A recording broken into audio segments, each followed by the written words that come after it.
Oh, eSport. You and I have come a long way. It was such humble beginnings. As we gathered in small groups, we were professionals right from the start. Passionate, organized, and ready to rumble. We dreamed big, and surely enough, our parents supported us at every step of the way. Didn't they? Fired up by all this love, it wasn't long until we caught the scent of competition. To be honest with you, it wasn't always that easy.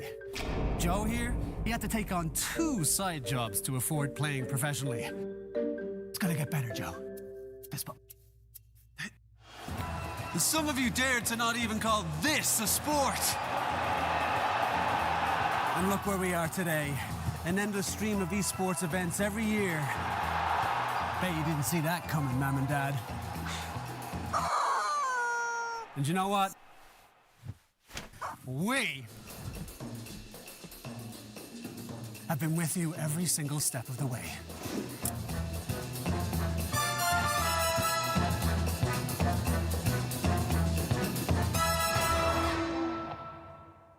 Dream of working with people you watch on screen.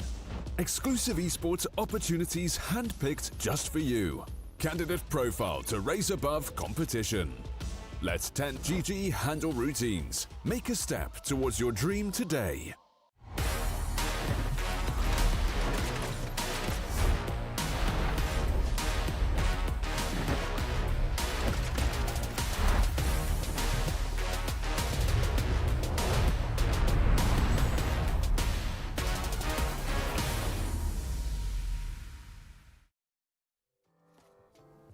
Is everybody ready for Game 2 of this Best of 3 series? What happened in Game 1 was Falcons dismantling Virtus.pro pretty much from the laning stage, and then it just looked easy until the GGs were called. I'm here, Freak. Joining me is Skips, and you're watching the Pinnacle 25-year anniversary show. This is the third round of the lower bracket, and there will be a lower bracket final today as well, as one of these two teams are going to be facing off versus Team Tickles for the other spot in the grand finals. And there in the grand finals, of course, the Dudley boys are already waiting, but we're going to be focusing on these two in front of us, Falcons and VP, with me, of course, having the genius Skips to give us a little bit of an insight and her thoughts on what we should expect in Game 2 even before the draft does start, as that Game 1, it looked like Falcons are going to be dominant. Yeah, it certainly did look like that, and I think VP can fix a bunch of that by giving themselves a little bit more options in the draft. And I'm not saying, oh, you need to have a plan B, you need to count on plan A not working out, but I just want to say that there needs to be more than just a straightforward, hey, we're going to do, you know, pushing, and if we can't push well, then our hands are tied. So, you know, especially that DK pick, I would have liked to see that be a Kunkka. Have some counter engage in there. You've got enough tower consequences with having a Luna in your lineup, with having a Tide in your lineup, and just give yourself a little bit more room to breathe. It just makes sense. Some mid lane players are usually focusing a lot on the laning phase, and with the pressures being high of this being elimination match, I can understand why Squadix would opt to go for Dragon Knight over the Kunkka, but I still agree with you wholeheartedly that it is most definitely was most definitely a better Kunkka game. But you know what? We are not going to be seeing a Mars Heroes, and considering they have 4 bans, I think Chen plus Slardar are going to be Virtus.pro bans. Yeah. Yeah, I could definitely see that, and maybe you know, maybe you'll get the elusive Amar Sand King game, and then you stand a chance, right? Maybe, who knows? He still has a Timber Saw, though we saw him not really shine on it 2 days ago. Though, you know what, Kips? Falcons, they did win game 1 versus the Dudley boys as well, and that series didn't work out too well in their favor. So there's still a chance for Virtus.pro. However, I have not been impressed with their gameplay lately. No, not. But I do think that the flaws here were a little bit different. Like, they didn't give themselves too much of a shot in the draft. But for example, I'd been harping on Karatic a little bit, but Karatic actually played as good of a game as you were going to get in a match like that. So, as far as like their most obvious problem that they had previously, that one seems to be a-okay. Okay, so this is the first pick Slardar now for Falcons, considering that it was allowed to pass through. Yeah, unless they have other priorities, but I kind of doubt it. Well, you know what? There's another physical damage hero on the block, right? Crit, we saw him get a triple, maybe even an ultra kill with the Weaver versus the Dudley boys, I think. That was insane. I mean, the man had the kind of game where you can go straight damage, and he did. That was truly a feast for the eyes, unless of course you were a Dudley Boys fan in that particular match. So it wasn't a feast for the eyes for one of our casters here. We're actually thinking which one it is. Virtus.pro, seeing the Weaver, I think their 5th ban is most likely going to be that Slardar, so maybe they're discussing picking it now. I doubt it. It's not really a first pick hero. I mean, it's funny that you just said that Falcons is gonna first pick it, and then VP is like, nah, for Falcons. For Falcons, maybe, right? For Falcons it is, but for VP it isn't. Yeah. No, definitely not. Even though Notice has been known to play Slardar in the past, it's just not. No, they have really not been playing it recently at all, and it doesn't feel like this is the moment to change it, but I guess they're discussing it right now. And the answer is Trient. So, extra armor up versus the Weaver, extra catch. Oh yeah, very boring, but boring is solid, and boring means that you get to improvise in other places in your draft instead of right at the beginning, which is always very risky. I only said it because of because they played it in the previous game, right? So they're kind of gunning for the same-ish approach. Maybe they go for the Luna once again. Kiritic, as you mentioned, he really did play a decent game on it. As you said, there wasn't much more that he himself could do. No. Falcons are wagging their fingers. No decent game for you. Then he's gonna have an amazing one, right? Yeah, perhaps. Perhaps indeed. Then what else do you take out if you're looking to focus Kiritic here? He's actually had a really diverse hero pool recently. He's played Void, he's played AM, he's played Muerta, Morphling. So Muerta could be a ban. I wouldn't hate that as a ban.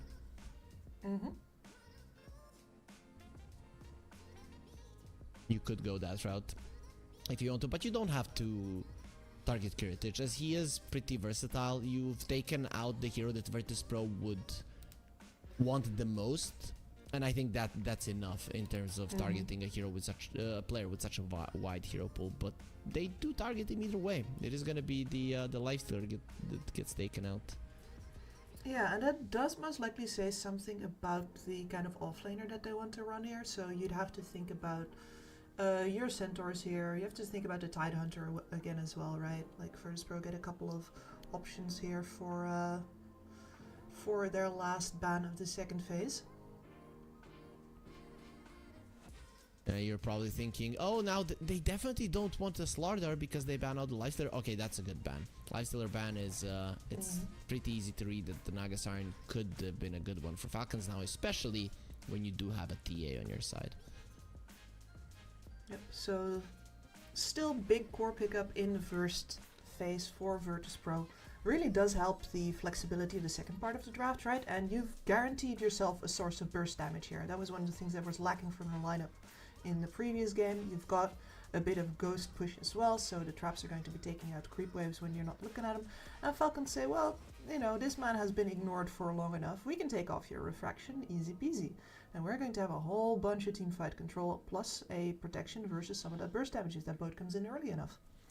And so much flexibility on Falcons. Virtus.pro, they have this chance of sending the TA to the mid lane. Squadix has been known to play it in the past, though most likely gonna be a TA in the Treant. Way too strong of a lane to pass out on. But overall, if Falcons start out the fight, if everybody is drenched in rum, then this burst damage of the TA that you were talking about, it goes down the drain. This refraction is really not going to stand a chance this game, is it? No. You have Swarm, you have Torrent, you have the Geminate attack, then you're gonna have some creeps as well. It's not gonna be easy, no. But if you're the one that is starting the fight, if the enemies are running away from you, then it is a completely different story.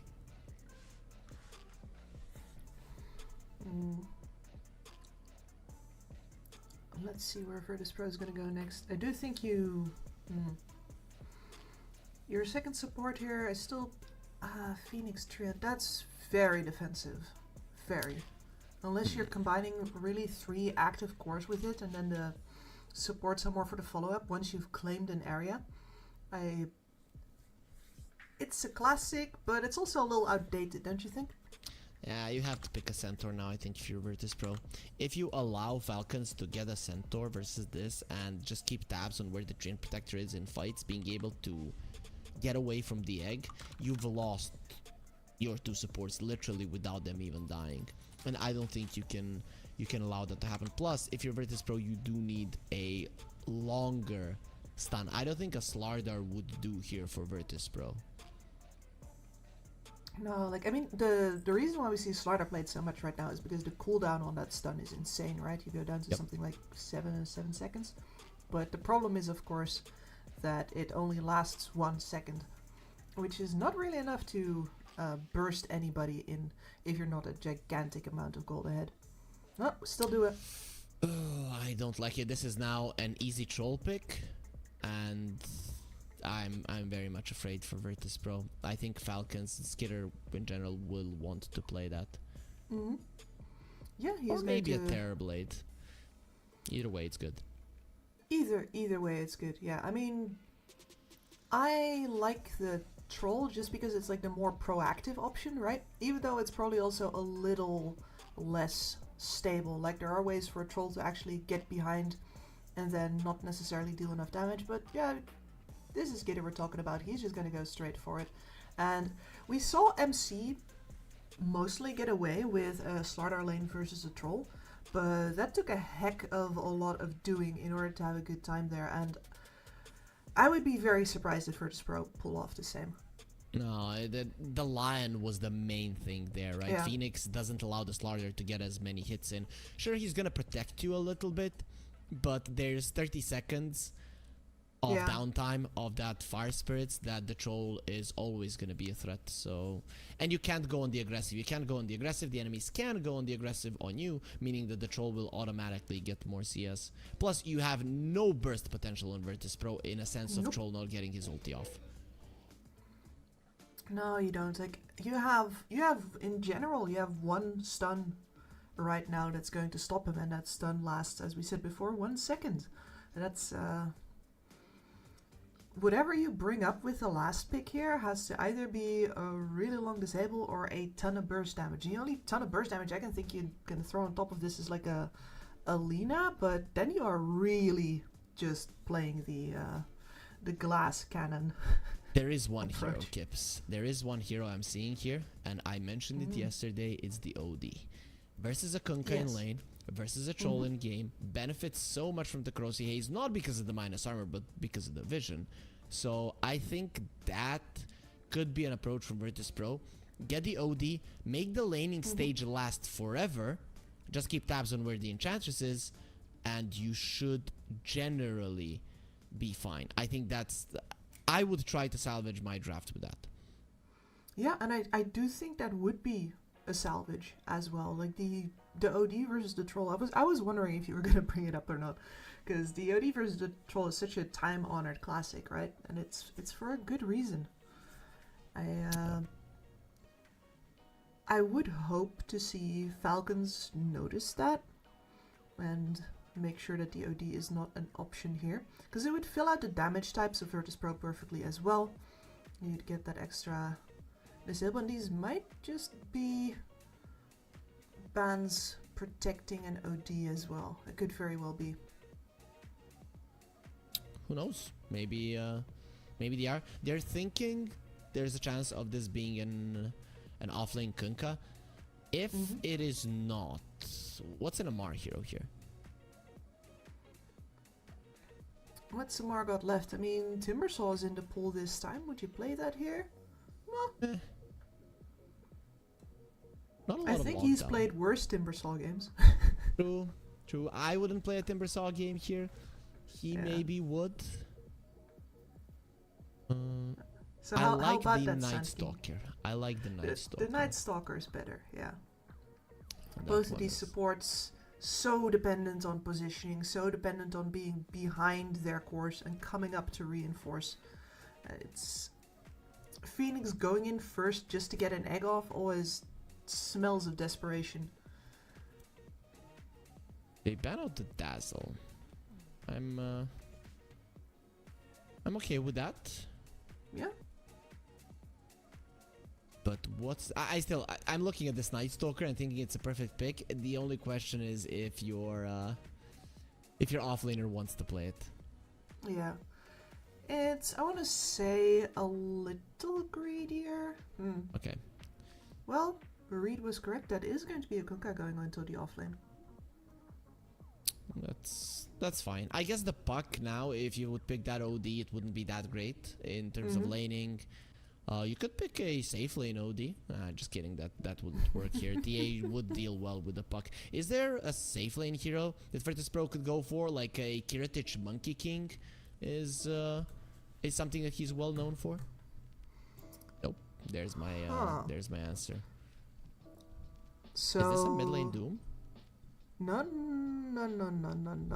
Templar versus the puck, and that means that we're going to see Carry Slardar, Cool. which is of course versus the Kunkka. That's going to be a pretty nice lane for him. Lane swaps. I'm kind of thinking Amar is dodging that. If I'm a Kunkka Yeah. off lane, I'm never laning versus the Slaughter. I don't care how many times I have to go through the portal.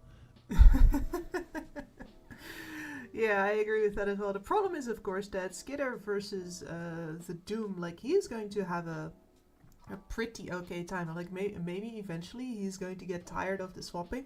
And he's like, you know what? My game is good. Or just let me handle this and stick with it. I would think about just at least letting the Kunkka be in the safe lane versus the Slardar, and Troll in the off lane versus the Doom. I think that's a lot better, because if the Slardar would have that long lane to chase down the Kunkka, that's gonna be a problem in general for you. But we have seen the drafts right now. Is Virtus.pro too greedy with these two support skips? Too greedy, maybe not too passive. I do think that they still have an initiation problem here. In terms of who is going to make the first move, it is most likely going to have to be Kiritich, and that means that you are throwing your carry into the teeth of the enemy very early on, unless this Doom goes like a very utility-oriented build, right? Which he should, if you look at who the other two cores are. Even then, once again, if they have the upper hand, they can keep it, but Falcons just seems to have more options for themselves. That said, Falcons does have a laning problem to fix now. That is true. Or it looked like they were gonna have easy lanes, which is no longer the case. Their mid lane, they're gonna lose. Puck versus PA. Also, you're very fast with the Doom, which means that you can outrun the troll and be overall fine. What I do like about the Virtus.pro lineup is that there's different ways to play it. You can play it super passively, right? Just farm, get even double Midas, Doom, and the Slaughter, maybe even on some of the supports. But let's get into the game. Let's get into the game and find out what kind of approaches Virtus.pro are actually gonna be taking here in a game where they are facing elimination. If they lose, it is over for them. Is over, but I do think that they gave themselves a very good shot here, because Falcons has been very reliant on their laning stage to do well, and we've already seen with the Dudley boys that if they don't, it gets pretty hard for them pretty fast, because every single one of their cores, as much as like Malrine and Amar are active players, they are still on the greedy side. They do play these heroes who want their items, and in this case you're looking at especially the Kunkka is going to be really sad if he doesn't get anything. I'm looking at the dead Snake King though, and the annoyance of the Enchantress. Oh, I was thinking no way. Actually, he went for the Nature's Attendants. He might actually live through that one. Yeah, I think he does, but holds the point, and we will never know. Bottom lane, there is some fights on the Doom now, but should be able to live. And we're not getting any laning shenanigans from what it seems. It's gonna be Kunkka laning like a man on the top lane. It makes sense. Amar saying, yo guys, they think they can threaten me with the Slardar. That is my hero. I know what it does and how I can deal with it. Yeah, and if, especially if his team is fully aware that he might struggle a bit and they might need to adapt to that, then it's okay. Like, the worst thing is not losing a lane, it's losing a lane unexpectedly. You never expect to win 3 lanes, regardless of how good you're feeling about your draft, right? I've had teammates like this. I don't know if you have during your coaching career. If they would be Slardar versus the Kunkka, they'd say, Slardar versus the Kunkka, I'm gonna destroy him, I'm gonna rip his head off. And then if he's playing the Slardar versus the Kunkka, then he say, he picked the Kunkka versus me, I'm gonna freaking obliterate him. This hero does nothing versus a Kunkka. Yes. And I feel like Amar is that type of guy. I don't know if you have personally worked with people like that. Yeah, there's quite a few of them, and from time to time they're actually right, but you also have to, as a team, you have to know your guy. Okay. Makes sense. Makes sense. So talk to me about the mid lane. Malrine, last time he was also a Puck versus a Dragonite. Didn't do well in lane, but crushed it later on. Is TA better or worse laning stage wise when it comes to dealing with the Puck? I absolutely think he's a ton better.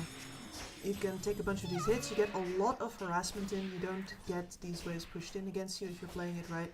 And in general, it's very hard for the Puck to deal enough damage against you, especially once those refractions are stacking up, that you can shove the TA out of the lane. The only advantage that the Puck has is nominally on the runes, but of course you can make up for that with the involvement of your supports.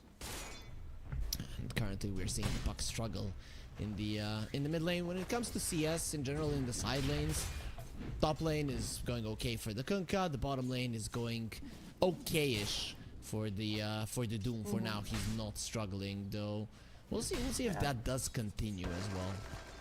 And I think one of the reasons that Amar is so confident here, like we're seeing it sort of illustrated, is that as far as the support matchup is concerned, FNG can do absolutely nothing against Snaking.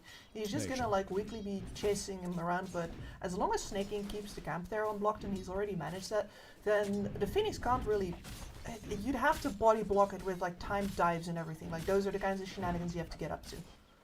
Look at how low the Phoenix is right now.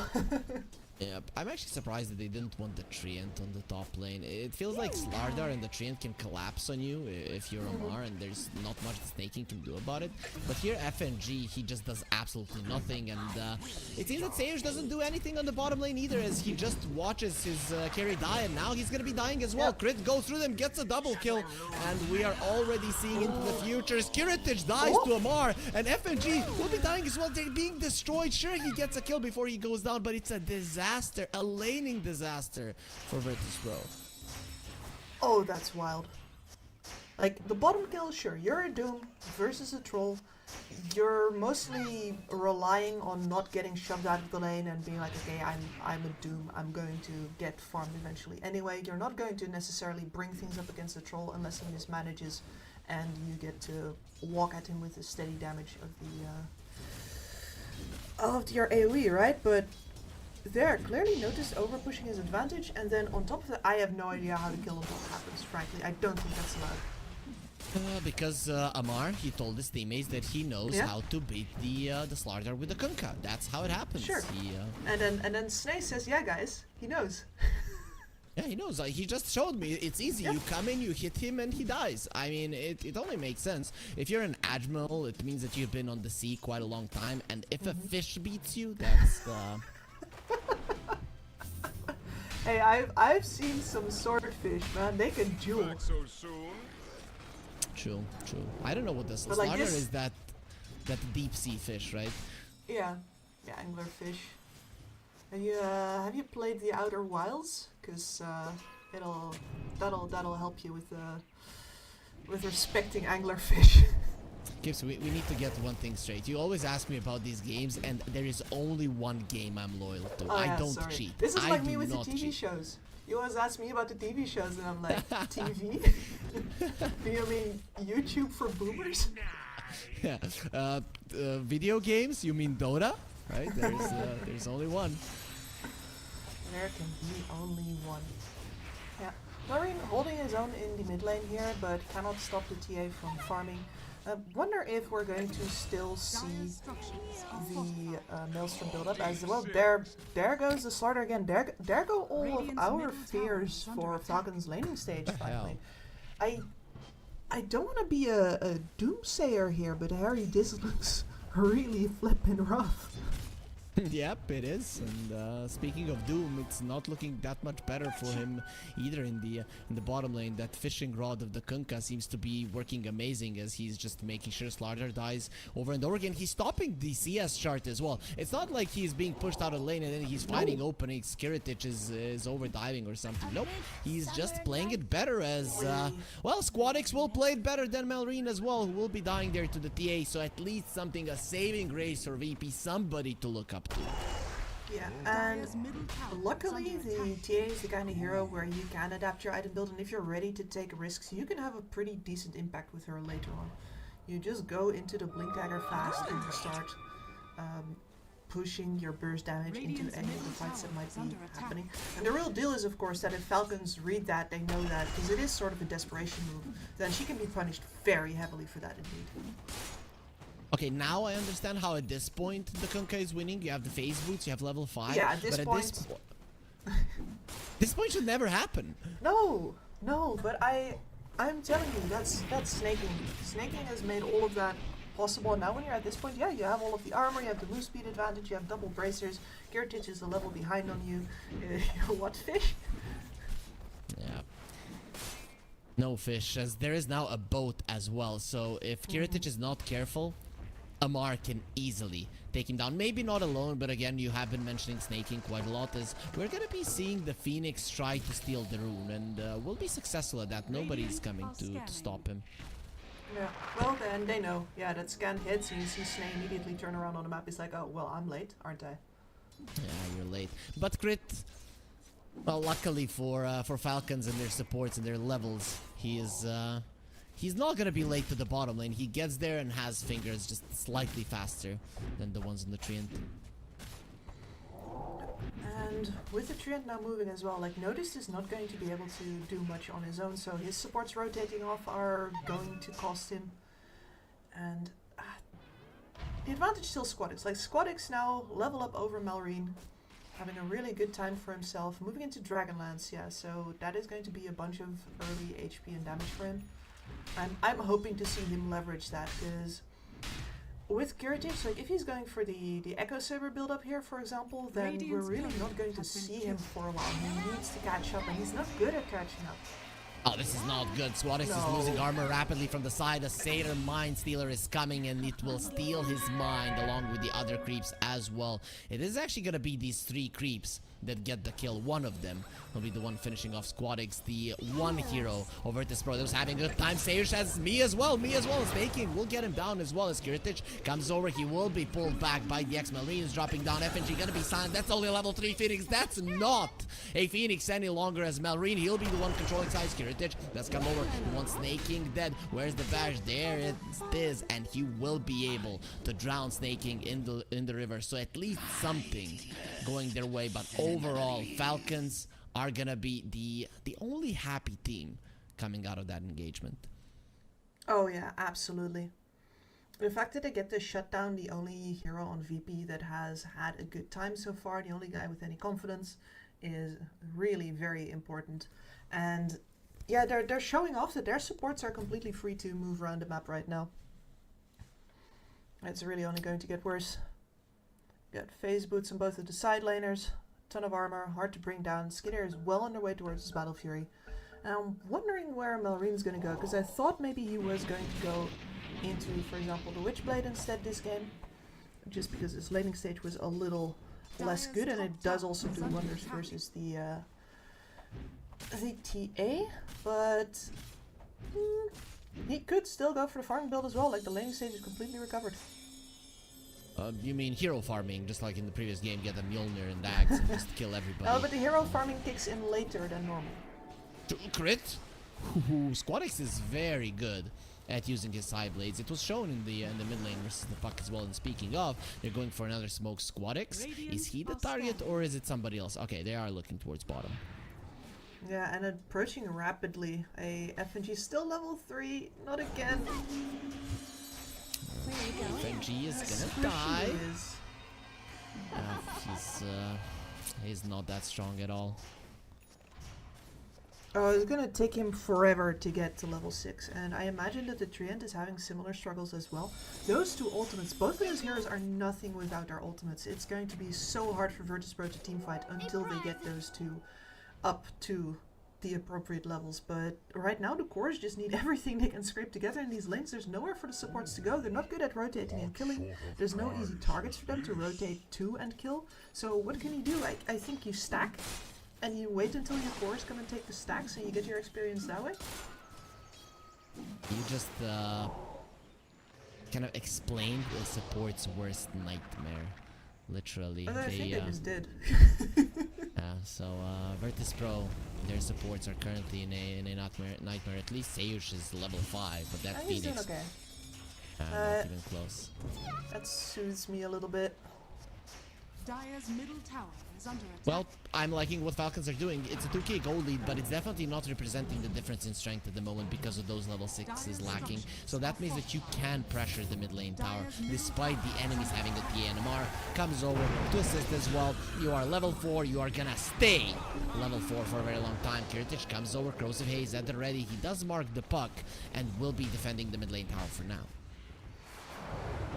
Yeah, and that's two cores now sitting on top of each other. In reaction to was really just a move by two Falcons supports in their mid lane. I guess Amar came over for a little while, but as soon as he sees Kiritich appear in the mid lane, he's like, ha! See you at the top lane, buddy, and I'll be there first. You will. Though ever since the Corrosive Haze came out at level 6 on the Slardar, it hasn't been that easy for him to stand his ground versus him. So you always have to be careful. And he is getting back right now. Doesn't have the boat, will get slowed down. The blood grenade connects, has the blade mail, stands his ground. Let's see what you're gonna do. Run away like cowards. As Amar, just his item choices and understanding how to deal with one of his favorite heroes is really coming in handy. Yeah, absolutely. It's like burst damage, right back at you. A really rough situation for Virtus.pro. I'm looking at their heroes and I'm thinking, how do you make plays? And nothing is coming to my mind, right? You have the potential of doing massive amounts of damage between the TA and the Slardar, but bringing them together just makes it so easy for Falcons to ignore you. Exactly, and how are you going to get the opportunity without Falcons literally handing it to you on a silver platter? Because neither of your supports are going to be actively creating chaos, creating engagements, locking people down. Again, these are reactive supports as well. They're reliant on their cores to walk forward and then coming back in to back them up, literally. And instead, there's nothing to back up because all of the VP cores are running around the jungle trying to mop up what camps they can. The puck is becoming more active. Haystrom and Malrine there. Sayush has been found. Of course, he doesn't have the shard just yet as it is only minute 13. You can't even buy. The living armor is there. But so is the X, the Torrent, and the damage from Falcons. Amar, Tidebringer, always going to be saved for him to be the one to claim the kill. So Treant dead. And with that, the top tower will fall.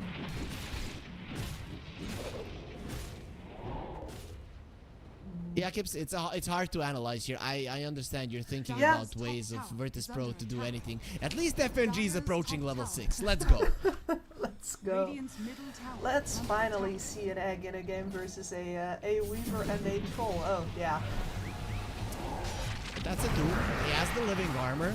Oh, actually, they missed the boat just to show that they don't need it, but running into a trap, this is a dangerous situation. The Doom, oh, he's not gonna use it, the time-lapse just in time. Now dealing with the traps as well. It was only a bait to get bonus kills. Stage, he has the ulti. Bait for who? They're gonna be bringing down the Weaver. Squad X thinking about staying in this fight, but it might be better to just get away. Malrine has been marked. Kiritich, he knows exactly where you are. The coil will be used, meaning that Malrine might live. Not gonna be happening, and Falcons, they've overextended, so maybe those are the types of plays that VP need to capitalize on. But how many of those do you get? I don't know. Maybe if you don't punish them like too harshly, just only a little bit, they won't feel punished enough to tell each other like, hey, let's stop doing that, right? Because if you completely smash their faces in, then they're gonna learn. Okay. Kiritich is in the face smashing mode right now with the Blink Dagger, so it's time to find some people. Skitter, he doesn't have a wand on a Troll. Troll is a pretty dumb hero, so let's see. If they see him, he's also dead. They see his career. These careers, they're freaking traitors. Everything away. Jump. Yeah, Skitter is gonna get destroyed. The egg gets used to make sure that no TPs come through, and the damage will be over there through the minus armor. Yeah, there we go. The Kiritich understanding, like, the fact that he goes for the Blink Dagger here, that we're not waiting for him to go in long enough to actually get somebody to make plays to go in. He's going to be risking his life every single time that he does this, but there is no other choice. He's going to have to fight his way towards a BKB, because farming, you're going to lose the farming battle versus Falcons every single time. It's a Battle Fury on the Troll, there's still the Maelstrom up on the puck again as well, plus the Kunkka has a ton of natural farming capabilities. You can't sit back any longer. This sounds weird, but this game, it's going better than the previous one for Virtus.pro, and I'm saying that mainly because their offlane tower didn't die. Just like in the previous game, you rely so much on the Ancients, and because that is alive, your TA will be able to farm. So no matter how much behind the Slardar falls, and he could because he went for the Blink No Midas, the TA is still gonna be the main damage dealer for the majority of this game. Yeah, she is, and that's a role that, you know, they're both going to be very well aware that she has, right? There's no way as the Slardar you get to do anything here but create opportunities for the TA to capitalize on. That is the deal now, and she's going to get farmed. Doom has his Midas now as well, so he is going to get farmed. Hoping to see middle tower is under attack. Probably a blink on him as well, because once you start dooming for double this puck, you can get the fight. Kunkka has been caught. No more. He does get the boat out, so now it's gonna be a little bit tougher to kill him. Notice gets sent back by DX, and Amar has the movement speed necessary to run himself away. The TP from the puck, very low on mana there, so I don't know if he can fight actually. Yeah, in general, like the entirety of Falcons was sort of sitting on top of each other there. They must be feeling very confident by the minus on FNG. Kunkka is coming back with full HP, full mana. He axed himself though. You don't have a boat. Kiritich there. silence, unnoticed, he's fine. Squadix makes his presence known. Kiritich has been caught by the torrent, nobody coming over. The puck is coming over. Mallory takes so much damage from just one hit, and they will follow him until he's dead. Kiritich gets the kill. Now, fighting the troll, the bashes are coming through. Squadix in the back lines. It does bring down the Enchantress. Skitter, he needs to run. There's the silence. The Doom now silenced forever. You can't get your ulti off. You can't get anything off, but Squadix can get the damage in. And even with a catastrophic laning stage, Virtus.pro are showing the power of the minus armor lineup straight into the ocean. Nothing you can do about this. I mean, the mistake has already been made, right? It's the positioning here. Malrine went all the way over to the bottom side while the rest of his team was posturing top, and then he has to come in at this awkward point in order to get vision, see if he can create the engagement, and he did not expect to get blown up right there. Neither did the rest of his team. They were positioned for him to attract the attention, get the vision, and then they make decisions based off of that. And I don't really know what the no plan puck. was, right, for Falcons. You don't have mana on the puck. What are you doing there? Yeah. Well, Dire's middle tower is under attack. lose some more heroes. See, Troll has the ulti. They need the entangles. Breaking the coil there from Kiritich just ensures he dies a little bit faster. That's a mistake you didn't want to make. But either way, Virtus.pro are in the best position they have been in this series.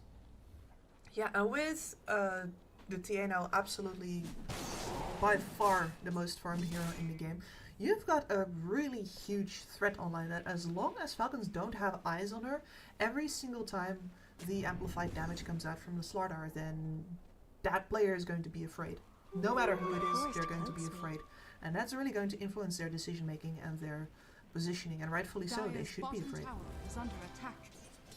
13-11 in terms of kills, Falcons are ahead, but in terms of gold, in terms of the Radiant are current control of the game, that is not the case any longer. Going into the later portions of the game, and I'm not talking now about 5 minutes from now, but 10, 15, 20 minutes from now, who has the edge? A minus armor lineup, or Falcons, you know, with their AoE and this troll could be a problem. Egg will get popped, and the silence on the puck, that's a little bit too deep, Mallory. Now he's gonna be taking damage. He can't even take the egg down. What a bait from FNG. What in the blazes? Yeah. Malrine also, that's a little uncharacteristic, because that's not the first time he's just gotten silenced like that. You do have to understand that he's gonna do that to you. This is looking easy for Squadix. It's not even a contest. After a disastrous laning stage, Virtus.pro are fighting everything. Actually, Squadix is finding everything. He's not even making use of the corrosive haze. He's just doing it himself. Yeah, and here they go again. One by one. Look at that damage. They don't care about the blade mail. When you have the refraction charges, the blade mail Radiant's doesn't hurt you middle tower whatsoever. is under attack. Yeah. And now we are in the position where suddenly the supports of Virtus.pro feel really good, right? I've been saying like, Yep. oh, they can't do anything as long as the supports can't go in, but right now these cores feel very comfortable that they have the DPS to go in, and these supports make it very hard for Falcons to counter-engage. They're not even thinking about saving anybody currently. There's one big item though coming up, and is the Manta on the Troll. If we look at one item that is the god of all items in this game in particular versus Virtus.pro, it's the Manta. It literally deals with everything. Of course, you only get to pop it once, but it's very important. And the other thing that I think is going to be really necessary, but I'm not sure anybody wants to build yet, is you're going to have to buy an AC in this game. Like, it's either that or your supports get a bunch of Aeon discs or something like that, because if you don't do anything about the armor, Virtus.pro will just continue blowing people up before you have any chance to do anything about it. Like, your other option is, of course, Weaver Axe, but I have no idea how farmed Crit is at the moment. I'd love to see what he's building, actually. I'm looking at Falcons, and I'm thinking, who the hell is gonna buy an AC? I'm thinking more along the lines, you get the Ags and Shard on the Kunkka, and then maybe a Lotus Orb, and maybe a Lotus Orb on the Weaver. That I don't know if anybody really wants to get an AC. Yeah, working versus the Amplify will do a ton of... Yeah. The initial ones were better. Agreed. As we do have Snay nearly done with the Radiant's Hurricane middle Pike, tower so is under if attack. he lives, he has damage to contribute. And do think we can say the same of Crit. Yeah, so he is going to go for defensive build here in the sense of that he's going to be bringing the halberd. Very good versus the TA. This Airsh is caught, but Crit is gonna be going over a trap here. If he's not careful, he still has his Shikuchi. Star goes in with a 3-man crush, and now the damage from the TA will be insane. The time lapse, can he get it off? Not gonna be happening, but the ulti from the troll, it's still super strong. Swadix, you have to be careful. The root is there, and he won't be able to get out of it. Luckily, he has the Aegis. 4-step snaking, he's saving his carry. It is a 2-for-2, but it is only an Aegis that was gonna expire anyway. Snaking, nice dodge there with the Sproink in the end. FNG does more than enough damage, and the puck just dying some overtime damage. Troll is sticking out. He will be able to survive. He's so fast. Tries to slow down. Notice. Nice dodge there on the trap. No silence on the puck. Will be able to blink himself away. Hit. Nice dodge. Ballerina is doing everything he can, and he's dodging every single hit, finally allowing him to live. We are seeing just what this guy is capable of. Absolutely, but at the same time, that's after you lost 3 of your heroes and you took down Kiritich, you took down the Aegis. It could be worse, but the fact that they found that spot an appealing place to take the fight, it's incredible that they didn't get punished harder, frankly. Oh, the Weaver didn't even Look have how the narrow time this lapse. is. Squadix get to hit everybody. Yep. So easy. And also the side blades were coming through as well, as they were pretty nicely lined up. Though still, I think this kind of shows that the troll can still be a problem to the TA. Yes. If you get on top of her, the refractions aren't going to do anything. Exactly, and the troll is still a really very good pick versus the Slaughter there as well. It's as long as you can keep the Doom at bay, right? For sure. Coil to Kiritich. He breaks the coil because he has the BKB, so he'll be fine. Now Crit had his time lapse, be able to survive. The X has connected, and it will take that Kiritich into his death. So again, he's the one that dies. Now you don't have that stun. Squadix has to be careful. Still has the refractions. The side blades not going to be doing much. Nice dodges there from both the Weaver and the Puck. X has been used on the other side of the fight, and Notice will have to pop his BKB. He has the Octarine Core as well, so it's not going to be that long of a cooldown. No, not. The Doom is already up again, so they could fight there if they wanted to, especially because they have both of the ults on the supports, but they were just not quite ready for Falcons to be so far forward all of a sudden. Yeah, Falcons are, despite being behind, the ones applying pressure. And it makes sense. Virtus.pro being able to engage fights, it's not that easy for them. No, it's not, and as long as you have eyes on the Slaughter, there's really no place you can go as a... That's the Crit, surely? Yeah. Very much the end of Crit. The Torrent Storm coming through, focusing on the egg. And the bow is going to be there as well. Overgrowth just before. In the end, though, Snaking gets the kill. Skitter has the Manta. Actually, that stop on the attack, if Snaking wasn't focusing on the egg, might have been it surviving. Has the Kirky Pike, pushes Kiritich away. The impetuses are gonna do a decent amount. It feels like Virtus.pro wants to stop, but they're slowly covering this ground towards Falcons. They have to be careful. Falcons, again, could get their troll on top of your TA, and then you are going to lose the fight, especially because you have neither of the reactive support ultimates at the ready right now. Lucky for Virtus.pro, the Roche is gonna be pretty much the longest respawn time. Yeah. And I think you're saying that because you're feeling this fight coming. Yeah, but either way, you are in a situation where you don't have your ultis. You have the Doom, however, and are surrounded by traps, so that's gonna help. Crit thinking twice about coming forward. Kiritich saw the enemies for a second. The ward has been placed. They found the TA. That is a huge kill if you can get it. But the troll needs to get on top of him. The swarm is still there. Nice stop there from Kiritich. He's not allowing them to come close to Squadix, who will only be versus the troll, meaning that you don't have vision. Gets the blinks to the side. That's no coil for you. No coil for you, but that's once again BKB's down. Dire's top tower is under attack. He actually has Urs back up again. So that's something, but Kiritich's BKB is rapidly nearing depletion now. Dire's top tower is falling.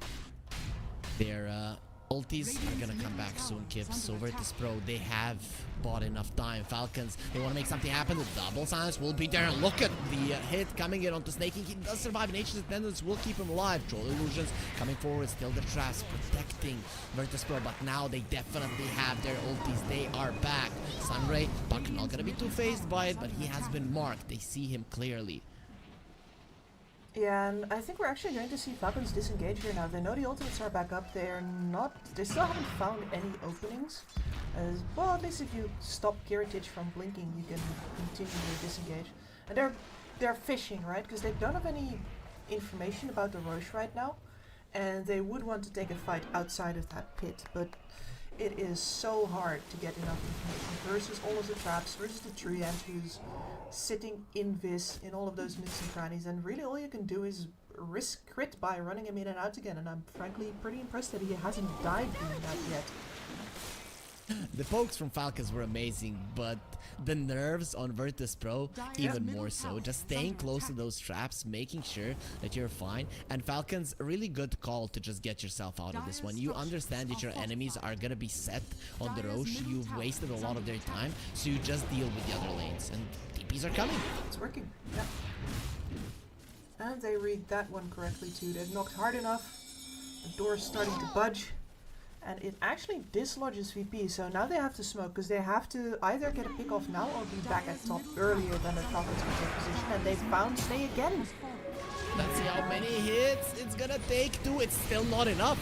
The Lincolns has been broken, and the Doom connects to the Troll. It's a disaster. The fight is over. The Storm is doing nothing through the BKBs, and the egg was used on the high ground. With the Springs, they're trying to get some kills, and Malrine is still doing some damage. Kiritich dropping low. He's still gonna be able to survive. The coil is only onto the Doom, and Crit, he can't do enough damage to finish him off. Now it is time to run. Kiritich is low, however. Crit, on the other hand, is dead. And really what they're lacking now on Falcons is a second physical damage dealer, which is something that we saw them do with the Weaver 2 days ago, which was why Crit had such an impressive score that game. But yeah, as soon as the Troll's taken out, they have absolutely nothing else to do, and you just need to grab whatever pickoffs you can and leave. And Kiritich there, the Snake nearly got him. That is a little close. That is a damage dealer that you can rely on later on. As the BKBs of Virtus.pro will get low at some point, the Torrenstorm, the boat are gonna be much more useful. It will allow this Enchantress to do more. Though for now, Virtus.pro, they did get what they wanted. They got a good fight to go their way. Roche, Aegis and the Cheese in their pockets. This is the type of gameplay that you expect when you play a TA lineup. Yeah, and maybe a little slower and a little bumpier on the right than you would have wanted, but there's a Hex on this Phoenix now. Like, it's almost wild to think that FNG was still level 3 at 8 minutes. And there's the Lotus Orb. Damar will go for it. I guess it was to be expected. Even though AC might be an overall better item, I still think the Troll is dying inside of the Doom, so the Lotus Orb can somewhat help you out with that one. Well, I think you're completely correct with that. I think that in any normal situation versus a lineup like this, you might want to use it, but since the Doom is also in play, the Lotus Orb is automatically a superior option. And yeah, there's a double Mithril Hammer lined up for Crit. They are looking for more damage. They are looking for somebody else to be a threat so that they can't just focus down on the Troll over on the side of VP as they are currently. Yeah, you know, Slay, you had a nice life. You've got items. Yeah, and Crit trying to run away. He had used the time lapse already. Now he'll be marked. That is pretty much gonna secure his death. He burns down before the TA attack comes to him. Only supports dying, not that big of a deal considering they took down the tower. I'm pretty sure they're gonna be relatively happy with what they have accomplished. Yeah, I mean, now Falcons gets to show off how well they know to split this map out. And how well they know to throw bodies into the arms of their enemies in hopes to delay them arriving at their doorstep. And so far, yeah, because Malrine here he is fishing for engagement. He's looking where people are. He needs information. He has that Aghanim Scepter. Once you get the Mjolnir, that's when the damage really starts kicking in.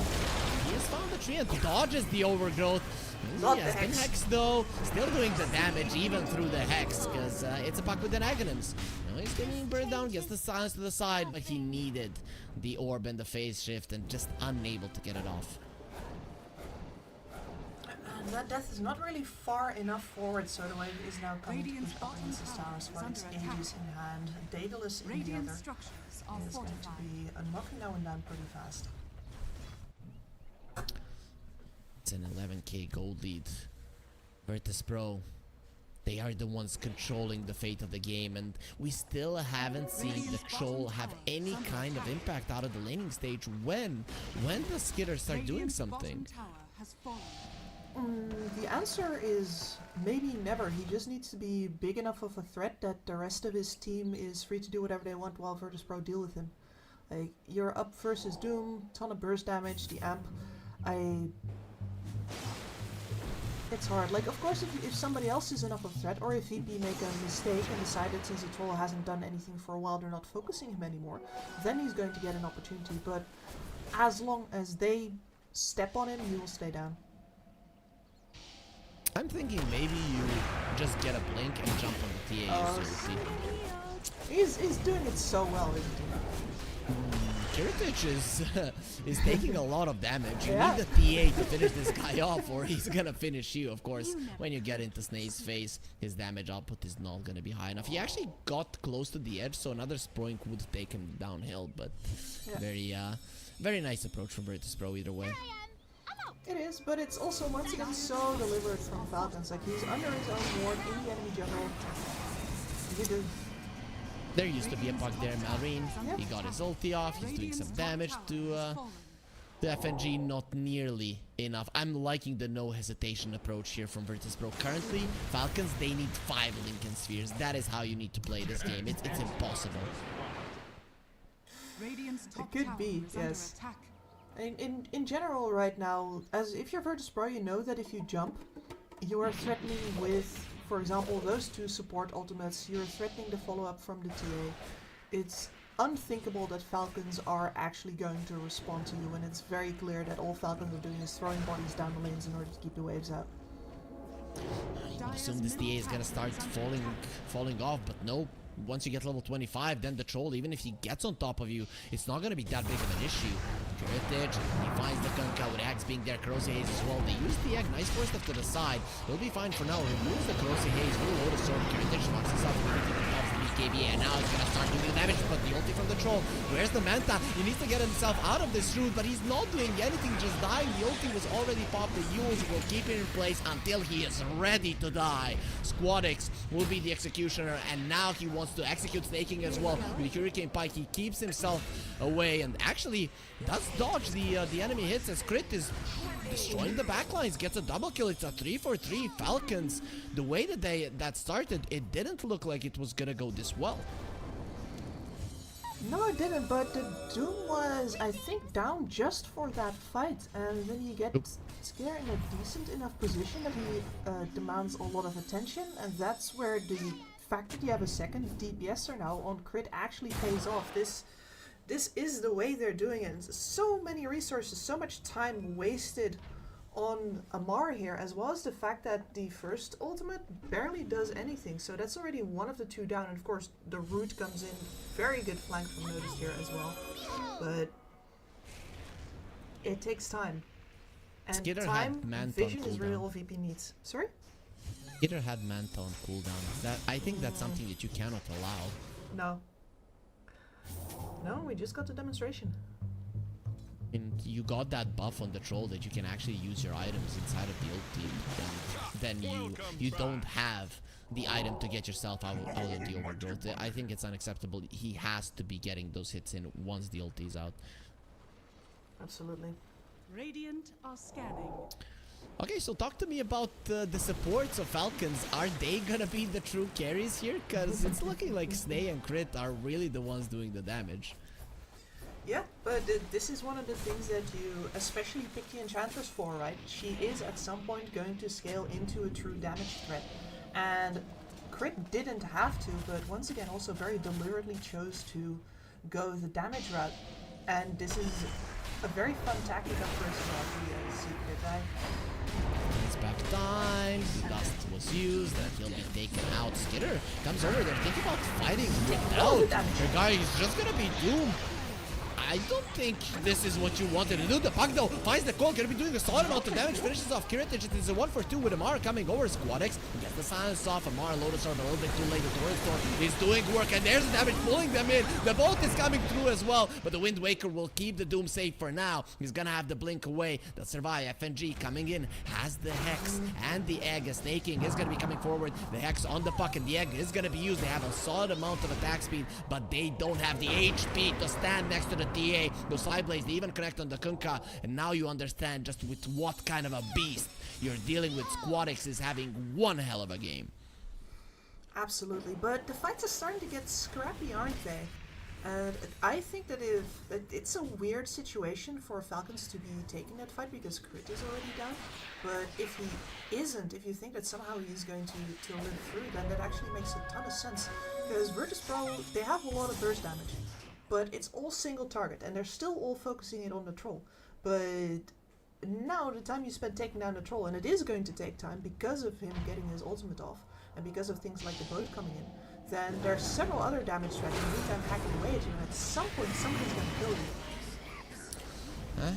Speaking of getting killed, Crit is dead. The Doom is level 25, so now the Doom does apply mute, meaning that your items are no longer available. Meaning that once you do Doom Skitter, he's not going to be able to pop his BKB, not going to be able to pop his Manta. Doom and the Overgrowth are now too freaking strong, so Amar, he might have to use that Lotus on his buddy. It's time for that, and the Aegis once again into the hands of Squadex. Roshan, of course, the best damage for bang for your buck as far as like single target damage goes. And I think we're just going to see Falcons continue this game of can we make sure that the Aegis fight is not going to be in our base, because it wasn't last time either. Nope, it wasn't though. Now if you lose the fight outside of your base as well, you could lose their access because the push from Virtus.pro is insanely fast. Double Hex there, or the Phoenix hexing himself. Amar pulls himself out. But look at Kiritich in the backlines. He has marked himself as well through the Lotus Orb. Doesn't really care. Just pops the BKB to remove it and continues to apply the damage. Amar is your main teamfight hero. They really do need him. All of his damage mitigation and the fact that he forces all of these BKBs to get popped so that afterwards the mobile damage dealers and Falcons can work around the enemy cores. Malrine, that was dangerous. He does have that Aesthetics gap. Squadex is showing just how powerful the TA can be. With level 25, so many refraction charges that you have to go through. It's too freaking hard. It's insane. So much time left on that Aegis as well. I can't bring it up. Snake though, listen man. Squadex? He's gone. He had the meld there. Could have saved the Aegis, I think.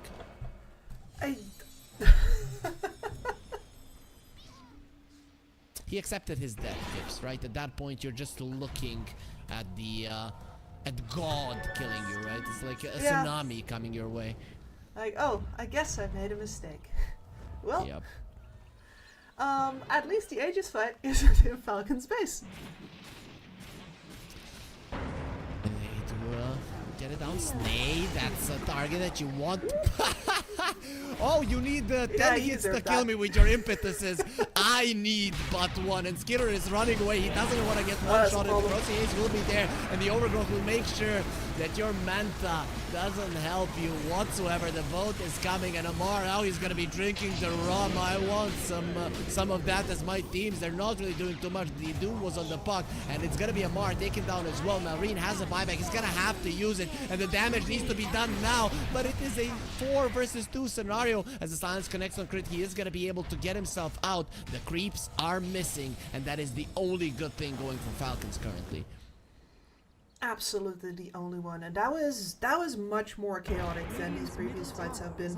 And I think it's a lot of it has to do with them just stacking disables. Look at all these hexes doing work. Blink out. He's waited for the Wind Waker will connect. He even plays a little bit longer. The silence and of course the damage of Squadix, the one who has carried his team on his back to the third game of the series. Virtus.pro are not gonna be eliminated so easily. No, they are not. And all of the adaptations that they made during this game are exactly what they needed to do, right? The switch into making Heritage the main focus of the team, early blink over, or sorry, excuse me, Squadix, early blink over on Heritage in order to make that happen, and then really moving their game into a place where they could threaten enough with their supports and those big ultimates that actually it was really hard for Falcons to take any good fights.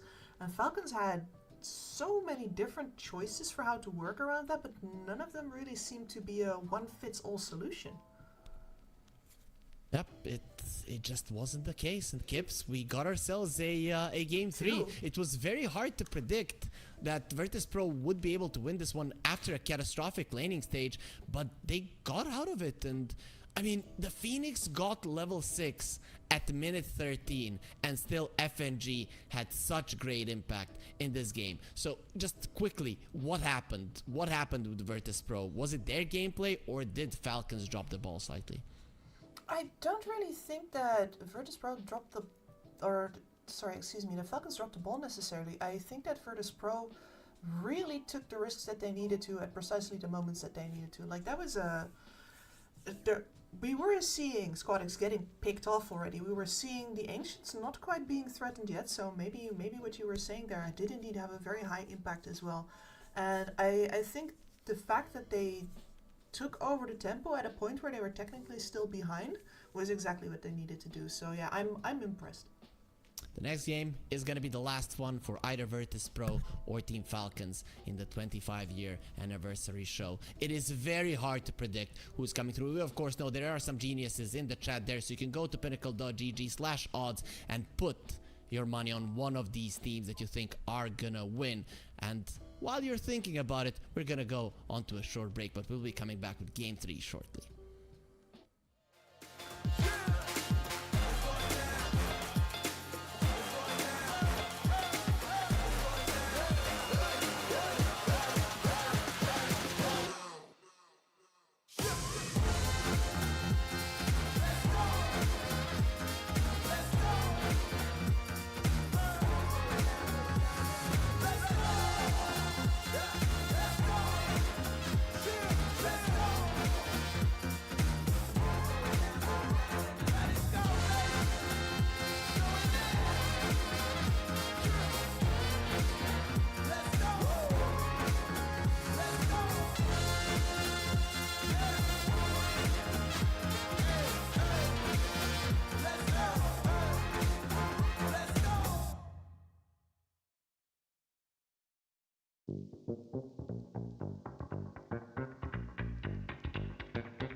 esport.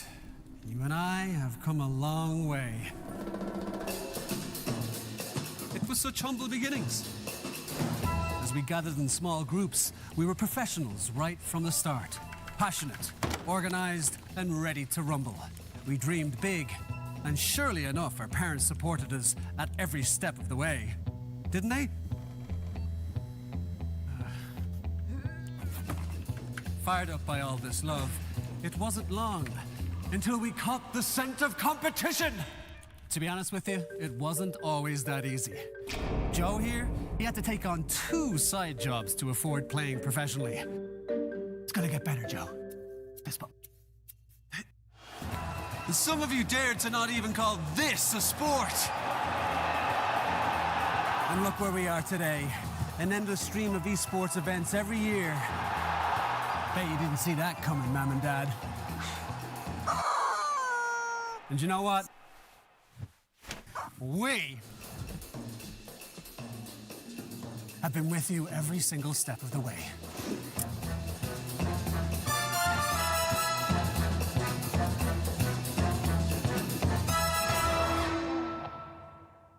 Dream of working with people you watch on screen. Exclusive esports opportunities handpicked just for you. Candidate profile to raise above competition. Let 10GG handle routines. Make a step towards your dream today.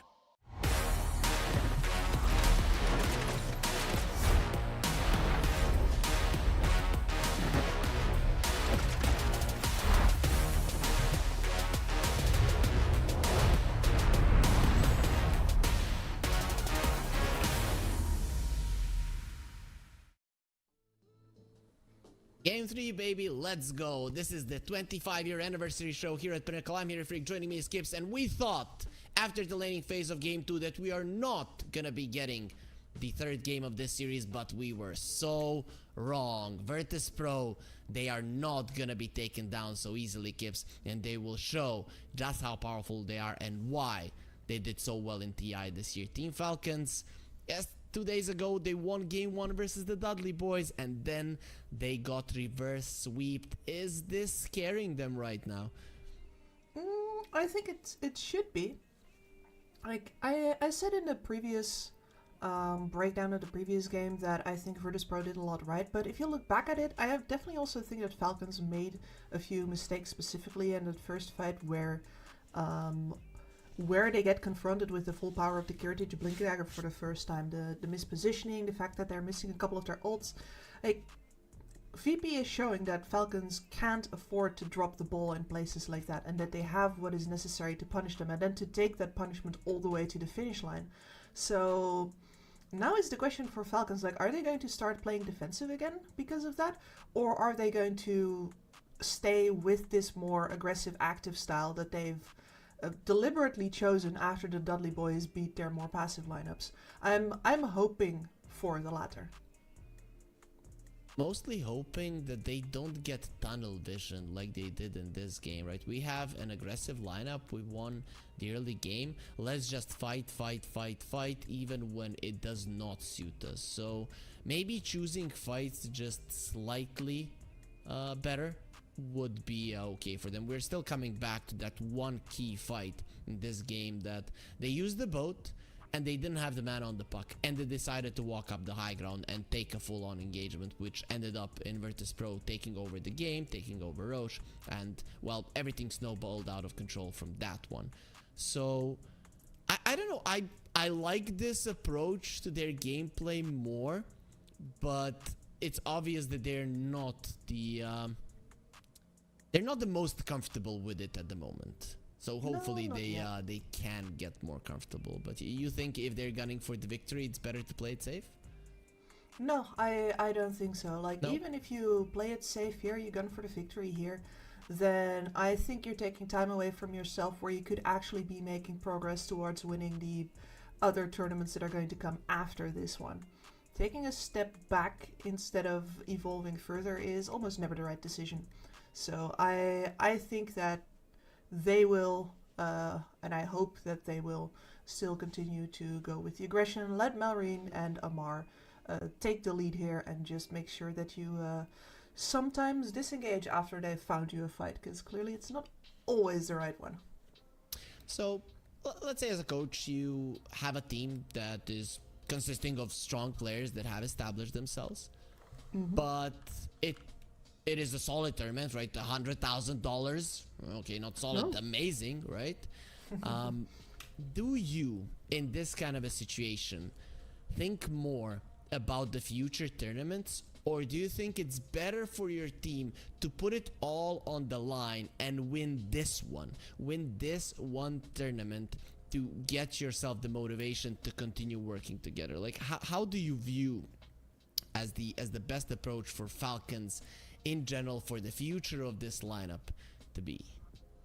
For Falcons specifically, I don't think that their minds are on anything than winning the really big ones. This is a great tournament, right? But it's not worth making too many like adaptations in, for example, your core philosophy for. It's all meant to be part for the journey building up to the big victories later. And I think if you're, say, for example, Yellow Submarine, you go all in to win this one, because that one is going to boost you. It's going to feel so good to have some more like financial stability at your back. You're going to be way more attractive to sponsors, etc. But Falcons are already in it. I'm sure they've got themselves great contracts. They've got themselves secured for the foreseeable future. They've already won a lot in the past. Every single one of these players except for Melreen. So no, I definitely think that if you're the coach here, you insist on this being part of the journey to learn to play together rather as like a goal in and of itself. Okay, that makes a lot of sense, and really with the portfolio that the players do have, Yeah, I know, right? sometimes even not giving your all in a major, or focusing more on growth in a major would be sometimes understandable. So Exactly. I can get behind that. Looking at the bans, Virtus.pro, they have found the golden three, right? You're not letting go of those. No, but that means that Slardar is in this game again, when I was pretty sure that he was going to be out. But Falcons take out their own Weaver right there. Do not hand it over to Virtus.pro, who are going to go with the Grimstroke, who has been left by the wayside a lot in favor of these newer found picks, right? There's been a lot of Chen, there's been a lot of Truant, and Grimstroke has been a little neglected. And pretty weird at that, right? Because the heroes that are making a comeback are the ones against whom the Dispel will do well against, and there it is. I think Virtus.pro anticipated this. That's why they went for the Grimstroke. He's gonna get that shard pretty early, and it is a item or a spell item combination that saves you from this Slardar, at least somewhat. Absolutely. I mean, you get the heal against him, you get the purge to take off the amplify damage, and you can pop it as fast as you want to now. You don't have to sit there and wait 3 seconds until it goes off. You can just immediately purge whatever you want, and you're going to get an AoE stun on top of that. So the Slardar is always going to have to be careful who he jumps. If the Grimstroke's not near, or excuse me, if it's not the Grimstroke, you're going to most likely have your first target denied to you. And then once you're in, of course, the leash is also very annoying to a Slardar who'd ideally want to be slithering either in and out of fights or focusing down together with another physical damage hero who's going to be dealing a lot of damage, and you're most likely going to get leashed together. Okay, Kips, I just understood something.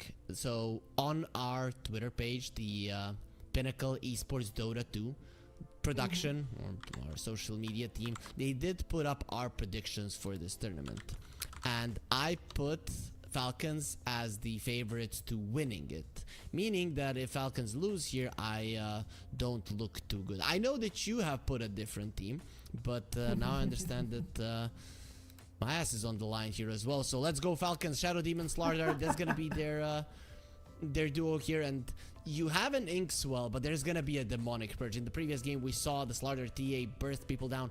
Is there a hero like the TA that can combo with the Slardar that provides a similar amount of burst? I don't want to say just as much. Yeah, you know better than to do that, right? The answer is that especially if you want a ranged hero, the answer is no, which is the big benefit of the TA, right? And like, of course, if you're gonna go double melee, you can look at, for example, the CK, who I think is criminally underrated right now as a potential source of combo. But of course, he is also melee, and he does not fare all that well versus a Grimstroke either. So it feels a little harder. If you want to go ranged, I guess the closest you can get is Muerta, question mark? You want the... I don't know if you want the Muerta, like, oh, I've reduced their armor. Sure, I'm gonna destroy them with my magic damage. Yeah. Yeah, it does make sense. But yeah, I mean, Muerta does delete she people clicks decently anyways. hard, but you're completely right that it's not her specialty at all. Like, what else could you do though? Venge? Wind Ranger? It all seems to be Lifestealer. pretty far out of the...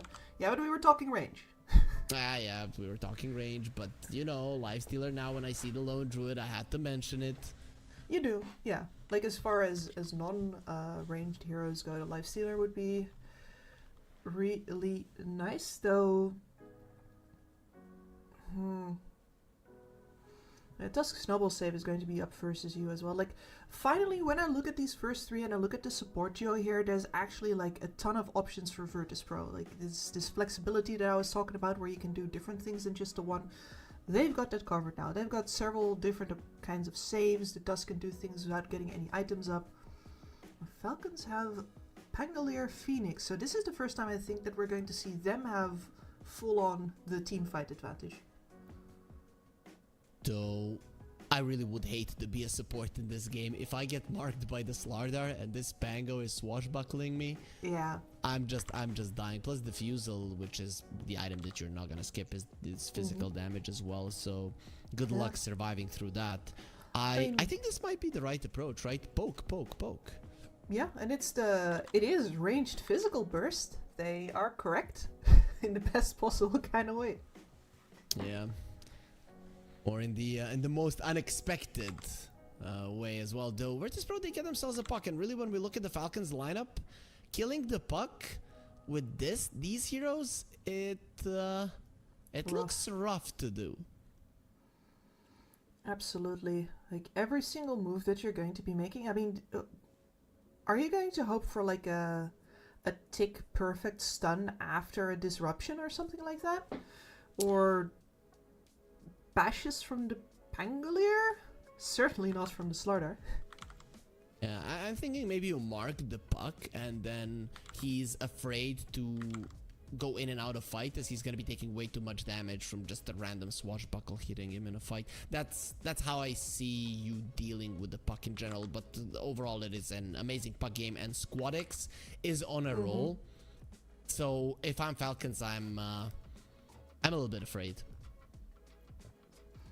Yeah, I'd certainly be respecting this puck pick, that's for sure, because no matter what happens, he is going to always be on your back line, annoying your heroes there. And you do have the Slardar. You are fairly single-minded in the way that you're going to take fights. This is not we're going to damage them all at once, take several out at a time. No, we're going to do this one by one. First we slap this guy, then we slap this guy. The puck's going to be doing the same in the backlines. So Virtus.pro, they banned out the Naga. I understand I would want to get rid of the illusion-based heroes for sure. PL not really that much established in the meta currently, so I'm guessing that the other ban might be a Terrorblade. Is that the type of hero that you're looking for, Falcons, or do you have something else in mind? I think that they're ready. Like, their lineup is definitely suited to a very late game oriented kind of hero. Range as well. I'd be a little concerned about the puck once again, I guess, but there's no real burst damage to follow him up just yet. At least all your armor is going to be doing a good work. I would not mind seeing a TB, no. But VP might just ban it out right here, unless they want to get rid of the Lifestealer still. Yeah, Lifestealer also looks amazing. It is rough to say. The lockdown of Falcons is very limited, and then if you pick a Lifestealer, you're opening up a lot of possibilities for Virtus.pro. So Agreed. I don't know. It looks great, but on the other hand, it doesn't. It's rough to say if you really want to go for that route. It's really weird. And especially because of the availability of the puck and the Grimstroke, it's very hard to recommend the kind of melee hero that does not have any sort of like reach, or at very least a way to stop getting locked down by that. SB as well. Are we gonna see something weird like a Kiritich SB? Notice playing the Lone Druid, or is this Kiritich on the Lone Druid?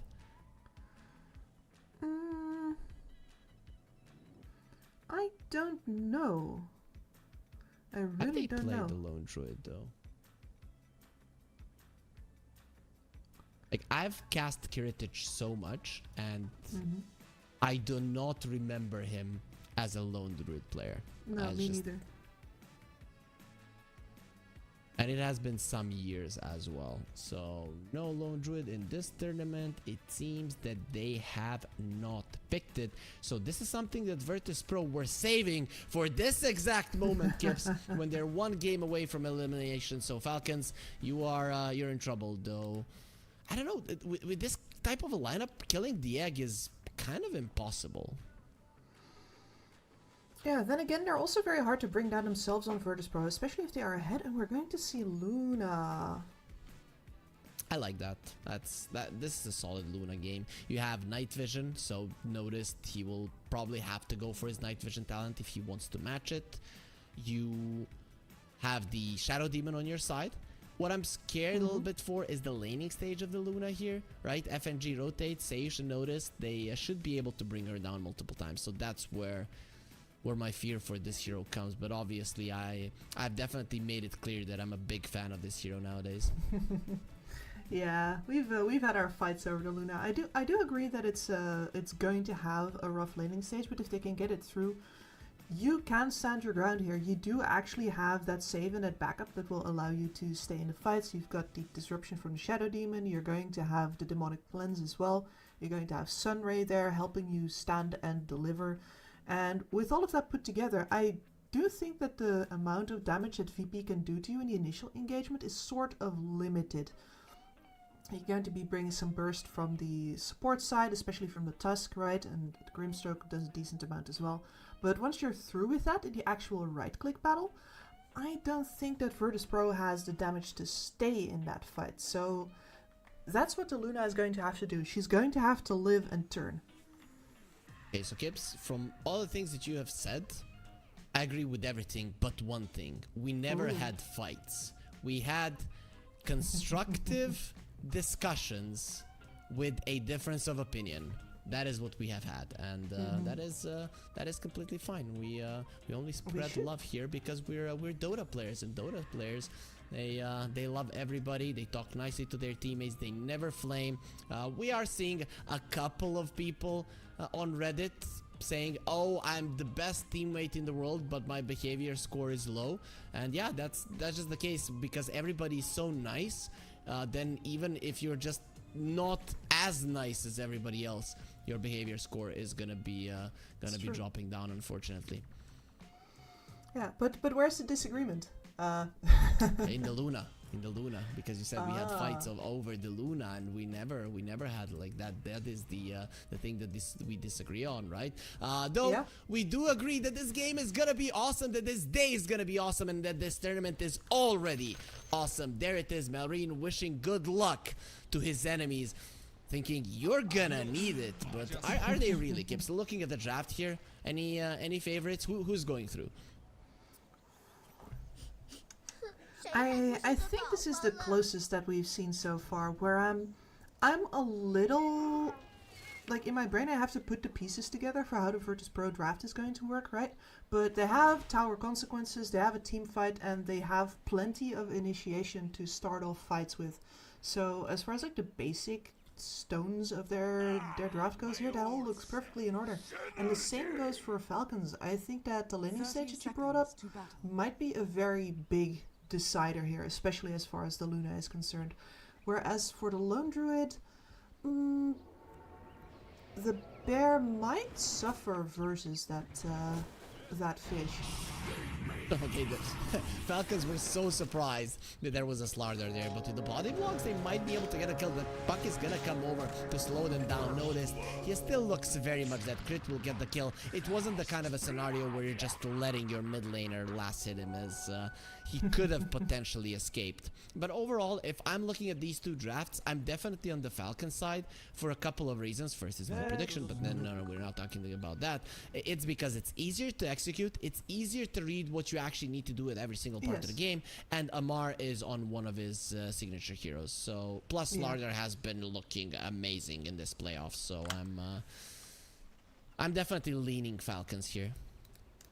Yeah, I think I said it to you before the draft, right? Like, surely nobody's going to get to play Slardar again. Well, guess what? They are. They are.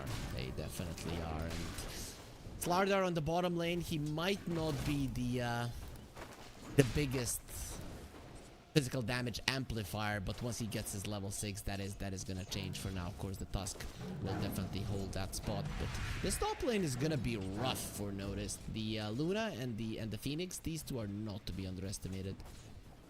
Absolutely not. And if they can keep him down, then the potential of the Luna getting actually punished is a lot lower, because Snaking and Skitter are always going to be able to take out Noticed when he goes in, and then the fact that the two supports are still there to clean up doesn't matter as much.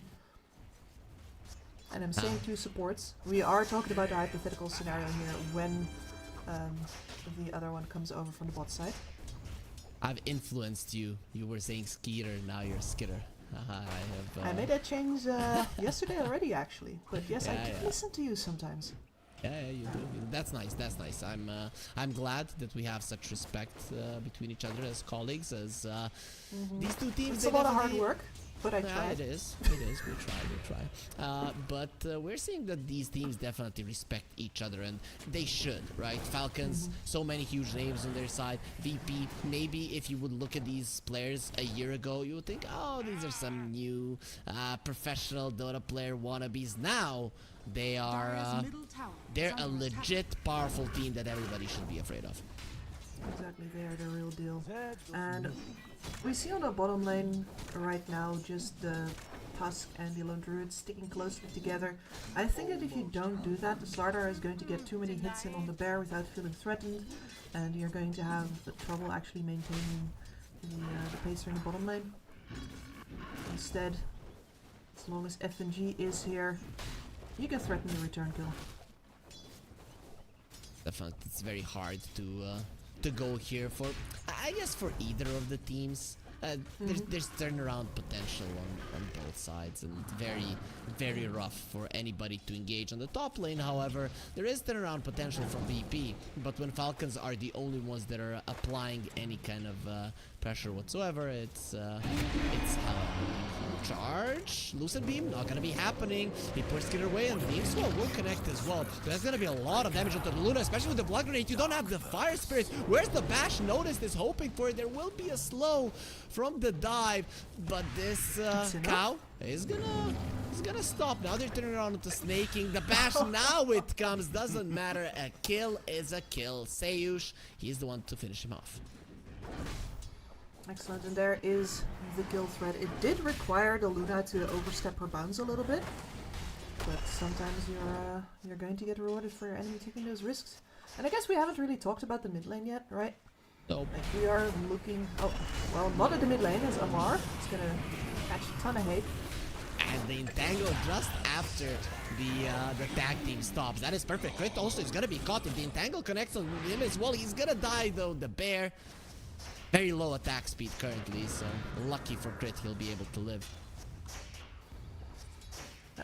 Squadix here doing very well versus Marine. Marine just not quite having enough pick. You're in a melee versus range matchup. You don't have a disarm anymore these days or any of those kinds of shenanigans. You're just going to look to clear the creep wave out and not take too much damage in the process. Which, with the constant damage coming out from the puck, is not that easy. I still wouldn't hate the approach of going for the lucky shots, right? Because Puck is a low armor hero, so that can hurt him. He does have a Blight Zone, however. The Inkswell on top lane connects on Skitter. There is gonna be a dive to slow notice down, and there's the bash. This time around connects. They need one more hit. Seush is threatening with the Stroke of Fate. Skitter way too fast. Good footwork there from him, but he can't get close to the creeps, and that's the most important thing for a carry. Yeah, and here I thought that they would need the third support to come in, that they would need FNG to come on from the bottom lane, but VP demonstrating here that clearly that's not necessary, and if Amar has one of the bullshit offlaners, they've got themselves another one. Ayush will get pushed out top a little bit, but actually snaking it is he who's in trouble. They stopped Icarus dive. Beautiful response. The Fire Spirits are still there, so you don't have your attack speed, and that's gonna allow the Phoenix to survive. But that just means that the Luna doesn't have the help of the Fire Spirits now. Yeah, exactly. It feels like either somebody is deathly low or actually dead on this top lane of Falcons the entire time. And we haven't had a lot of kills yet. Not really, not really. It's just that people are getting low, but in the end surviving. Virtus.pro, in the first 2 games, the start of the laning stage at least didn't go well for them. This is the first time that it is. So they're most likely gonna be happy with how things are developing at the moment. Absolutely. They aren't really keeping Amar down on that bot side though, but at the very least the Puck is definitely beating the Pangolier now. And this used to be different, right? It used to be that when you have the Pango versus the Puck, he's going to get your laning stage, but at least after that, as the Puck, you're going to be able to prey on him, stop him from rolling, etc. And now you have the advantage in both aspects, and it's really just all about the Pango getting as much out of it as possible, and then team fighting, well, taking the initiative before you can come and find him. So Falcons not quite in the spot where they'd want to be. I have a question, Kips. Okay, we're gonna have to hold that thought as Crit is being targeted, but his movement around the shards is perfect. Why? Because he is a god on this hero as well, so FNG won't be able to do that much. But once the Slardar is level 6, is it rough for Kiritich to go on him with the Spirit Bear? Does the bear just get demolished? Yes. Okay. So the quick and easy answer makes sense. Now when I saw the 6 armor on the bear, it really does make sense. Do you buy the phase boots then on the bear? Is it the? I think you do. Yeah, but well, no, you don't have to go for the bear. Oh, snowball save? Okay, it's gonna allow him to live a second longer. Sure. They give the kill to Malrine. I like this. It is pretty important for Malrine to kill his former teammate. Not because of that, because he rotated and wasn't getting the creeps in the meantime. Dire's middle tower Yeah, is under excellent. attack. Really fast Radiant's rotation, bottom unexpected. tower is under Virtus.pro attack. caught completely off guard there, and you know, responses would need to come from this top side. And let's see, Inkswell, he got the Fire Spirit off, doesn't matter, notice, he goes like, rah, but still Level gets 6 the now. hit in. And Skitter, he's all alone. We saw one rotation of the mid laner, now there's gonna be another one. Squadix is here with the coil ready.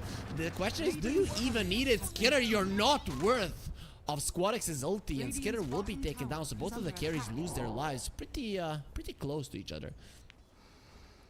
Yeah, and rather painful for Falcons that they don't get to strike back there, even though that kill takes so long, but you don't have your big reactive ability, which is of course the ult that you spend on Maureen on the bottom line.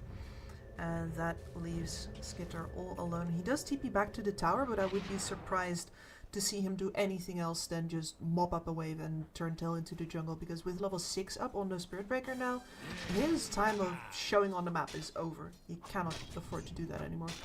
That's rough. Skitter is... I want to say he's not having the best tournament out of all of the Falcons players. I think he has been bullied the most. Radiant structures are fortified. Yeah, I mean, I think he wipes his tears away at night with money. Makes sense, makes sense. That's what you do when you win the eye. Oh no, you are killing me. What am I to do? No, but it is genuinely annoying, and I think also that in he has been playing on the same lineup for quite a long time, and his function has been very defined, and he is the one who's really like having to potentially adapt to the other two now, which is hasn't happened in a while.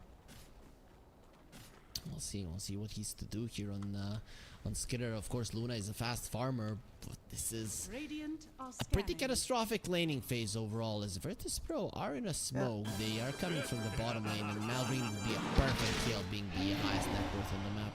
That was exactly what they wanted. Well, there's a purge. He got It's it a off. He level. got off the Rolling Thunder. That was way too early for Notice. And now both of them are going to be in trouble. Actually going on to crit. They don't want to get stuck there on the side. Notice is taking so much damage. He's going to have the Nether Strike if need be. And there's the coil finishing off Snaking. Notice break it? uses the ulti. And there's the break on the coil. But Notice has put himself in an uncomfortable position. So Crit gets the kill. That's going to be a 2-for-1. Phoenix dying. I don't think you care much if you're Falcons. No, absolutely not. Like, Crit already being there with the level 6, VP did not count on him to be able to be right there, that spell at the ready. And the snowball is really not a save, but just a stay of execution. Yeah, for sure. I just think Notice went too early though. Marine, they get going on. The shards are there. saw the swashbuckle. He have the swashbuckle. He will have it now without the core. Yeah. He should still be able to survive. But he has been charged, and he hasn't gone too far away from this one. Both him and Crit are low. The charge is coming through. Malrine is out. You are way too slow, Notice. You need to be faster with your charges. Crit will pay with his life. That is still a nice kill to get. Yeah, absolutely. The continued aggression there is something that I don't want to say now puts them in a winning position in that entire kerfuffle in mid, but at the very least, they got out of it what they wanted to. But I suppose Falcons did as well. Snake stacking. Skitter is in the jungle taking camps with the SB showing and not getting any core kills out of it. So he's going for an Echo Saber on the Slardar over the Mask of Madness. Do you think Echo Saber is better now? Is it the Harpoon that makes it the better choice? yeah, I think so as well. The fact that you get the skill more as well as having the extra stats here, right? Mask of Madness is, I think, for when you don't actually expect to be fighting with it all that much, but more farming. And I think the Echo Saber is just a better choice for your offlaner as opposed to a carry. Look at Falcons, they didn't want FNG. Well, your greed will be punished. Greed is not good, as both of them did go through the twin gates, but Radiant's bottom tower Falcons, is under are attack. they coming through as well? Yeah, they will. Swashbuckle there. This time around, FNG will get caught. Snowball. He saves himself and thinks, well, this is very dangerous. The disruption will be there, so he probably will be getting his ulti off. Gets to the high ground, Rolling Thunder, gets silenced up. The egg will be used onto the low ground. Nobody focusing on beautiful shards as the soulbind was used as well. And now, Kirtich in his true form will die despite being super melts. tanky. Notice he is the strongest cow in the world, but he has already pushed out Malrine once. And the second time with the charge, you can do it. Rolling Thunder, Malrine finally got it out. And that's a beautiful swashbuckle just to execute his enemies. Squadix has no teammates, and this time around, his team is a little bit heavier than what the case was in game 2. Absolutely, and the fact that they don't get the right connection right at the start there is absolutely disastrous. Crit once again in a phenomenal position. This man is... The 2 fights he's been in has been absolutely perfect. It's so weird seeing the lone druid pop his ulti and get annihilated.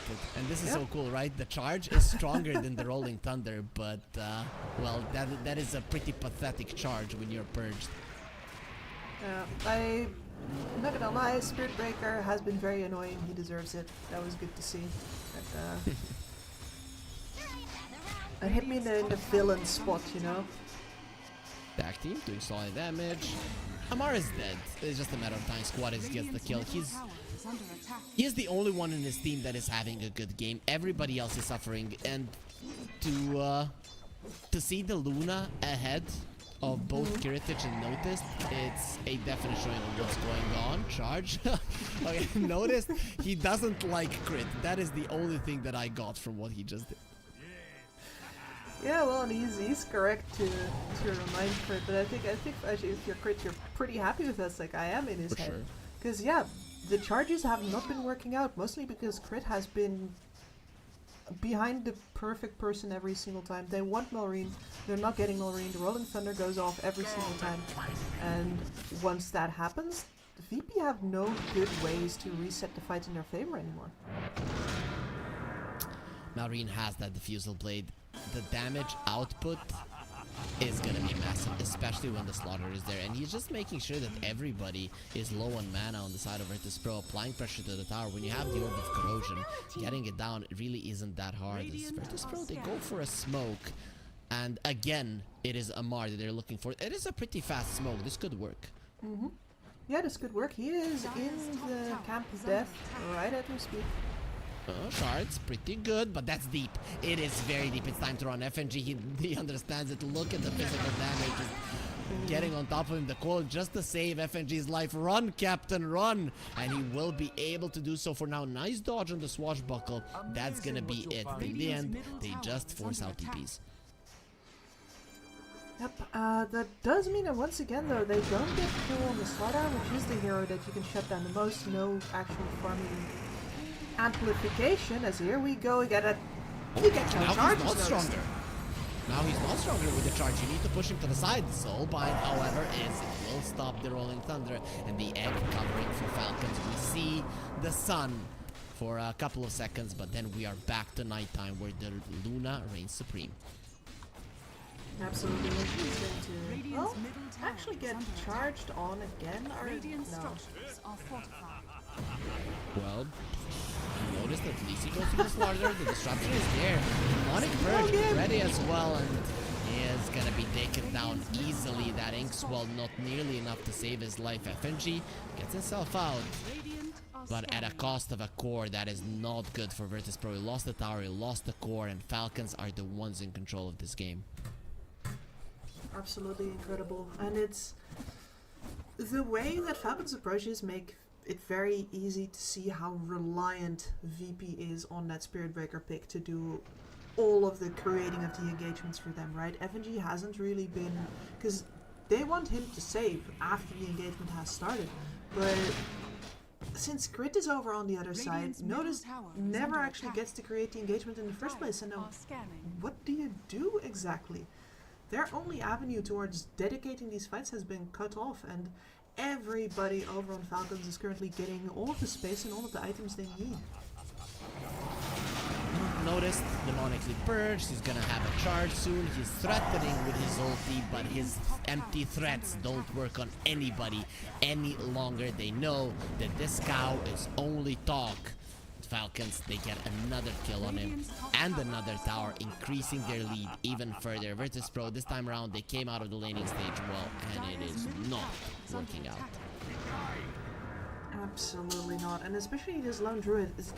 The deal with Lone Druid these days is that either you are ahead, you are an absolute stats monster, and you don't die whatsoever, or you are behind, you do not deal enough damage, and you're not tanky enough, and then you sort of fall over without doing anything. Aquatics, they see him. It doesn't mean they can do anything about it. I agree with what you said about the Lone Druid. That's why Kiritich is going for a different build. He actually wants a Radiance. I don't know when the last time is that I saw it, but how do you feel about it? Been a while, hasn't it? Yeah, and especially because he is so reliant on the stats usually, it feels passive. It's, yeah, you're gonna farm it, interrupted every single time. I don't even care. It's beautiful to see a Spirit Breaker getting dumpstered like this. Oh, dodge the crush, FNG. Well played, bro. You're gonna live for a second longer, but not much more than that. And the thing is, we're seeing Notice getting destroyed, but I don't understand these moves of his. Is he just trying to get some people on him, get some TPs? Because none of those charges made a lot of sense. I think he's feeling the pressure. Because he is the only one who can really do anything in this game. Like, you're going to... The puck wants to follow up. The Lone Druid wants... Everybody wants to follow up. He's the only one that wants to go in. And I think he's just resigned himself to the fact that if he doesn't make things happen, nothing happens. So maybe he was fishing before and he's slowly started to move into, alright, I'm just buying time now. But yeah, he feels some form of pressure to do these things. Okay, Gibbs, as my analyst, I try not to throw you under the bus too often, right?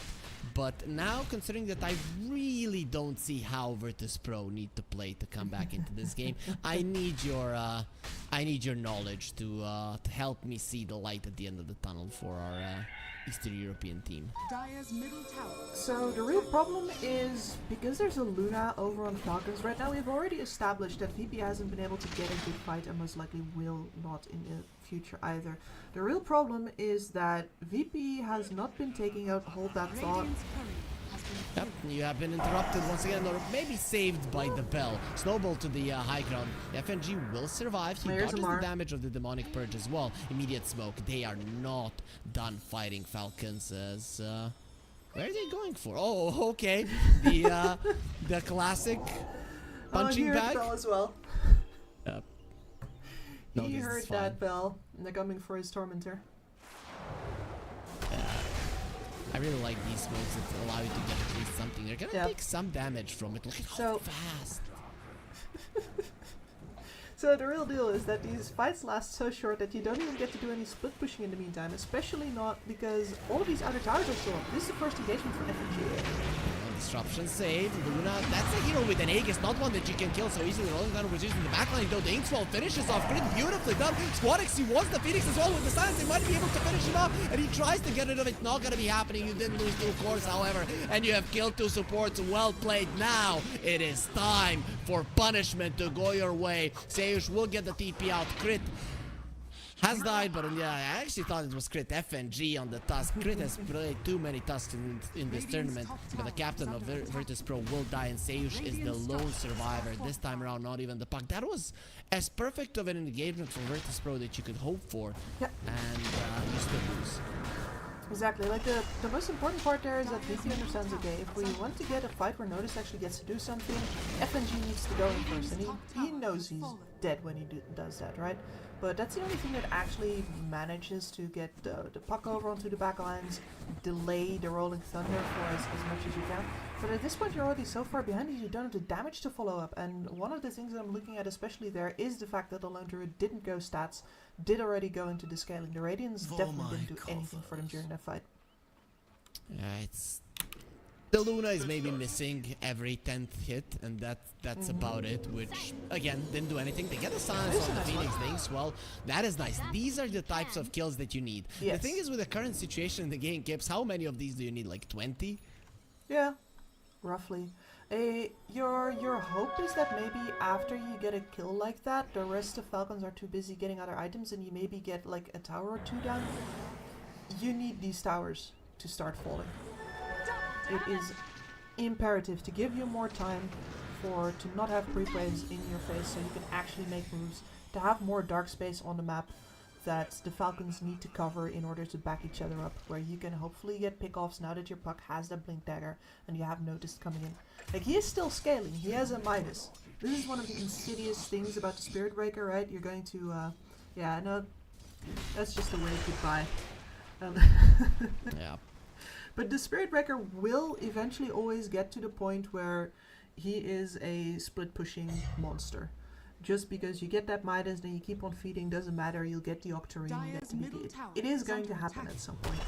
Radiant's bottom But he doesn't have a lot of space to work with right now.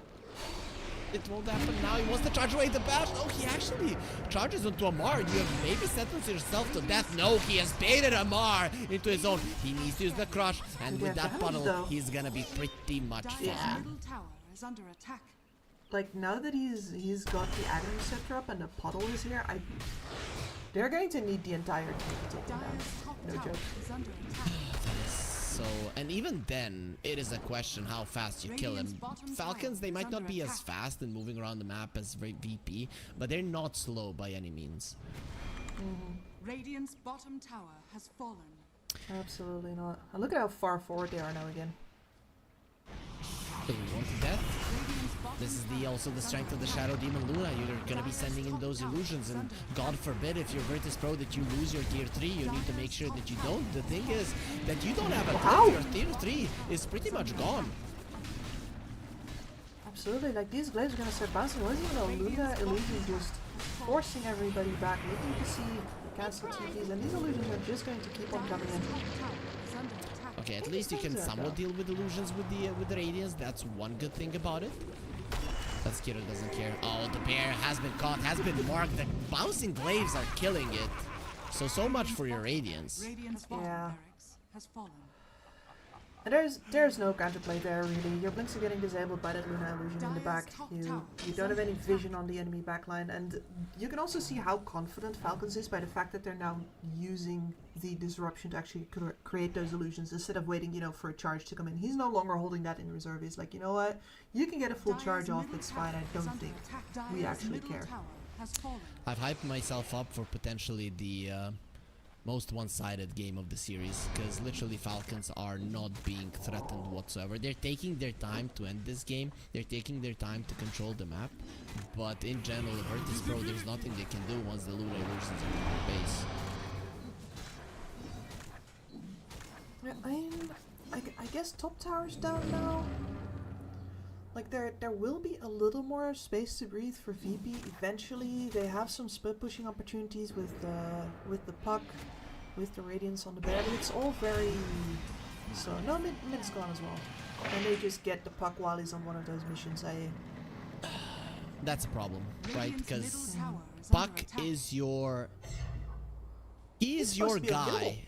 Yeah, he's supposed to be unkillable in this game especially, and we laughed like, haha, who's gonna kill you? The Slaughter. Yeah, the Slaughter is gonna kill you. He jumps on him, he goes for the Slither and Crush, Bash of the Deep, bye-bye. Puck doesn't have the HP necessary to survive those two. Yeah, I wonder if this is like if you can ever get to it like a tanky Puck can, like you go for the Shield's Guard. Radiant's middle tower is under attack. Sure. I guess if the game lasts for a long time, but it doesn't seem like it is gonna be lasting for a long time, Kips, because Falcons are they're coming for you. They're coming for your base. But the fact that Crit gets the last hit on it, like, when's the last time any of you have seen like a support get the last hit on a tower in a pro game? Because that almost never happens. They're almost always all the way in the back, even when they're pretty sure nobody's going to come and counter engage. The having those Luna illusions, it's always nice. And look at what they're doing. They're just using the Manta and then the disruption illusions, not allowing the enemies to leave their base. The only farm that Virtus.pro are getting are those illusions. Yeah. Okay, I so just don't see. Dire Go are on. scanning. No, I'm thinking out loud, but as you can hear, there's so few avenues for VP here to kind of play, like, because normally I would say, okay, well, fine, Falcons has to dive too deep then, but the problem is that Falcons have a siege engine, they have the Luna, and if you can siege and you are in a superior position, you do not need to dive. Radiant's It's top very tower hard is to under attack. overextend if you don't feel the need to. Like they could, either Malrine or Amar could drop the ball and do something completely unnecessary, but you know, they've played with Lunas more often. They really wanted to go and get their revenge on Team Tickles. Doesn't look like that's gonna be the case, and Squadix, he does get himself away for now. He's playing with his life a little bit, wants to finish off the Phoenix. Eels is there, of course, to protect him as Amar. The egg has to be used. He was afraid of being killed by that puck. So Squadix, this is what he needs to do. The problem is if they even touch you, there's a good chance that you're dead. It is, but this is the first time we've seen his shenanigans properly by a bunch of time. That's good. That's definitely good. Okay, so now back to some easier questions, Skips. So during this game, how do Team Falcons prepare for their next series? Because this looks pretty over. You let the coach do that. If you think about the next series right now, you're doing the whole practice of the wrong. Makes sense. One game at a time.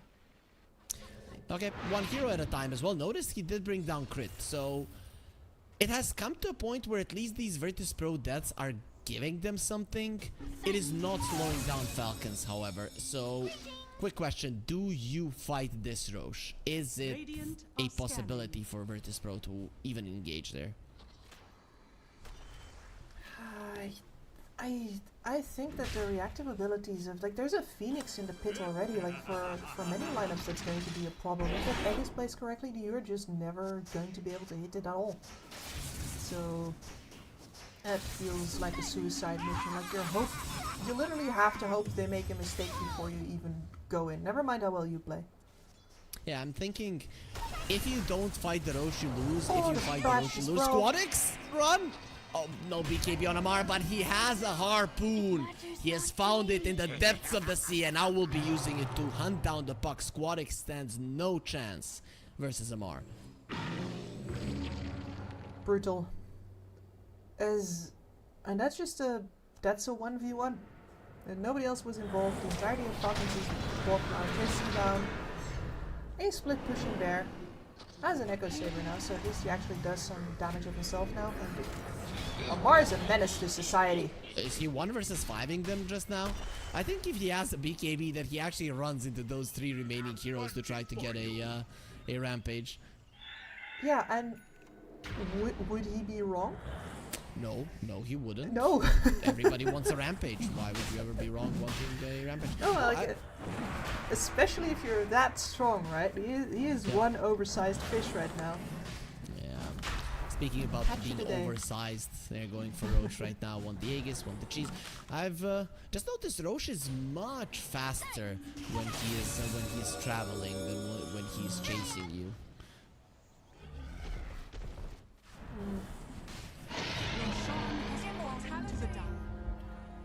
There it is. The smoke is there. You just want to get to the enemy base as fast as possible. It's time to finish this one, and it looks like they're actually just straight up gonna fish for a kill over on the side here first. Not grabbing the middle just yet. Everybody on VP needs a little bit more time for the item. Tusk, he wants an Aghanim Scepter. Puck, he wants an Aghanim Scepter. The thing though with the Tusk, he doesn't have a blink, so I don't know how much that Aghanims means even if you get it. But the Grimstroke has a Shard. It has an Aghanim Scepter though, so the Dark Portrait, that could be a good way to play the game. I mean, of course you do a strategy. That's a lot of damage though. A lot of damage into the Luna. They're gonna be taking him down. It's only the first life. The Grimstroke was lost. And FNG dropping low as well, still alive. The bear doesn't have a resummon. You have to make sure that this bear survives. He's actually sending it in. And the clay bounces will kill him. And it is gonna be. Now the puck got Amar. This time around, he needs no harpoon. He just needs one hit. It's more than enough to finish him off. And with that, the path to the championship here at the 25-year anniversary show for Virtus.pro will be done. Gives very hard to imagine them getting back into this one.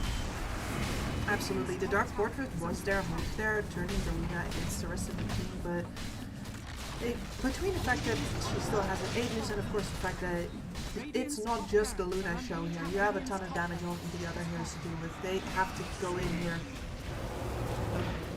Going on to the Grimstroke, they want to slow him down, and Amar will die. Actually, he won't just yet. The cheese is on the Luna. Amar will get taken down. Kiritich gets himself a kill, but Mega Creeps have been claimed. Falcons, they have gotten what they came for. We'll be using the egg. You cannot run forward towards that one. None of your heroes do well with it. Malrine, nice blink away. Not gonna be caught the coil. In the backlines, Malrine, he got the Rolling Thunder off just before it connected, meaning it's not really gonna be that big versus him. He does finish off FNG, and Team Falcons, they leave with pretty much victory in their hands. I'd say so, yeah, especially if you... like, the problem here for Virtus.pro is that you can count on the Dark Portrait, or you can hope that you could get a kickback with the Tusk, right? And they chose to prioritize the Dark Portrait. Like, he got to it first. And you'll never know if the kickback would have maybe actually given you a way to separate Falcons from each other. Then again, if you look at the mobility of the cores, you might just also be bringing the problems closer to home. I'm not sure. I'm looking at Virtus.pro players. They are, they seem to be laughing, but on the other hand, don't look like sincere laughs. Like, haha, yeah, we're not doing too well. We're kind of done for, huh? Yeah. It sucks, bruh. Definitely sucks. Look at that Dark Portrait illusion go. The strongest hero on the side of Virtus.pro for sure. Not a compliment at all. If you can't beat him, join him? Something like that? Yeah, it's We have to have the transfer command like in Dota 1. Just to trade the players. Pretty good. Which one would you trade right now to make it? Never mind. Considering that they're mega creeps, you have to have the Luna. But, that's a dead lone druid. Immediately into a smoke. And Team Falcons, they're not hurrying. We can do this all day, Virtus.pro. Because we also have some more time left in this tournament for you. You can enjoy the last minutes in the 25-year anniversary show. Mar has been caught. It will be the Savage Roar. They push him back. Kingswell is there, but Disruption will save him. Cole, under the 4 of them. That's going to be a lot of damage coming out from the Puck. Squadix is trying to finish them off. And actually, with a charge through the 3 of them, now it's going to be Crit going down. He's still alive. As they will slow down Otis in the end. He gets the kill. Kiritich, he just bought back a couple more hits from Alreen. He wants to take it down. Won't be able to do so with the swashbuckler. However, we will be able to do so. Kick the ball. FNG, he's good at football, but to beat Falcons, you need to play Dota better than them, and that was not the case today. FNG will call GG, and Amar will try to destroy Seush. He just buys his Ghost Scepter to keep himself alive for those 2-3 seconds longer that he had left in the 25-year anniversary show. And then there was 3. Team Falcons, Team Tickles, and the Dudley boys who are waiting in the grand finals.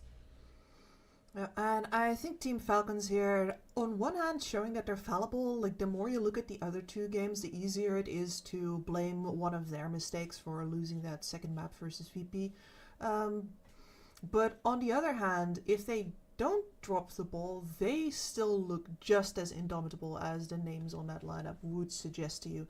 And I imagine the Team Tickles has been paying a lot of attention to that previous map because they have their work cut out for them right now. So after what you have seen from Team Tickles, from Falcons in this tournament, coming into that series, are Falcons the heavy favorites? Are we gonna see the grand finals that pretty much everybody kind of expected, or is it gonna be a potential Team Tickles in the grand finals, right? Because they did beat Virtus.pro 2-1, kind of the same thing that Team Falcons did right now.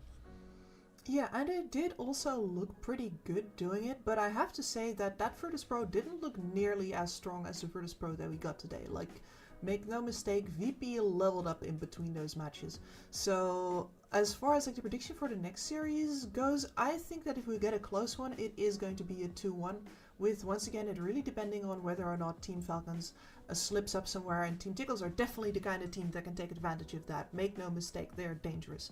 But as long as Falcons plays their own game, and they're going to be faster this time than any of the last times around, I think they should be just fine. Virtus.pro wasn't an easy opponent, meaning that Team Falcons, they might have gotten fatigued. Team Tickles, fresh and ready for battle. So because of that, we're going to be going on to a bit of a longer break. Allow Team Falcons to prepare for their lower bracket finals. They did lose versus the Dudley boys, but now in the lower bracket finals, they have a shot at making it to get their revenge. We'll see if it's going to be allowed. For now, we're taking that break, and then the lower bracket finals will come. Oh, esport. You and I have come a long way. It was such humble beginnings. As we gathered in small groups, we were professionals right from the start. Passionate, organized, and ready to rumble.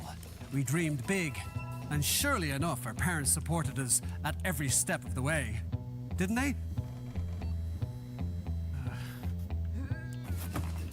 Fired up by all this love, it wasn't long until we caught the scent of competition. To be honest with you, it wasn't always that easy. Joe here, he had to take on 2 side jobs to afford playing professionally. It's gonna get better, Joe. Fist bump. Some of you dared to not even call this a sport. And look where we are today. An endless stream of esports events every year. Bet you didn't see that coming, Mom and Dad. And you know what? We have been with you every single step of the way.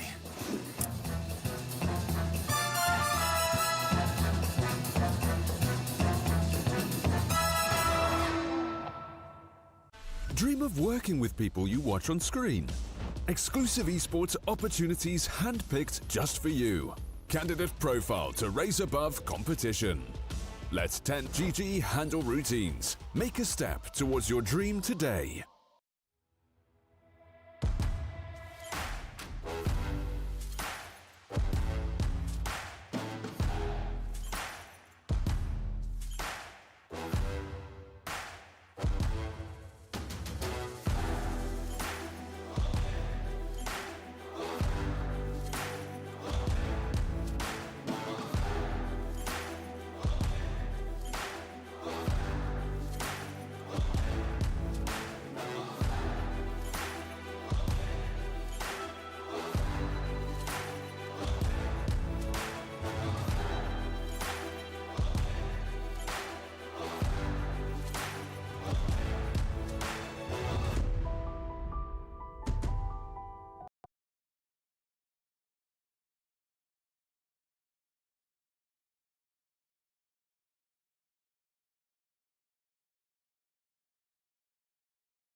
esport.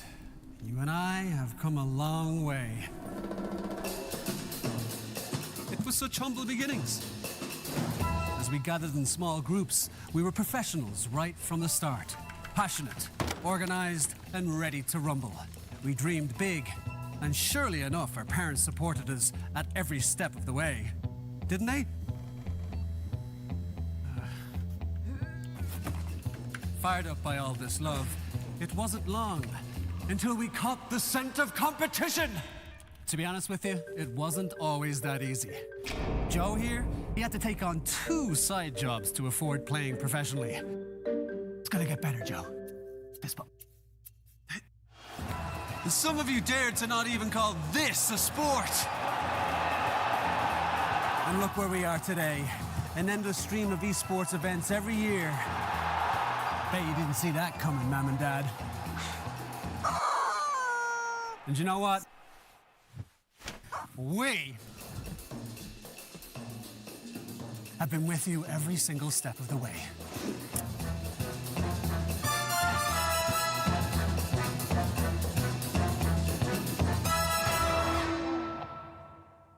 Dream of working with people you watch on screen.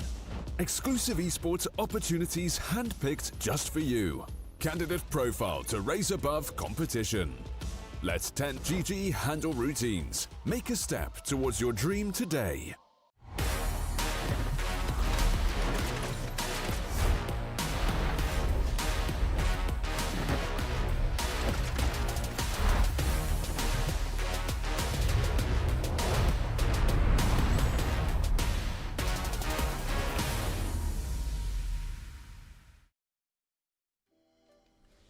A very long tournament has led up to this, the lower bracket finals between Team Falcons and Team Tickles. I'm Eric, joining me is Skips, and we're going to be bringing you the lower bracket finals and of course the grand finals tomorrow.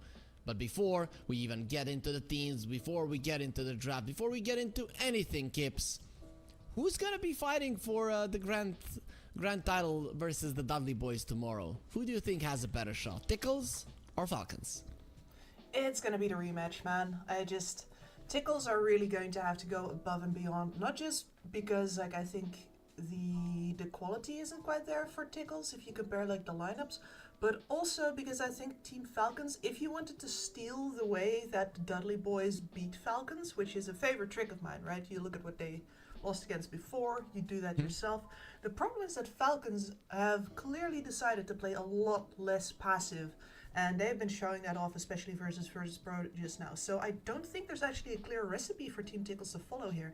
And if they do try to follow the recipe, they might just be very sorely disappointed. One thing I have noticed here on Team Falcons is that when they start losing a little bit heavily, that they haven't been able to come back. Obviously, they haven't been losing too many games anyway, so we don't have that wide of a game pool to research, but that could be a problem, right? If they have issues coming back. Yeah, it could be. I mean, their laning stage has been probably the best we've seen in the tournament so far, apart from, the Dudley Boys. But it is correct that their losses seem to follow directly from hard times in the laning stage. That said, Virtus.pro had a really good laning stage against them starting off, and they did manage to hold onto that. So maybe there's not even there a good way to get a grip on them. Okay, that makes sense. We're seeing here the players of Team Tickles, Yulnit, Lorenov, Force, Narman, and the Kalis. Recently, these guys lost a best of 5 versus Bait. If they win this series, they're gonna have a chance to win one best of 5 this December. We'll see if they will be allowed to go to the grand finals, because their opponents, they are not to be underestimated, Kips. But we talked about the qualities of Falcons, but what are the qualities of Team Tickles? Where and how should they approach the series in general to give themselves the best shot at winning? The best shot at winning. I think they have one of the high priority picks for them for sure should be the puck. We all know Lorenov for the puck. We've seen what he can do with it, and I think puck has in general be a very successful hero this tournament. So for me, that's one of the big things that I want to see if they can get their hands on it. Was instrumental one of their wins over VP as well. And I want, in general, to see them be able to maneuver around Falcons. I think they're maybe a little stiff yet in the execution, and we've seen some really good combo plays, especially come out from Tickles, like that Enigma game, for example. That was some good stuff. So we saw the approach to ban from Virtus.pro versus Team Falcons, and it was Mars, it was Chen, it was Razor. Do you think Team Tickles take a page out of that book, considering that Virtus.pro did win a game? Or do you think they will have their own idea of how you actually beat this team? I mean, the one thing that hasn't been tried yet is to actually give Amar the Razor. So maybe that's something that we're going to see coming up, but that sounds like a dangerous experiment to me. And maybe it's better to work with the information that you already have. I would probably see if I could have enough carries in my pool that I would try playing against the Razor. Maybe see if you can pick the Slardar up. Burst physical damage, always been a big problem for Razors in general. He is not very much of a hero until he's properly stolen all the damage. Blow him up early, looks great. So I'd say that you have at very least an untried, like a completely untried angle there. Okay, so nobody has allowed Falcons to get the Razor. Everybody has banned it out. We don't even know if they're that good on it, right? Exactly. If the rest of the team can play it that well. But it is Amar though. Like, it's maybe he has like a little bit of rust to shake off because he just hasn't had it in his hands. But apart from that, I'm not actually scared that it's going to lead to too much problems. It's just more like, hey, do we have lineups that the Razor would work well against so that we can, like, you know, we expect them to want to have it, we can give it so we know what's going to happen, something like that. And with the draft being ready, we're gonna find out if Team Tickles have the guts to be the first team to leave the Razor in. They see the Slardar as a bigger problem. Considering that there is no stats on the Razor and that Falcons have been destroying everybody with a Slardar, I would agree that Slardar looks like the bigger threat. He does. I mean, it's as simple as the absence of information right now, right?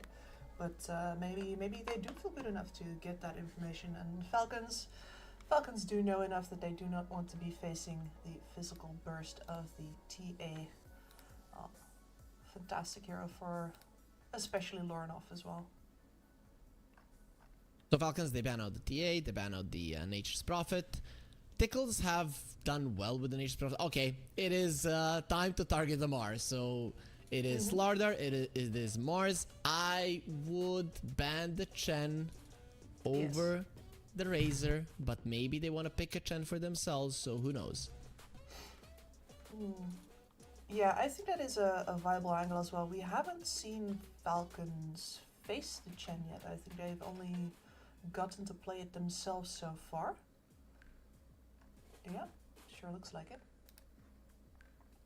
And that is another way to try them on tempo, which Falcons, again, they are... I have been leaning on the term, I think, item dependent as opposed to greedy.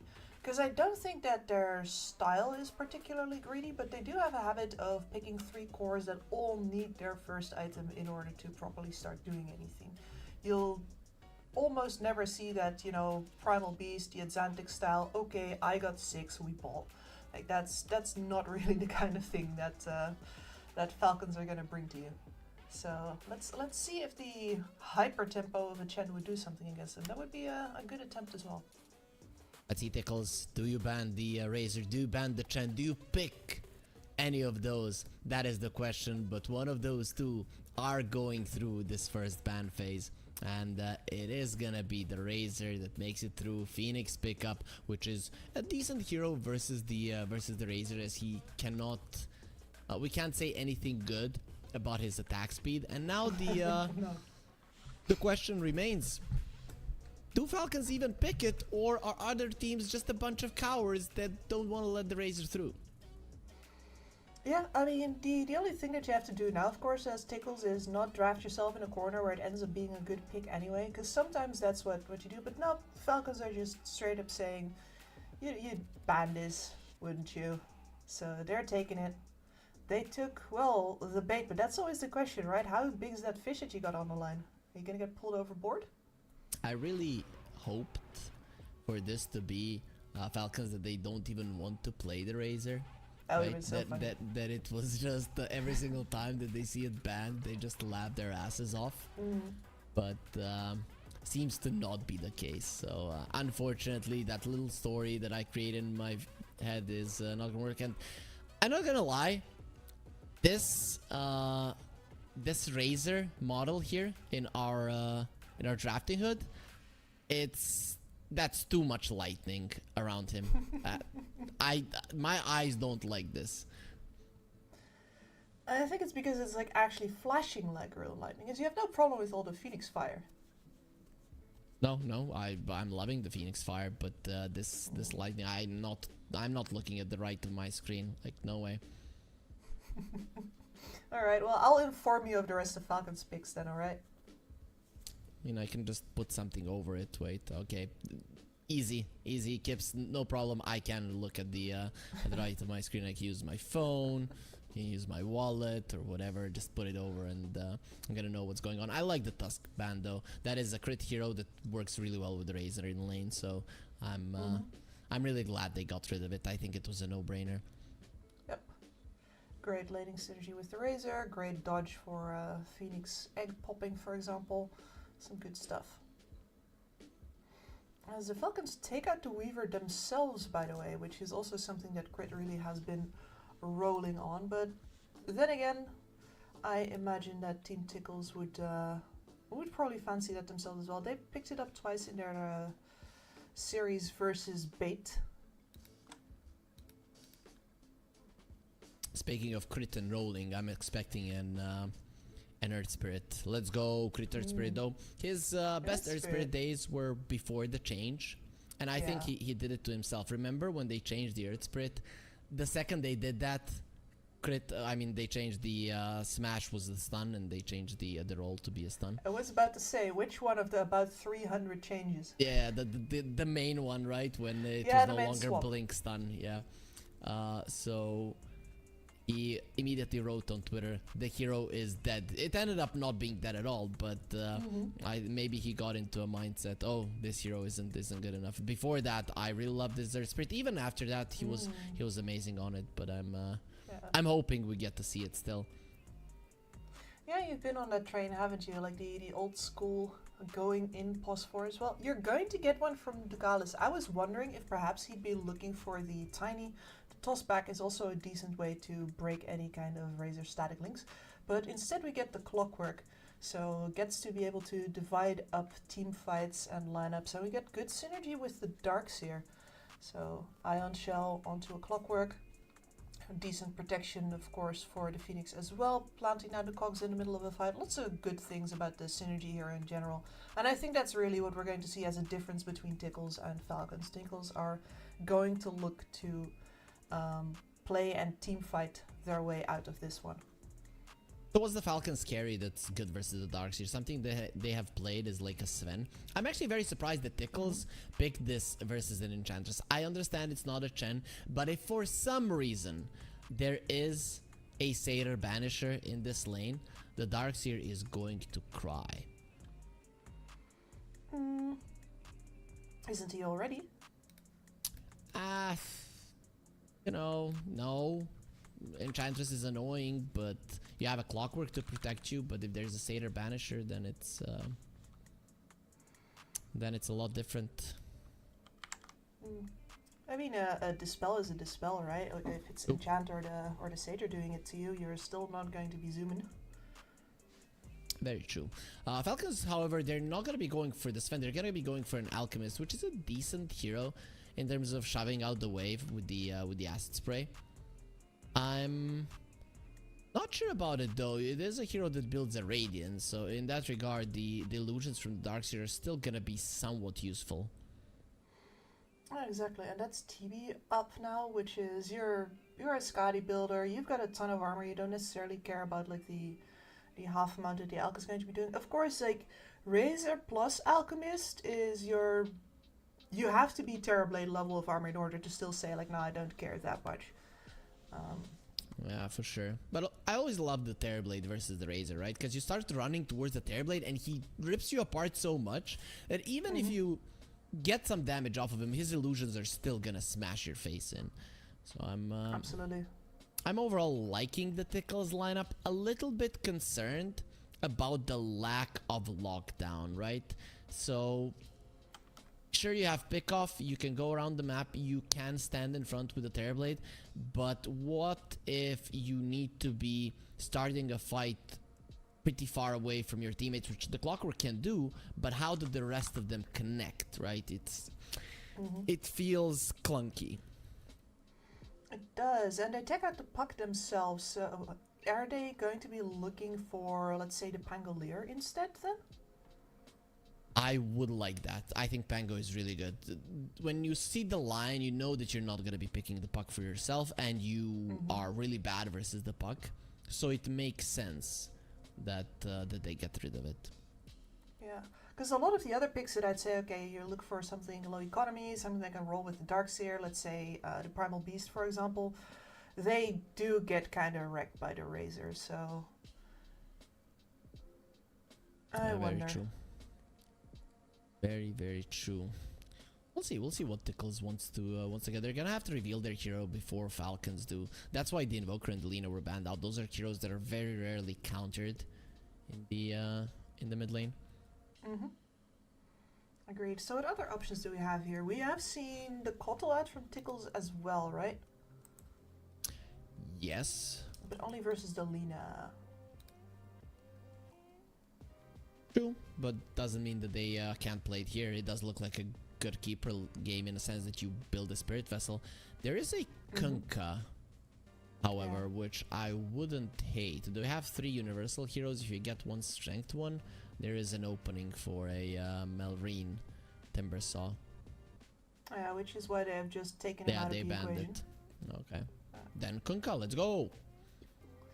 Yeah, could be really good. It has a chance to be a little bit on the passive side, and especially in these fights, if the Razor gets a link on you, you become, well, mostly a water park. Is that the worst outcome for a Kunkka? But in terms of like lockdown and playmaking capabilities, it's still a little on the soft side, at least for the lockdown. You could still go from, like Queen of Pain, Ember type of heroes, which are not ultra popular right now. But you're putting yourself in a position where you might get countered laning phase wise. Yeah. And a position where you are in mostly a soul initiator kind of situation with a lion on the field. So I wouldn't mind an Ember really. Poke and prod, and then commit when need be, with the Darkseer being there to assist you. The spell that you're afraid of the most is the Hex. The more you talk about that Ember, the more I like it for the information and the chip you get out of it. Same as like the way that the Kotl would feel really good this game. And if you really want to, though, I guess that's probably gonna be the Clockwork's job. You can still get a Spirit Vessel on an Ember as well. It's not unheard of. No, absolutely not. I mean, it's the tried and true fast Ember Spirit build, right? Now that Blade Mail isn't really an option anymore. Tickles are really taking their time. They are digging deep. Like we're going towards like the really obscure picks right now. You know what we still have in the pool? It's a Dazzle, right? And considering you have a Terrorblade, I would not hate it, but they're just gonna go with the primal. Easier to execute thing, I guess. And it does benefit from the shell, from the surge. A lot of reasons to get it, actually. Yeah, the lockdown as well. Like this is the reason why I mentioned it before. I just thought that they would not risk it in a game versus a Razor, where you also could still get counterpicked on the next pick here. But maybe they're that's a Malrine hero. Or actually, is it? No, it's not good. I was thinking maybe they give Malrine the Razor because he does play it, and they give Huskar to Amar because he does play it. Yeah, he does. These two actually have same hero pools. I think when they were together on a team, Creepwave, that they were just trying to see, okay, who's gonna play Razor better, who's gonna play Timbersaw better, and then they ended up having the same heroes that they're really good at. But no, we're gonna be seeing a mid lane Huskar, currently undefeated for for Team Falcons, but a lot of the heroes that they've played are undefeated, as they've only lost 2 games so far in the tournament. Overall, I really like what they've prepared here for us. Yeah, this Huskar pick is definitely... I'm having a hard time seeing how you do anything against that if you're on the side of Team Tickles, except scale. Getting him dead is going to be super hard. You want Skadi on your Face Void, excuse me, on your Terrorblade. I'm not sure how much you can do against that Huskar before that, and that's quite a long time to be walking on eggshells. Did you see the Kalis and his watch in the back? Like, you know, the ones that you buy and then you just connect them to the or glue them to the wall in a way that you want, and then you need to do it well. He just, look at that, 9 is at the bottom, 8, 7, like it makes no sense. That's kind of wild. Oh, he's feeling good. Yeah, he confident, confident smirk right there. I do think he's right to feel confident here, because as far as, like, you know, cheesy gotcha picks go, that is a really good Huskar pick, and it's very unlikely that Tickles are going to have a good answer for it. And I do feel like that's what we've been seeing, Tickles trying to mostly answer what is going to happen over on the side of Falcons. A little bit of things going for themselves as well, of course. They have really good internal synergy for combo plays, but you're going to have to nail everything in a row in order to get that Huskar down. There is this question of, have you gone too greedy with 3 cores that all of them do need farm, but we'll see how it works out when we get ourselves into the game, which is now the lower bracket finals a start. And Amar, of course, he does have the Razor Arcana. Look at how cool that icon looks. That does look really very good.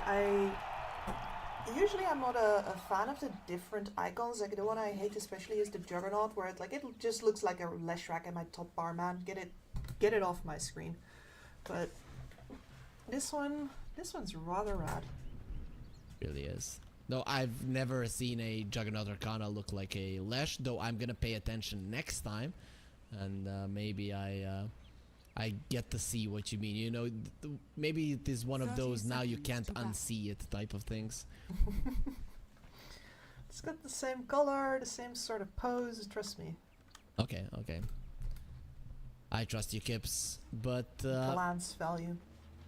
I'm looking at this Tickles lineup. How do you kill a Huskar? I guess a good thing is that you have a lot of overtime damage, so toggling the armlet is gonna be tricky. And that is one thing when I'm looking as Tickles can punish Malrine.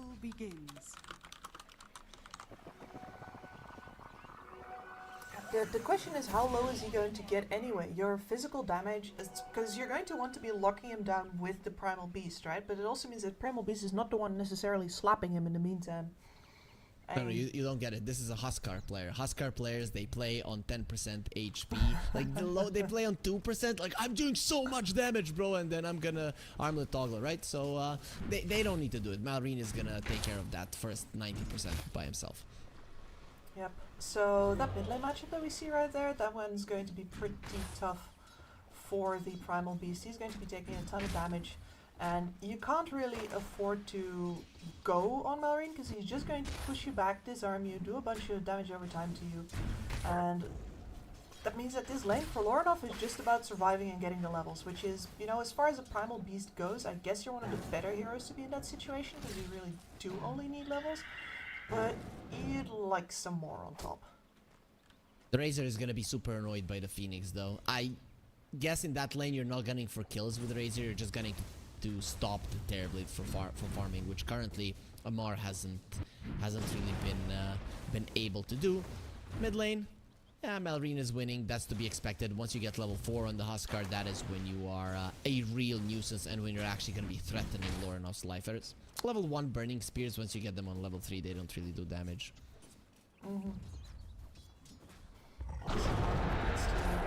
Exist for now.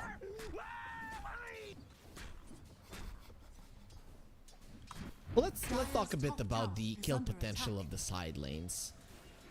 Is there much of it? Because I think we've had a lot more potential for action and kills in the previous games.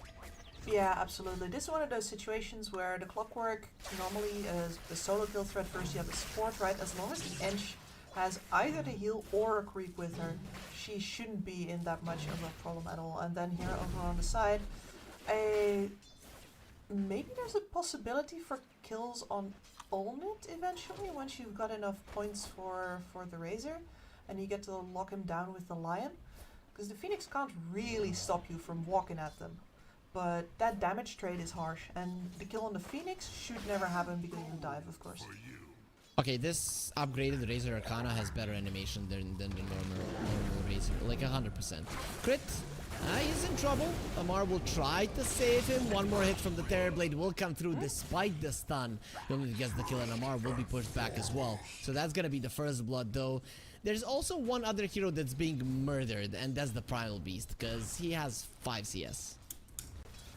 Yeah, we don't usually see people getting tripled up in the mid lane, but clearly the Huskar has double the amount of denies that he has last hits. I was talking about how at least the Primal Beast only wants levels, but he's not even getting those. Nope, there's 11 denies, make that 12. So tripling or quadrupling him in CS now, and yep. 12 times more denies. So Lorenov, he's not playing a game. This is I don't know what it is. This is the Dota player brain working when somebody's getting destroyed this much. It's just hella funny. Yeah, it has indeed crossed over from a tragedy into straight up fun. And there's nothing he can do about it either. He is completely helpless, and and rotations aren't necessarily going to make that better for him either. And those are not really going to come in because both of his side lanes need to stick with their cores for now. Oh, Lorenov, at least Primal Beast crit will die again, but at least Primal Beast can have the potential to cut the waves and take them into the jungle. Remember how it was played earlier, but it's just not as powerful as it used to be. And he's only level 3, so that's yes. Another issue that you have. Oh, Norman helps him out a little. All the little bits do help, and the Darkseer is in an okay place. Like, Ench is, of course, making things really hard for him, but at the very least, the fact that there's an Alchemist opposite him in the lane does mean that there's not too much kill threat or anything else going on here, and Skitter is not necessarily stopping Force from farming. Still, you do want to slow down the Alchemists, which currently they are not doing. They're just shoving the creeps towards this tower. And you would think, oh, the Primal Beast is gonna rotate, but when? Like minute 15 when he gets level 6? He's gonna be rotating in his grave at this point. It's just... there's nothing for him there. Okay, he went. And that is exactly what you picked that Primal for, right? We were talking about playmaking ability, we were talking about lockdown, a hero that was supposed to get things moving over on the side of Tickles, but right now if he tries to make anything move, all he's going to do is fold in half. Yeah, at least he did manage to pull that one wave into the jungle, farm the camp as well. So the CS isn't looking that bad, but I'm kind of scared to move on to the net worth. We'll see once our observers allow us to do it. It's gonna be like 1500 difference between the two mid laners. Yeah, absolutely. I'll take it. No question about that. Level 6 for Malrine versus level 4. What a shellacking. Yeah, this is the worst that we have seen, and this is the thing that what we have seen in this tournament overall from Team Falcons is that they completely trashed the laning phase. Dudley Boys and Virtus.pro have somewhat stood their ground. The other teams, they stood no chance in terms of that. As Lorenov, he does bottle the water rune, should be able to live. Tries to get himself away, and the Hex crit didn't have the range. And that is, he's going to have to hold that to jump away every single time, as well as Narman also catches a couple of stones. Yeah, both of the supports are here with the catapult wave. This tower is probably going to fall, isn't it? Most likely is. When you understand just what the difference is between the mid laners in strength at the moment, you just bring in the supports, and it doesn't matter the difference in supports at this point, even though Team Falcon supports are pretty powerful themselves. The core difference is just way too vast. That deny was so unnecessary, but he's just completely in the zone. denying every single thing that he sees. Yeah, he has more denies than his mid lane counterpart has CS. They're gonna bring down this mid lane tower. I think this is gonna be a relief for Lorinov, because Frankly, yeah. he gets to see creeps. He'll be very happy to meet him again after such a long time. Of course, the problem is that since the side lanes of Falcons aren't exactly getting pressured right now, these supports can just sit mid still. Now, Lornov's even walking into the base right now, straight up. When Skitter is farming some big stacks there. Alchemist, even a better game than the Huskar. Of course, you get that bonus goal, but with such nice stacks and everything, it's gonna be even better for Skitter looking forward. As they do smoke up Malrine, so it's time for him to make a play. Nope, he says, I am gonna be staying in this mid lane and stopping Lorinov from playing Dota. Yeah, which is fair enough, as long as Lorinov doesn't play Dota. I don't think Tickles plays any Dota. If he has to be in the mid lane, it's a problem. And he has to be in the mid lane. 8 minutes exactly. Radiant's middle tower is under attack. Yeah, they're sweating probably from the heat coming out from the Huskars burning spears. So he's just continuing to farm. So what's the play, Kips? Do you still have to go for movements as a primal beast? We're seeing that he's trying to. Yep, I think that this is exactly the right way. You're going for Skitter. Skitter is moving on the Radiance build-up, so pretty slow on the relic there. It gives you a little bit of time, because you know that the supports are seeing this, right? Is he dead here on Skitter? The TPs are coming in. Malrine coming over to assist his buddy. There is still a healing Lotus on Skitter. He will use it now. It won't be enough for him to survive. Now remember, going for a TP out. He will not be allowed to escape. Amar gets the kill even in the fountain. The Burning Spears would probably finish him off. So overall, it is a victory for Tickles. Yeah, absolutely. All of your cores get off scot-free. All of the cores of the enemy move over to your lane. So that's a couple of TPs that are down now. You know, even though you can take the twin gates here as the Razor, it's about as good of a move as you could have hoped for, honestly. Pretty good one. The Terrorblade is being chased down, however. They're taking his damage, and very soon they're gonna take his life. Nice Hurricane back. The winds are not blowing in favor of Team Tickles. And the supports of Falcons, they're a very powerful force. He's burning down, has 3 wand charges, shouldn't be able to offset that regen with the Seeds of Serenity. It's not gonna be enough. It was close. Oh, good try. Good try there. I guess then that is the one threat we're going to see the Kalis try to snipe that armlet toggle. Radiant's bottom tower is under attack. This is reminding me of the games of Team Falcons that we have seen before they met the Dudley Boys. Right? It's kind of what it looked like. Lorinov is dead as well. The games that evolve into like ancient Greek mythology facts and discussions about the nature of life very soon, those ones. Dire's top tower is under attack. Speaking of life, Tickles, they're not gonna have much of it if they come close to this Razor. There's only 4 kills on Team Falcons, but they have a 5k gold lead and 3 of the core stopping the network chart. Plus, you're versus an Alchemist. This hero is untouched, and he will be untouched because you have a lot of things to deal with if you're Tickles. This is slowly getting out of hand, Kips. Yeah, and where's your damage supposed to come from? I mean, I know the answer, right? The answer is the Primal Beast, and it's... The hero does so much. But what you pay for with is, of course, with his scaling. Like, unless the Primal Beast is snowballing, he is going to fall off. He's not going to be a threat. He's going to die when he goes in. And that is exactly the problem that Team Tickles are going to have right now. They could have been getting both the damage and the initiation out of him. Instead, he has been completely shut down. And what that means is I do think you're literally waiting for the Skadi already, and they're going to make a couple of attempts here, like the smoke.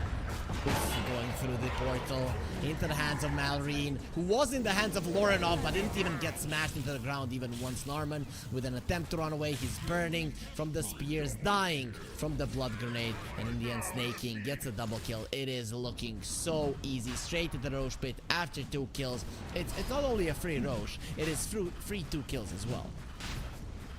Yeah, and I think we can really see why we saw Amar smirking like a cartoon villain. 'Cause this does really seem too easy, right? And you know what? In the previous game I said, alright, you never think about the next map yet, but if you're Team Tickles, I gotta imagine it's sorta on your mind already. Because working purely to get yourself towards the Skadi now is... Yeah, you're probably going to get it before Falcons hit the high ground, but are you going to get anything else? Are you going to have damage by that point? Who is supposed to supply that? You don't have a support to upgrade either. This is one of those situations where you're playing a mid lane matchup that is unwinnable and you are not sure what to do. What I did like there, we saw Laurenov on the camera for a second. He was giving some instructions to his team. So to me that says he hasn't given up, right? Though does he need to give up here to get smashed? Never. I do think that is correct. Like he knows that even though his game is hell right now, he is the only one that can do things, and so he's answering that call. Even though that's very hard to do when you're just not feeling strong, which he is not at the moment. Definitely not. The Dark Series having the best game out of all of the three cores, but you needed your final beast to have a game. You kind of put a lot of emphasis on him. In that drafting phase. It was your last pick, but it wasn't the last pick overall, and you had your concerns about it getting countered. It got countered in the worst possible way. I can't think of him having a worse game than this, right? Getting 5 creeps out of 10 waves doesn't happen. That was absolutely insane, and you gotta feel for the guy, but this is war. This is war. Team Falcons, they have come to win it. They did go to the lower bracket. They probably thought this was gonna be an easy cruise for them. The Dudley boys proved to be a strong opponent. Virtus.pro, they took a game. Team Tickles, they are taking a beating. But it doesn't matter. Team Falcons, they always win game 1. We know that. Then it becomes scary. And, well, here, another attempt dodged. Sometimes you literally gotta count your wins as well. There is an Aegis in the hands of Murray currently. He hasn't gotten to necessarily use it yet, though. Yeah, Onit does need to keep on running. So 9 kills. Okay. We had a pretty interesting series, Gibbs, where people were dying, killing, hitting, everything was happening here. Not so much, and as I say, Skitter has been targeted. He's inside of his ulti, won't matter, gets a really beautiful stun before he goes down, and now Amar is 1 versus 3. That doesn't mean that you will trying to finish off Force before he goes down. Not gonna be happening, actually. What killed him? Was that the creep that just killed Force? Radiant That's possible, or was he close enough for a lightning strike? No, because it was definitely Dire that got the kill, right? Yeah. No, so I think that was just literally the creep right there. Well, that is the best possible scenario, Dan. Awesome. Because, yeah, like, sure, you get that kill, but the fact that the reaction is so anemic that it's literally only Amar who comes here and literally nobody else, that's a little on the greedy side from Falcons, I have to say. And Team Tickles are gonna feel very happy with that indeed. Yeah, for sure. I thought it was gonna be Malrine who comes over, because he'll definitely have an easier time at least bringing down the egg, as he does have the attack speed to do so. But for now, he's focusing on the tier 2 with the Aegis he wants to do it. Skitter this time around, he will be protected, has the unstable concoction. It will fly over towards the armor. With the force step, gets himself to the high ground. Unfortunately, Snaking is already waiting there and will greet the kill with a smile on his face. Laurenov, onslaught away. Amar won't even be using the link there. No reason to do so. Absolutely none. And I guess that, you know, Falcons are prioritizing just having Malrine on the front lines right now, taking away buildings, which is, yeah, Malrine is the strongest hero in this game by far, has been since the start. He's got a full BKB. That means that the wall doesn't touch him either. Nothing in this game touches him. So, you know, chop down towers 1 by 1. Sure, maybe Tickles takes 1 or 2 of your heroes away, but by the time you're done with their towers, I don't think they have any like information to do that with anymore. They're gonna get 3 BKBs at roughly the same Radiant's time. middle So tower Team is under Falcons, attack. they've gotten 2 tier 2s down. With those BKBs, they're gonna be able to farm towards the next Roche, and I doubt that Tickles are gonna be able to do anything about it. But with those couple of kills, they have bought some time. Maybe a couple of more minutes for the Terrorblade to get the Scotty. Not today. Very nice save there on the stun from Crit. You don't want to use your Sunder. You don't even have your Sunder. Yolnit knows, if I get caught, I die anyways. So why not increase my my farming capabilities even further? Exactly. That's just literally it. If you get caught, you're a goner.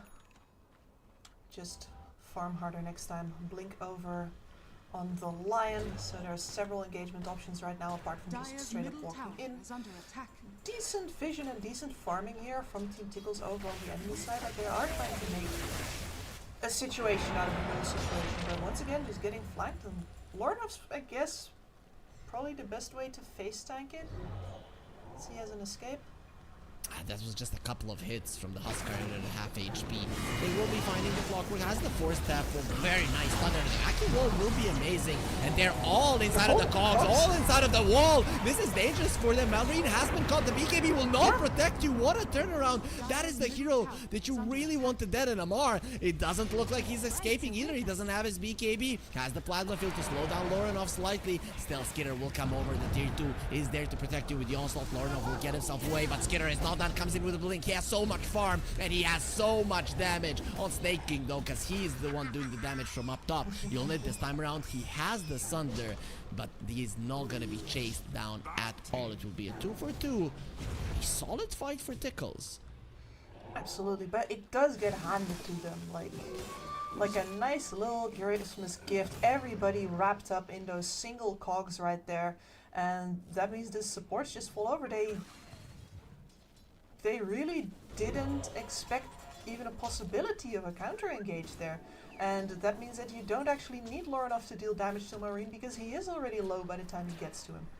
That's awesome. The definition of overconfidence, right? That's Yeah. that's pretty much what it is. Thinking that you can go into the wall versus a Clockwork. The Khalis will get caught and yeah, he can't die away. Also, that's a hook shot forward, so Crit will be able to escape, but can we say the same about Narman? He's fine. He knew he was gonna be okay. It's fine. For now, we have seen Crit make plays on a quarter HP before. So really all he has to do is go in, disable somebody, turn tail, and watch the fireworks fly. Doesn't have that much in terms of damage, however, but in terms of catch, he sees force. He needs some help here. He wants the kill. Snaking doesn't have mana, meaning his impetus is not going to be doing anything. And Malrine, he's going to be thinking twice about fighting, or is he? He is being pincered from the side and get the Hex onto the pile beast. Has the blade mail. Malrine still jumps in, pops the BKB. Will get smashed into the ground again. He's dropping low. Doesn't care. Stands his ground. Will be fine. Not for long. The heals are keeping Lorenov alive. He needed that Sunray to continue on him. But the Phoenix focused more on killing heroes still. Bring him down is great. And this time around, the hook shot on Armand. Oh, Snaking. Even in death. I got you, bro, Crit. I got you. You will save him with a Hurricane. Beautifully done. I have to question Maureen's motivation a little bit here. I mean, like, you're feeling powerful, you're feeling strong. I'm guessing that it's just simply like, where is the rest of my team? Like, shouldn't we all be feeling strong and playing out the last outer bits of jungle away from Team Tickles? But the rest of his scores were not in the vicinity, and it gets you plays like this. The Team Tickles are scaling here. They have the greens over on the Darkseer, for example. They are a lot harder to take down now if you don't get easy pickoffs like this. We saw in that fight that the Phoenix, if he used the Sunray, the full one on Lorenov, the Primal Beast probably would have survived.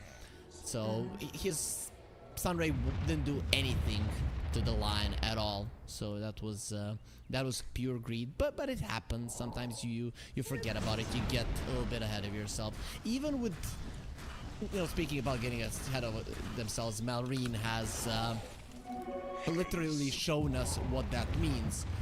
But despite that, it's still a huge lead for Falcons. It still is, and he's always been getting kills with these overplays.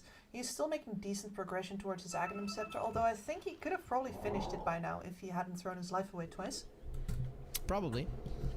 That's finishing items, Skitter. Yeah. He's gonna be getting it. He has a lot of money. Our viewers can have a lot of money as well if they go to pinnacle.gg/odds, because we have some amazing ones for them in this tournament, in some other titles, other games as well. 25 years of Pinnacle. That is what we're celebrating. But 13 years in esports. They are going for Roche. Smoke from Tickles. This is a big one. You have a clockwork. Yeah, the Razor is only just wandering in, and Crit's actually waiting behind the portal. All blocked. The jetpack gets purged off, so your technology is no good here with the Hex. They also found the poor Darkseer finger, and the damage from Amar, more than enough. 2 heroes dead, just like that. The TP out from Phoenix, it will be successful, but this is the fight, this is the engagement that Falcons have been looking for such a long time. Lorinov gets stunned up by the unstable concoction. It's a long stun, not long enough for the other ones to connect. Yep. Now I think we're coming to the point where this Starlight is going to have a Skadi, and we're going to have to see Falcons take high ground into the Skadi. And they have plenty of options for diving it, they have plenty of options for sieging it as well. You can always put the Razor on that high ground, of course, if you want to. I'm gonna see what approach they would like to take, because this Aegis is definitely for base taking. Most I want to definitely. take the outer 2 towers still first, though, yeah.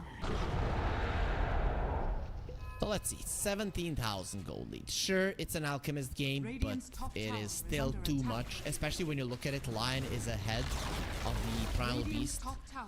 Poor Lorinov just can't get a game to go his way. No, I know a Primal Beast doesn't have a game, right? He's close to the BKB now, though. He just jumped in, he has the Aghanim Scepter, so the Darkseer is daunted, and actually vacuum wall onto the 5 of them. This is a problem, especially because there's gonna be an egg right in the middle of it. Ballerina is trying to finish it up, that's too deep. He's gonna be losing the Aegis, but they lost the Alchemist already, and now surrounded by enemy heroes. The Terrorblade, he's gonna be very, very strong and have so many losers to play with. Now you fight me, Terrorblade, no problem. I'm gonna do it right now. He will burn a little bit Yulnet, but he has the Skadi. The cold is on his side too. Again, it is Team Falcons, or it is Malrine who pulled them into this. And why didn't they use all the stuns in the Darkseer? What the hell? I'm really confused about, especially the positioning of that fight. Once again, Team Tickles manages to, I don't even want to say lure, like it's Malrine that lures everybody into the position where they are right below that high ground. The Darkseer once again behind the trees. Beautiful positioning from Olnit as well. And that just makes it impossible for Falcons to fight, but they really just did that all to himself. Yeah, they did. Though Crit was right next to Malrine and Force was still taunted, and he used the stun somewhere in the back instead of stunning the Darkseer.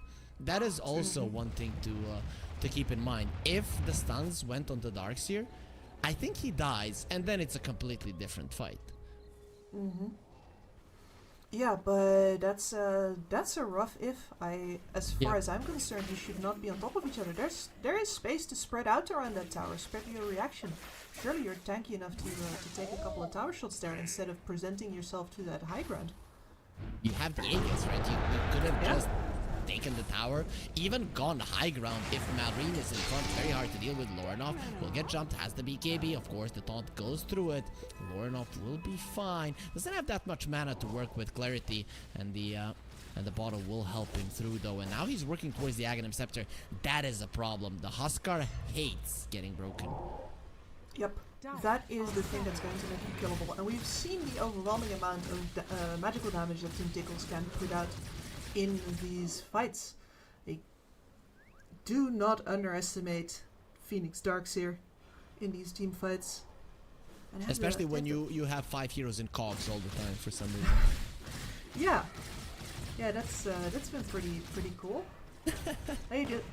Listen, Norman is an absolutely fantastic Clockwork player, but he has been getting a couple of more players than he really deserves to have in there. Okay, Narman, Gibbs just says you don't deserve Radiant's it. You bottom might have tower gotten is under 5-man attack. cogs, but nope, no, you can't have it. Anyways, though, Falcons are still gonna be going for a push. You're going into all of the ultis of the enemy, so let's see if Team Tickles mount up a Dire's defense. top This is tower taking a is bit under too long. attack. They're smoking up, and their tier 3 Yeah, is I don't know. already smashed. Radiant's Weird bottom side of the tower map is as well, under because if attack. they're taking the gates here, sure they're gonna come from behind, but it's still a lot of distance. Just stay in front of overcome. Malrine, he's gonna dive. Why are you going from the back? Radiant's bottom tower has fallen. Radiant are scanning. Let's see. They Oh, are it's coming. those The Falcons scan are was actually doing used. it right this time. No, they know where the enemies are. The ward will be placed. They jump in onto the clockwork. shot. The follow-up stun is there. Lorinov protecting him with the BKB. The stun, he doesn't care about it. The stun ray going through everybody, and Lorinov is dying. Malrine will run himself out. He still has the cheese. Doesn't want to use it, obviously. The two heroes of Tickles have gone down. Snaking with the TP will get himself to a safe position. And the rest of Team Falcons, they hold the high ground. This is a problem for Tickles because you have no Metamorphosis to fight with now. Nope, that's a really big deal. The TB, we all know that he's not good at the mano a mano. And never mind the fact that you need to be spreading that Skadi around. You want to be hitting both the Alchemist as well as the Huskar in these fights. But they're not going to be going for a push now. They did retain the cheese. I get that the idea right now is Roche is very close to being respawned, and we should just wait for it. Is that the play for Team Falcons, or are they going to try to poke at some objective before the Roche respawns? I mean, if they hadn't been getting severely punished for those pokes before, I think they would be going for them, but no, I think the call for discipline has been made, and they would do well to hold to it right now. They're still in a very commanding position in this game as far as the item lead goes. You're still... Lorinov is not going to have his Aghanim Scepter just yet, Radiant and you are still have scanning. plenty of damage to deal with this team fights, even though it's starting to get scarier to go into the pit first. The lead's pretty huge, but we have seen in a couple of fights that it doesn't really matter if you get the big vacuum wall, especially the Narman being always ready to catch them all in, to entrap them, and with that kill them as Yeah. well. But And Force has been doing this all just with positioning behind the trees before. He's going to have a Blink Dagger at some point pretty soon, and then that's really not up to, you know, oh, but maybe Crit could have had. Dire's top tower No, he's is just going under to be out of attack. reach. Phoenix has a Glimmer Cave, not something that we see too often, but it kind of makes sense versus the Huskar that you want to keep your teammates alive. Huskar will have the Halberd, however, that's 5 seconds of the Terrorblade not attacking, and that can be a huge deal in these fights. Absolutely. Like, the physical damage of Team Tickles is still pretty much all in its hands. And yep. That is just still a weakness of their lineup, just because Lorinov hasn't had the ability to scale whatsoever. Even though with the terms of like utility and tankiness, he's definitely back to properly contributing. It's still not the same as him having a game. Like, the fact that he's barely crept up above crit should tell you enough. So we've talked about the break of the Aghanim Scepter of the Primal Beast. He still doesn't have it, but the Terrorblade has the Silver Edge, so that is a break for the Huskar. He's gonna have to be ultra careful. Luckily for him, still has the cheese. Yes. The question is how much it matters if they can't keep... I mean, on the other hand, Onet doesn't have a BKB, right? It should be fairly easy to immediately counter-engage on Onet if he gets the first hit off onto Malrine, because that means that he's fully in the front lines. The smoke from Tickles, but they don't want to go too far out. They want to slowly gather some info on the map. Radiant The are thing is, scanning. Falcons are aware that the way that you lose this advantage now is if you lose the fight before the Roche Pit. In the Roche Pit, you're probably going to be ready, and then it's going to be fine. But if you lose a fight somewhere out on the map, it can secure a good Roche fight for Tickles in the future. Good, yes. And the problem is that Team Tickles has just held that position as hopefully like an anticipation, right, of Team Falcons coming through there. But that was not the case, and that means that they're now... actually, Falcons are going to take their time. Another smoke. I think Tickles still makes it to the ward spot and to the Twin Gates first. That's a little lucky, but very necessary for them. It's big. They're on the high ground, and around that high ground, everything is a choke point. So if Falcons, they just go straight up Could be dangerous, this courier. Oh, the couriers, they're such Every traitors time. today. What the hell? Lotus Orb on Narman, he's protecting himself. Amar doesn't want to come forward. This is way too dangerous. Absolutely. The nightmare fight is getting vacuum cogged on the low ground below where Onit is going to be raining down Skadi upon you. Under attack.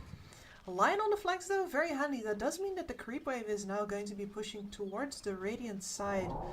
Tickles are behind their own creep. Yeah, this is They're gonna have to exactly the come. right move. Falcons just follow it. I say, right, you Roche can't or do Roche. Rax? Yeah, I mean, they can't take Roche all that fast. So, Yeah, hello not really. Tickles. You want that Roche on? Radiant's We think you bottom don't do damage. barracks are under Oh, attack. Radiant's ding That dong. shard.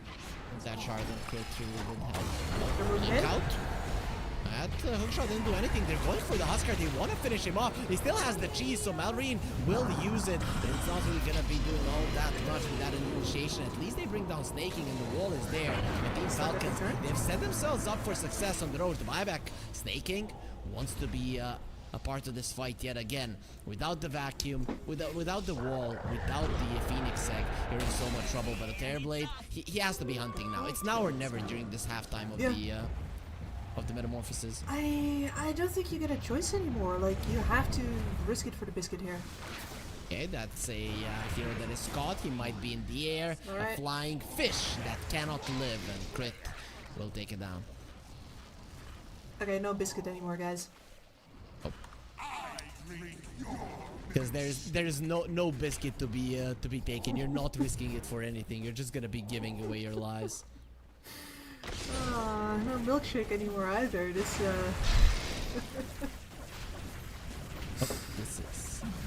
This is Falcons are stealing all the snacks. No biscuits, no cheese. is this third Roche? Right? Dire's middle tower This is Third Roche, yeah. yeah. We already had the cheese, Malrine just used it. I'm just surprised, like it's 33 minutes in. It is a pretty early one force. He got himself a shard, so there's gonna be even more overtime damage on the ground. That surge does slow people down quite a lot. It does, and I don't think we've seen any sign of the boots of bearing appearing anywhere on Falcons. You said, oh, Okay, Crit's girlfriend is gonna be happy. That's a big bouquet. it's all about the finesse. So Kips, I have crossed my years, understood that girls would like chocolate more than flowers. Like, am I right? Yeah, I think that's like generally a good rule. The flowers are a little bit more of a, like it's an occasion sort of thing. Like if you're taking her out to a fancy place, the flowers are better, but otherwise chocolates, yeah. Oh, I understand. Oh, I get it now. So the flowers to show other women like I got flowers and you didn't. Ha, right? And you cannot really show up Wait. chocolate. I get it. The flowers are something to show off. Yes, you are completely, Yeah. Wow, sorry, you just blew my autistic mind right here. That is what I would do. I would display those somewhere proudly and be like, hey, that's the flowers, hey. That's why women have vases.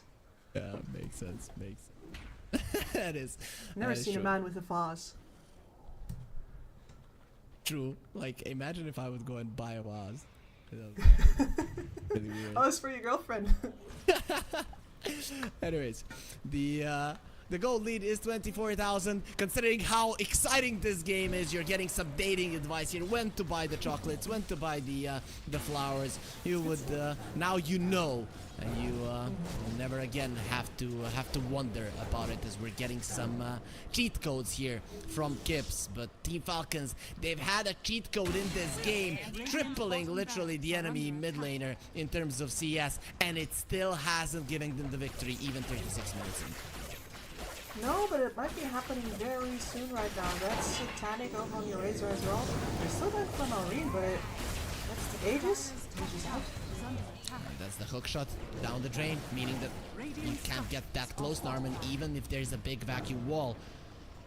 Tickles, they are slowing this push down. They won't be able to stop it. However, onslaught. Lorna going in, pumps the BKB. Will be smashing the Husker into the ground. The missile blade from Skinner. It stops. The Lotus Orb is protecting him at the moment. He got the BKB off, but he is taunted, so he can't get himself out. At least the uproar is there. And a beautiful stun from the line. Still the 4 stars are going to be keeping them alive. Amar is keeping them at base. Still has the Satanic and the BKB. He is pretty much unkillable. They have forced out the Metamorphosis. Now it's time to bail. And once it's out, you can just end this game. Or you can end it right now. 45 seconds on the sidelines for the enemy mid laner.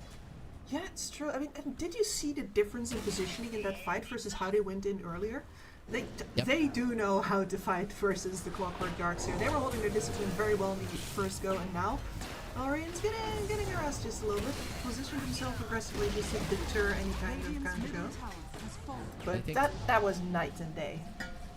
Yeah, for sure. They're probably gonna have a key word for back. It's gonna be Malrine, right? Because when he attempts to go for Malrine, okay, guys, I am just gonna be going for the Araxis X on the Terrorblade. Malrine is fine. Now he can armlet toggle, has that 600 HP, and you do not have any HP on your Araxis. No, at least you get the benefit now of Falcons having made that dive on the top side earlier, because you still have a tier 2 there. So, small blessings for Team Tickles, but they are small indeed. I can understand why Malrine dove like that through this game. If I was this Huskar, I would also be asking myself, like, why are you even playing this game still? I won. Why are you not calling GG? He doesn't understand it. Tickles, they have thick skin. They're not gonna be that easily intimidated. Absolutely not. And I'm impressed with how far they've been taking it so far. That's X on the TV. And a beautiful stun from the line again. Beautiful. That is an egg positioning that you're going to be super happy with. And the Skinner is on the high ground. He won't be able to bring down the egg, but they will bring down Amari. He doesn't get his cheese off. He doesn't get his Satanic off. Malrine, though, finds the Clockwork in his cogs. Who is stuck with who? Well, we're going to find that out pretty fast. There is a buyback on the Phoenix as well. So you could have 5 heroes here, Tickles, as they're going for a fight. Malrine gets the disarm of the Terrorblade, turns around, the taunt and the stun, plus the finger. Malrine uses the inner fire as well, and everything is burning in front of him. This Huskar might have made a couple of mistakes going too deep in the enemy base, but when it comes to an open field, he is a god.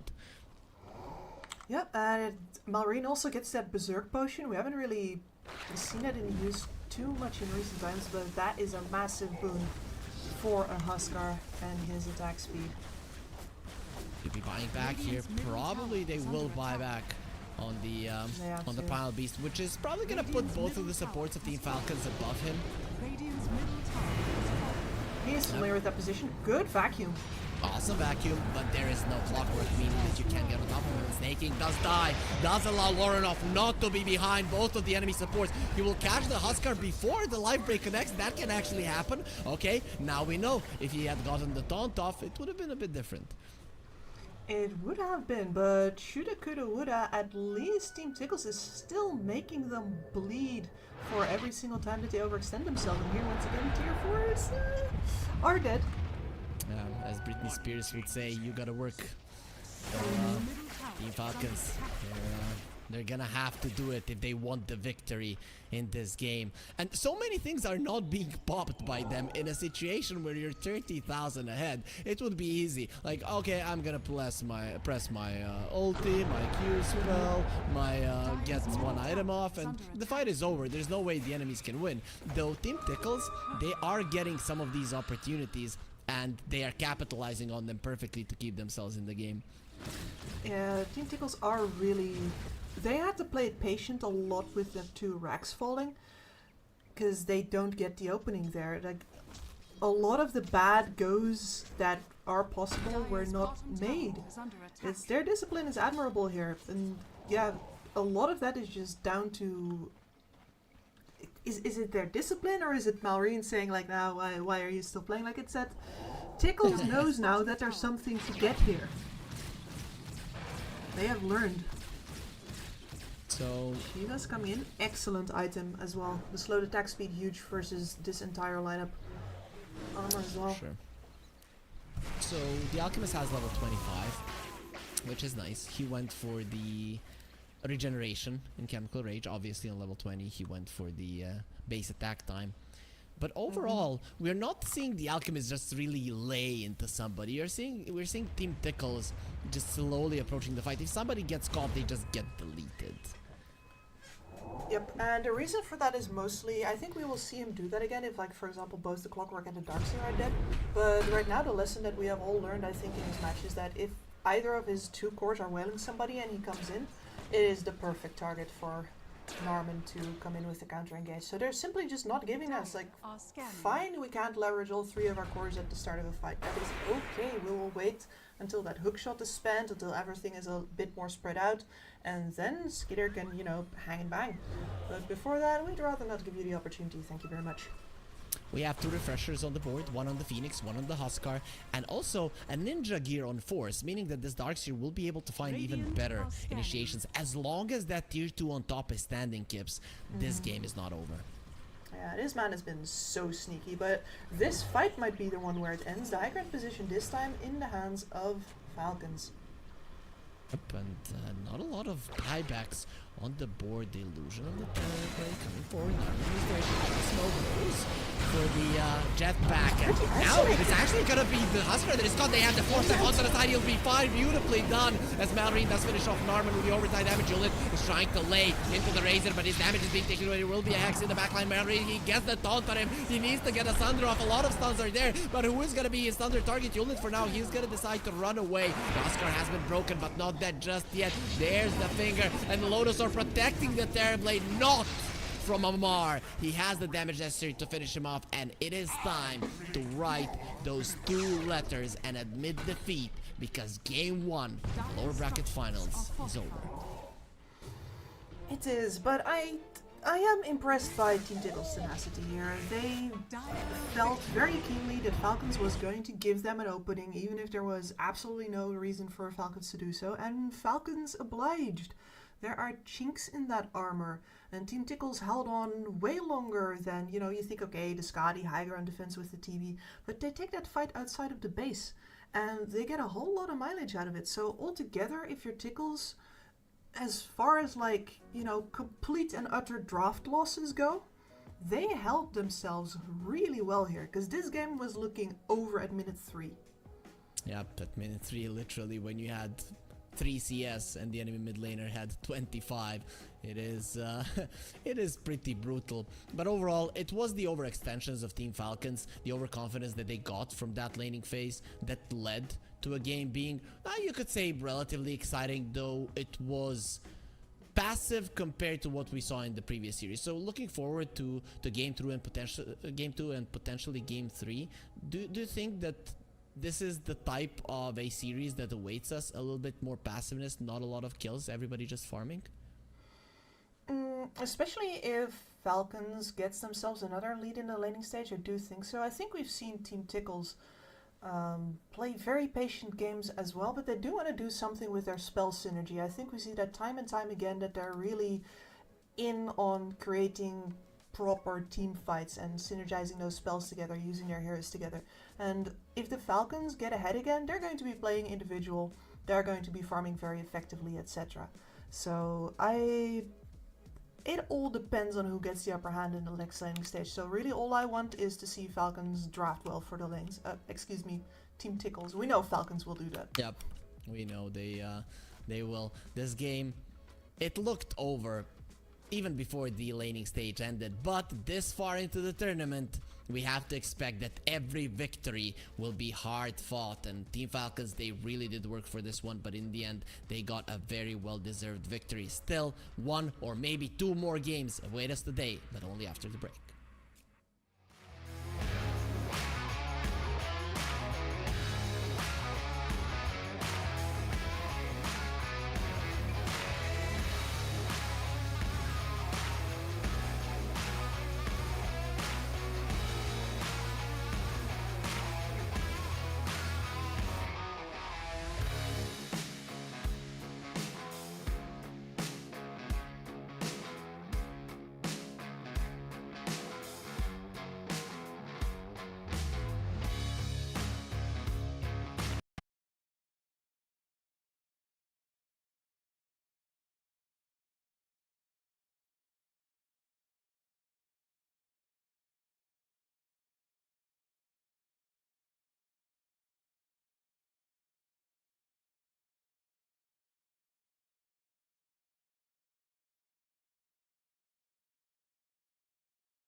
sport. You and I have come a long way. It was such humble beginnings. As we gathered in small groups, we were professionals right from the start. Passionate, organized, and ready to rumble. We dreamed big, and surely enough, our parents supported us at every step of the way. Didn't they?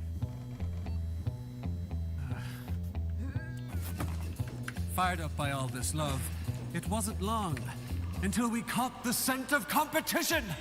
To be honest with you, it wasn't always that easy. Joe here, he had to take on 2 side jobs to afford playing professionally. It's gonna get better, Joe. Fist bump. And some of you dared to not even call this a sport.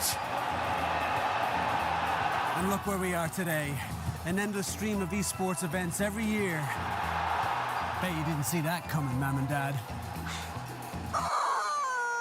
And you know what? We have been with you every single step of the way.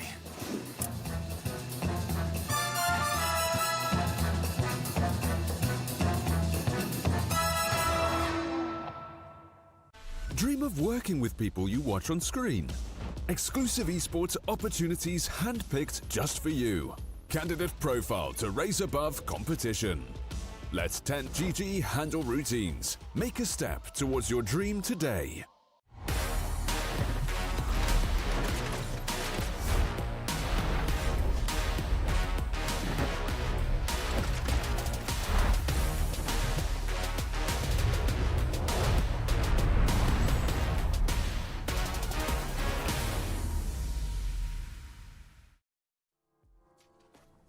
We saw a signature hero for Amar, his Razor, but we also saw Malreen's signature hero Huskar demolish the enemy mid laner. I'm Herifric, joining me is Skips. We're probably looking at least, we're probably looking at a grand finals of Team Falcons versus the Dudley Boys, but Kips, going into this game 2 here, can Team Tickles beat Falcons? What needs to happen? How you need to draft? How do you deal with them in the laning phase? Just there's so many questions that they need to answer if they are to win this series or even at least one game. Yeah, it's true, and really the 10 minutes in between is not enough to solve that, but you can certainly give yourself a chance to play. I think the easiest way to do this is to just take it all the way from the beginning and say, alright, we need to get to play, that means we need to get a laning stage. And maybe you need to even say to yourself, right, fine, if this happens again, we just literally swap out the lane, toss somebody else under the bus, because it's clear that if we rely so much on this last pick and then it gets countered, we don't have a game anymore at all. They need to get to play. So as long as you put all your focus on that, you can certainly hope that the rest of the training that you've had, the rest of the time you spent together, the rest of the things that you as a team collectively know about Dota, that you actually get to do something versus Falcons. Because we haven't seen Team Tickles do anything yet. Like, if I have any hope here, because you sounded pretty despondent already, right? You were a little bit like, yeah, well, it's already in the finals, is a done deal. We haven't seen Tickles yet. That was a draft loss and a half. So if this team gets to do something, we don't know where their limits actually yet lie. We might still see something from them. I'm holding on to hope here, Harry. This is why you need friends, guys, colleagues, or whatever to help you, lift you up, give you the energy, show you that this series isn't over. Team Tickles still have a shot, and it starts off with the drafting phase here versus Falcons in game 2. One more question also. We saw the Amar Razor for the first time in the tournament. In my mind, it wasn't amazing. It was okay, did its job, but overall the focus wasn't on that hero whatsoever. Yeah, of course the problem is that we said about the first game, alright, we're gathering data here. We haven't seen the Razor yet. The question 1 is, are they going to take it? Question 2, is it going to be a threat? And, you know, the data is a little bit muddled because they got run over by a Huskar, but it looks like Team Tickles is saying what I think the conclusion from us always also would be if we were pressed for an answer, right? The Razor wasn't that big of a deal. We could deal with that. We just need to not get Huskar'd. It's still getting banned, right? Because Team Tickles now they have 4 bans. So Chen, Razor, bye-bye, right? It's possible. You could also Chen Huskar. Oh, Timbersaw Oop. and a Razor. Different plans and a Razor. Okay. You're getting Chen. Chen and you're losing. Like, why? Okay, maybe they're gonna allow the Chen then pick a Kunkka. Maybe that's a winning recipe. I mean, the Kunkka is good. Don't get me wrong, but it's not the same like as giving a team that likes to spread out and farm the opportunity to also press their advantage, like the natural inclination to push after the laning stage. Okay, so talk to me how much or how proud Amar is now. He looks at these 4 bans. You have to be feeling pretty good about yourself, right? Yeah. I mean, the thing is though that maybe by this point it's old hat for him. Like, he's seen people try this and fail for basically the entirety of his career. Like, I wonder if he's not just like feeling like an old man right now. Like, fools never learn. Yeah, I still forget just how young he is. I know, right? It's still, he looks older than me and he's like 10 years younger. It's weird. It might be the It's beard. just the beard, Who man. knows? Yeah, Maybe. it's the facial hair. You think he has a baby face under there? Oh yeah, absolutely. But Yeah. like, there is no proof, there is no evidence, and he's never going to give it to us. And good for him. You think? You think he will never have like a reveal or something? Baby face reveal. Why would you do that as a man? Why would you? Unless you win, like, you know what? In the finals, in the TI finals, he's gonna shave that off, and it's gonna give him power. That's what's gonna happen.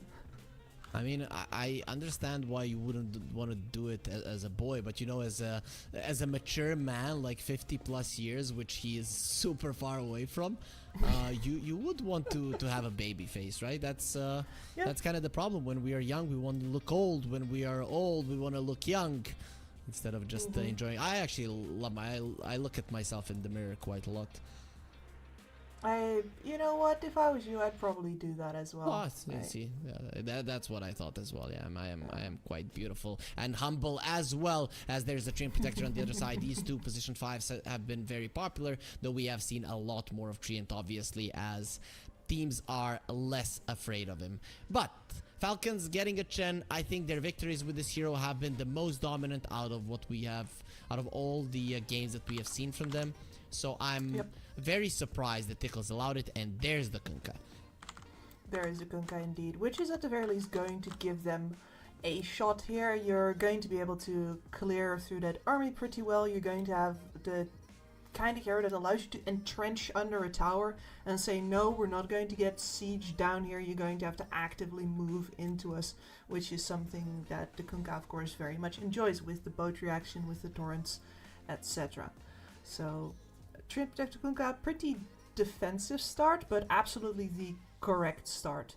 And Falcons back in with the Shadow Demon. Did the friggin' Slardar? No, he's out. Okay, good. Sorry, got scared for a sec. Yep. So nice save for the Kunkka. Really good versus the Treant Protector once you get the shard. So I like it. The only thing I don't like is that you don't have much lockdown, but overall Falcons with the Chen, they haven't even gone for lineups that need lockdown. They would just get to a timing where they overwhelm the opponents with sheer force, and you don't really care about stunning them. Plus, this is pretty solid to alleviate that no lockdown pressure, as the Pango has a ton of it. Yep. Team fight in a bottle, of course, does not give any hoots whatsoever about any of the Kunkka area of effect control. He's just going to be balling right through. He is going to be a little unhappy about the Treant Protector. We have seen really heads-up Treant Protector plays cancelling out the Pangolier, trying to roll up and away, and it is possible for him to get killed because of it. Okay, so first off, is there a lore behind the Kunkka having an X on his forehead? Is there any lore behind it? A lore behind the cool scar. I mean, you'd have to ask Slacks. I would say that it's simply just a rule of cool, like, you know, pirates, scars, eye patches, like, and then he has the X marks. To me, it just sounds like design, and you can justify it afterwards with something if you'd like, but I think the fact that it looks cool is enough. I think it's also X marks the spot where there's the treasure, and it's your mind, your brain. That's what you should be focusing on. Alchemist, though, especially his ogre, has or Alchemist not so much, but his ogre has not been focusing on his brain power, rather on just straight up brawn. This is gonna be the second Alchemist pick that we see in this series. Currently, Falcons haven't shown us their offlaner, but I guess there's not too much that's gonna be able to pressure him all that much. No, Centaur is out, along with literally everything Amar plays except for, well, Huskar and of course the Sand King. I do think we're actually through Mars Hero Pool this time, aren't we?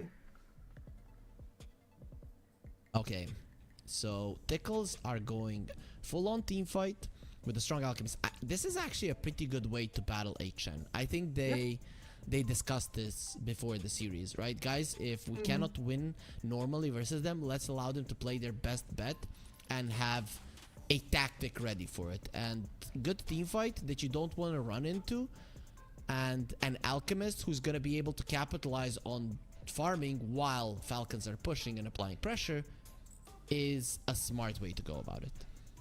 I think so as well. The real problem here is, though, that you have 2 core picks left from Falcons, and they can definitely amp up the greed in this draft if they want to.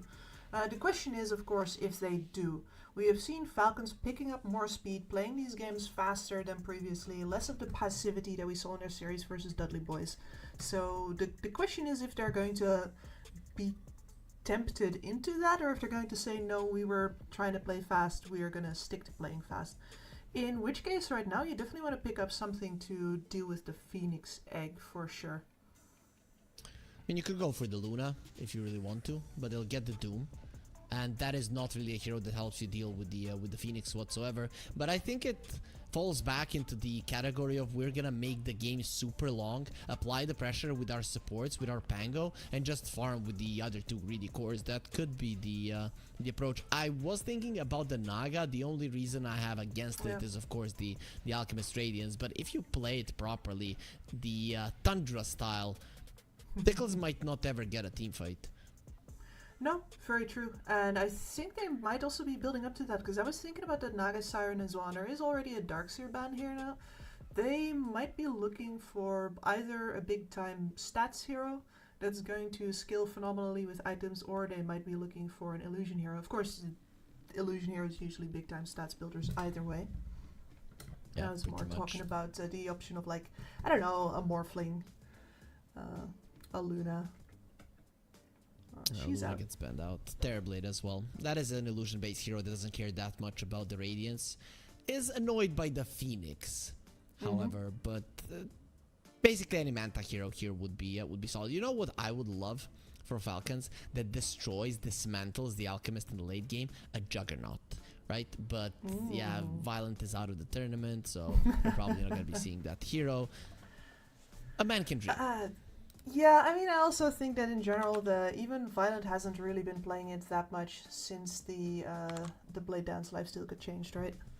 Yep, that is true, but still he didn't play it in this tournament. Destroy the Alk, decent Manta carrier, very hard to lock down in general. Would run circles around the Kunkka, for example. If it was pre-nerf Jug, I'd say hell yeah. But right now, I feel like he's almost back to his white bread, where you need to be too far ahead of him, and yeah, that means they're going to go for the Spectre. Yeah, just straight up spread the map, find pickoffs, don't care about a team fight, and I like the approach. It's solid. You don't go for the Naga because there's so many counters for you, so even if it does come to the late game, you might not be able to end the game and thus lose there. With the Spectre, you do not have that kind of an issue. If it comes to the late game, you are probably going to be the top dog, especially if you are if you're having a solid game. But Falcons, this is greed galore with supports that initially have led us to believe that they're going to be going for something more aggressive. Yeah. No, this is the kind of switch up that you can do if you have only 3 picks on the board and the enemy has 4 already. I was kind of, afraid of that. And now really all Tickles can do is actually pick up a hero that can siege towers, so that you can play with forward positioning. And you can play aggressively in your positioning instead of in jumping people, and you just move forward and you say, alright, engage into us or we take your building. Instead of engage into us, wait, they're not coming because they're farming. You need to have an or else. And I think that's what you'd be looking for here. The question is though, how many of those options do we have from the mid lane currently? And the answer is, the offline is Tidehunter, which is, come stop me from taking your tower or else. It's the best it's gonna get. I like it. I think both of the teams and their adaptation to these drafts were amazing. I think Tickles, they came prepared. A lot of thought came into this draft. You would usually say, oh, that is way too many cooldowns. It is actually not the case with how Falcons want to play. They want to pressure you constantly, so you don't have to use those cooldowns, but actually just threaten with them. And that's going to be, I think, a big part of this mid game and how the game is played in general, is how much Falcons can force Tickles to use those ultis and then get objectives on the back of those cooldowns. I don't think it's going to be easy, and I am at least expecting a closer game than in the previous one, and I'm pretty surprised I'm saying that when there is a Chen on Falcons. I know, I told you. But yeah, the Chen has been sort of neutered by the decisions that Team Falcons themselves have made later on. And it does mean we're looking more at Tundra rather than at Creepwave, right? And we're going to... Well, I have no doubt that this is once again going to be a really tough cookie for Team Tickles, but at the same time, they have their opportunities now. At least in, like, as long as the Tide has a good game and he can play forward, they have opportunities to bait reactions. And the worst case scenario, I guess, would be that Tundra just says, hey, we're actually better at split farming than them. It's fine if they take a couple of our buildings. And it turns out they're right. That would make for a very slow, painful Tundra style game. I don't know if I'm hoping we're going to see a little more of a struggle than that. Did you notice, Gibbs, that Snaking is playing in a winter jacket? I did, yeah. I was looking at that. I was like, huh, that looks like me when I go out for groceries here in minus 15. Yeah, look at that. Yeah. That's... I'm hoping he's not cold, right? Because that's bad. When I get cold, when my hands and fingers are cold, I can't click as fast as I would like to. It's one of those situations where your brain wants to click, but it just can't. Your body won't react, though. Oh yeah, that's why I have the gamer gloves. You have to what? You gotta gamer gloves. You gotta get yourself some fingerless gloves, man. There's several players that actually use them as well. Oh, okay, I get it. I never just looked at those as. You're just cold like a man. True. Imagine somebody seeing me playing that. You know what they say in the gym about lifting gloves. You know what the bro name for it is? Tell me. Sissy mittens. So, yeah, that's. So imagine somebody walks in the room and they see me playing it my PC. And it's a good thing. I won't stream, I guess. No, nobody in Dota lifts, right? We're just gonna forget about like fly and stuff. Nobody in Dota lifts. Nobody would have known that word if you hadn't just. You ruined it. Yeah. Anyways, the smokes were used, but no fight came through. And look at the wards, literally matching each other. Mirroring. The battle begins. I heard the Alchemist Thunder and the Disruption, but overall, Melrine did pick up the rune. Crit did pick up the rune. So that's is that a 3-for-1 in favor of Falcons? I think so. Yeah, I was too busy looking at Lorinov high-fiving and thinking about how many times like Melrine and him must have faced off. Like, surely you're basically brothers at this point. Yep. That's so funny. Brothers fighting. It's so normal. I wouldn't know. I have two sisters, and sisters fighting is also very normal. I have a brother, so I was younger, sure. I was usually the one that was on the receiving end, but doesn't matter. I still fought. I fought till the end. You know, just like Team Tickles in the previous game. You get a hit or two there. It doesn't really hurt him, but it's fine. No, but that's the reason why the younger brother is usually in like terms of like athleticism or any kinds of competition. The younger one is usually better, and this is an actual proven statistic phenomenon where pro athletes are disproportionately younger siblings who have always needed to catch up right from the start, who've maybe been kept down a little bit, overlooked a little bit, have a chip on their shoulder.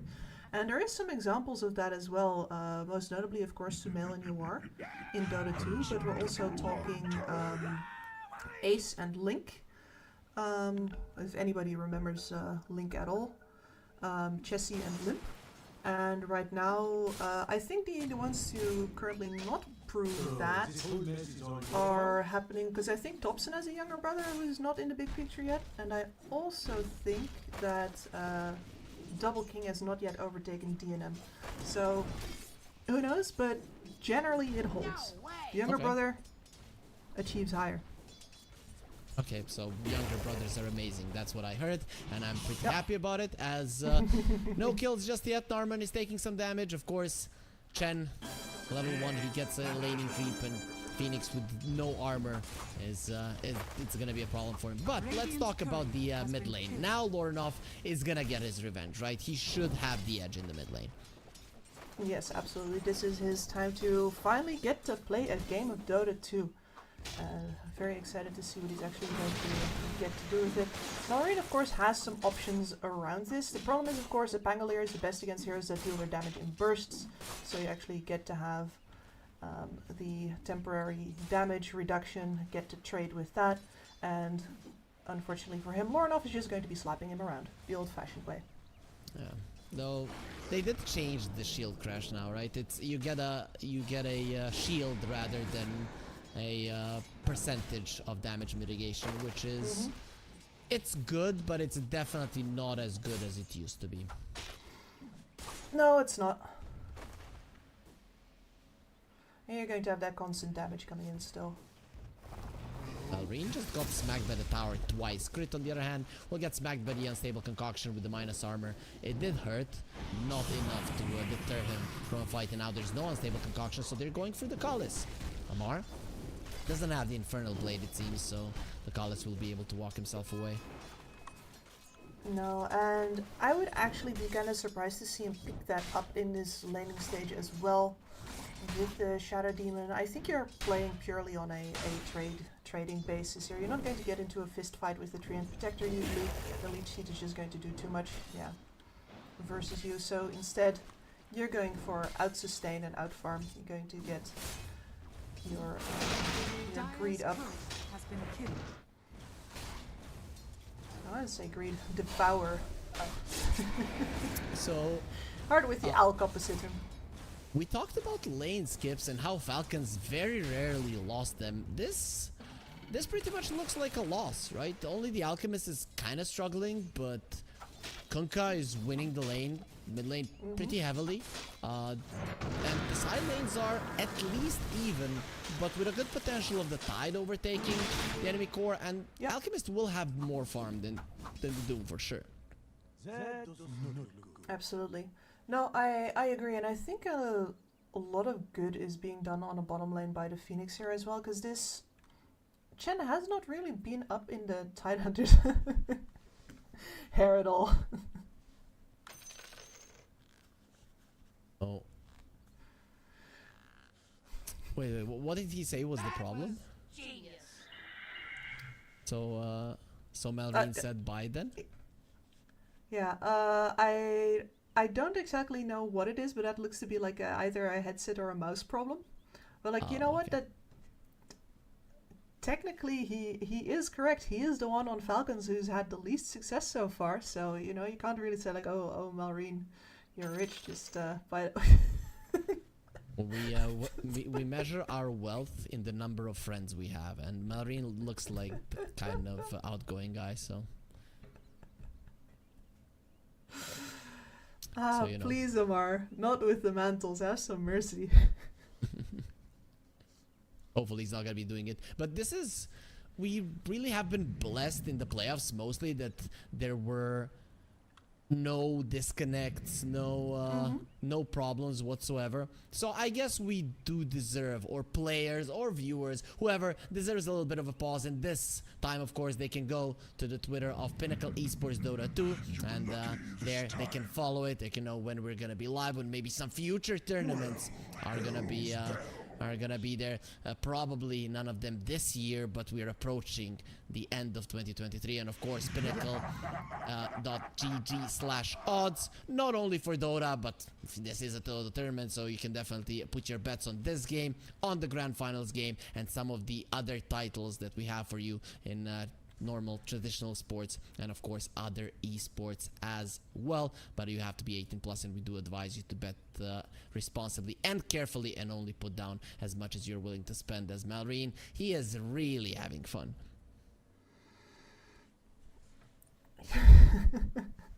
I am really wondering what was said just now, because that seems to be a good one. Even ATF is giving us a big smile. This is, it's actually pretty He's losing therapeutic. it. Yeah, it's therapeutic when you're looking at people smiling, right? It's Oh, like, I mean, it was a good one, but not like good enough to get For the crit. Scandinavian. yeah, Crit is like, well, what are these guys even laughing about? What the hell? What are Scandinavians not inclined to laugh? Do they lack a sense of humor? Is that what you're implying? They don't lack a sense of humor, but I think they lack a sense of like facial muscles moving or something. Right up until you get the alcohol into them, of course. Like that's like my time among the Finns, and I know there's people who say that Finns aren't like true Scandinavians, right? But they're still a lot alike. Has really proven that if you're not friends with a Finn until you've like drank with them. Or maybe raided somebody as a Viking. That also works. A little bit less in modern times, I guess, as it wouldn't end too well. As we do get ourselves back. True. We do get ourselves back into the game, and 4 minutes in, there's still no kills. Pretty passive start. Even more passive than in the previous game. And this time we can definitely also say that it's a lot about the lack of kill potential over on the side lanes, right? Normally with a Chen lane or with a Shadow Demon lane you can really play up, but none of these are particular lanes that have been picked for the synergy with these supports. These have all been picked for the gameplay style that's going to be played after the lanes. So Tickles already had these defensive supports to secure their lanes, and Falcons has these because they picked them up earlier, but they pivoted out of any early game pressure. So instead we're going to most likely see the first real moves being made by the mid laners, as most likely a reaction to wherever Force is going to end up, because this is the man who's going to be able to take down towers and actually force reactions. Nobody else is going to be able to particularly do that unless people are going to start walking at each other. There's now a Vanguard on the Doom, so I'm guessing he wants to be able to apply a little bit more pressure there on the Alchemist. It will definitely help you against all the minus armor. You want to have some damage block to assist you with that one. As Snaking goes into the jungle to farm, he understands he can't do anything to a Tidehunter, so that bottom tower, it is as good as dead once the Meteor Hammer is up. Yeah, we're just kind of in time here, but that also means that between the Vanguard and the fact that Snay is now missing in this jungle, Olmit is under threat. There is a legit opportunity to take him down, and actually heroes are coming his way. He doesn't know yet. Yep. And now he's gonna know that he is pretty much dead. That should be our first blood, especially with the Chen coming over as well. The slows from the Khalis are gonna do his best to save Olmit's life. In the end, Crit gets the kill, and the Khalis, he has gone too close. With the Infernal Blade, they're gonna be bringing down the tree as well. That's gonna be so much damage. Leech Seed actually gonna be keeping him alive a little bit longer, uses the living armor on the tower with his dying breath. He finds a way to be useful to his team, and the Kunkka is on the top lane as we see another pause. Tickles, their Tidehunter is really having some huge issues, it seems. Yeah, that's really very unfortunate, and I'm kind of wondering, because Lorinov, sure, he's got level 6, right? He's got the combo here, but The one that he's currently got in front of him is Amar, and I don't think you actually have the damage to take him down. Certainly not on your own. Oh, let's see if he'll if he will try. There's gonna be an alchemist back in 5 seconds. I guess though you don't have much time to work with. Once there's another disruption, whoever you catch is just gonna be saved.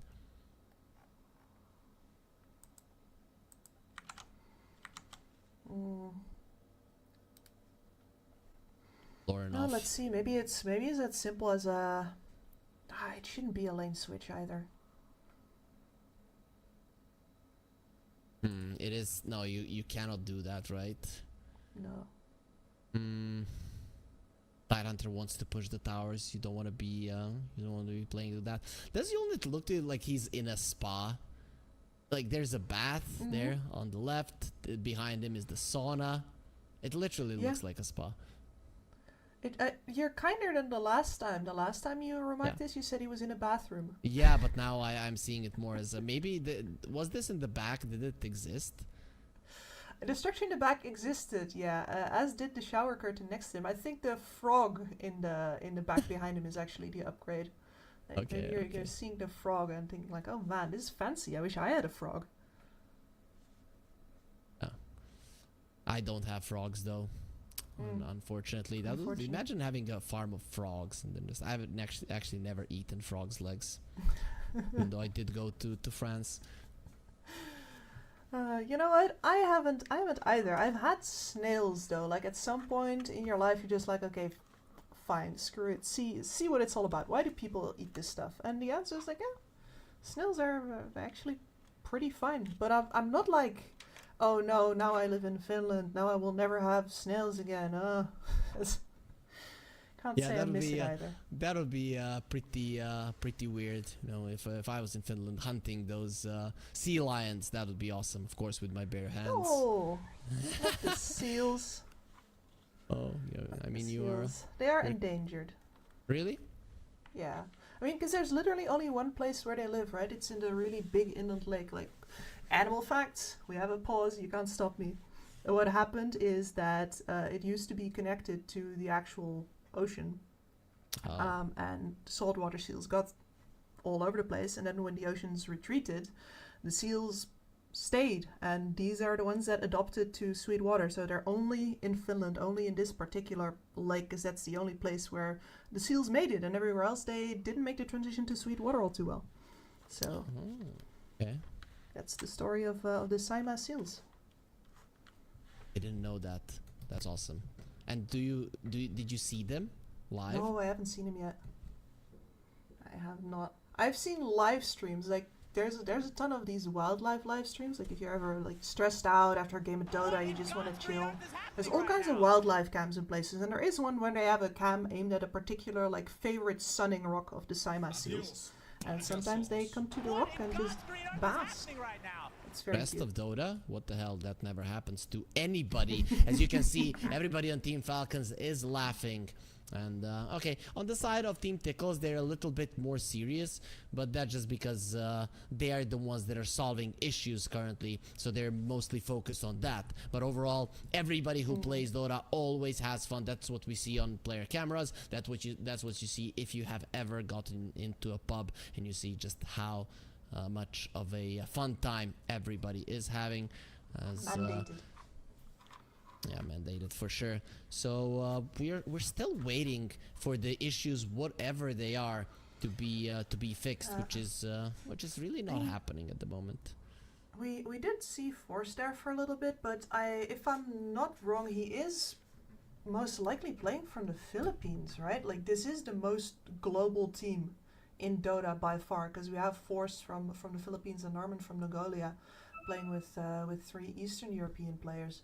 So I can tell you from experience that the internet connection in the Philippines, there's not really a lot necessary to throw it off for an entire day. It could very well be that just a thunderstorm has rolled over and now, you know, the lights in his room are flickering on and off. Like it could be that simple. Could be.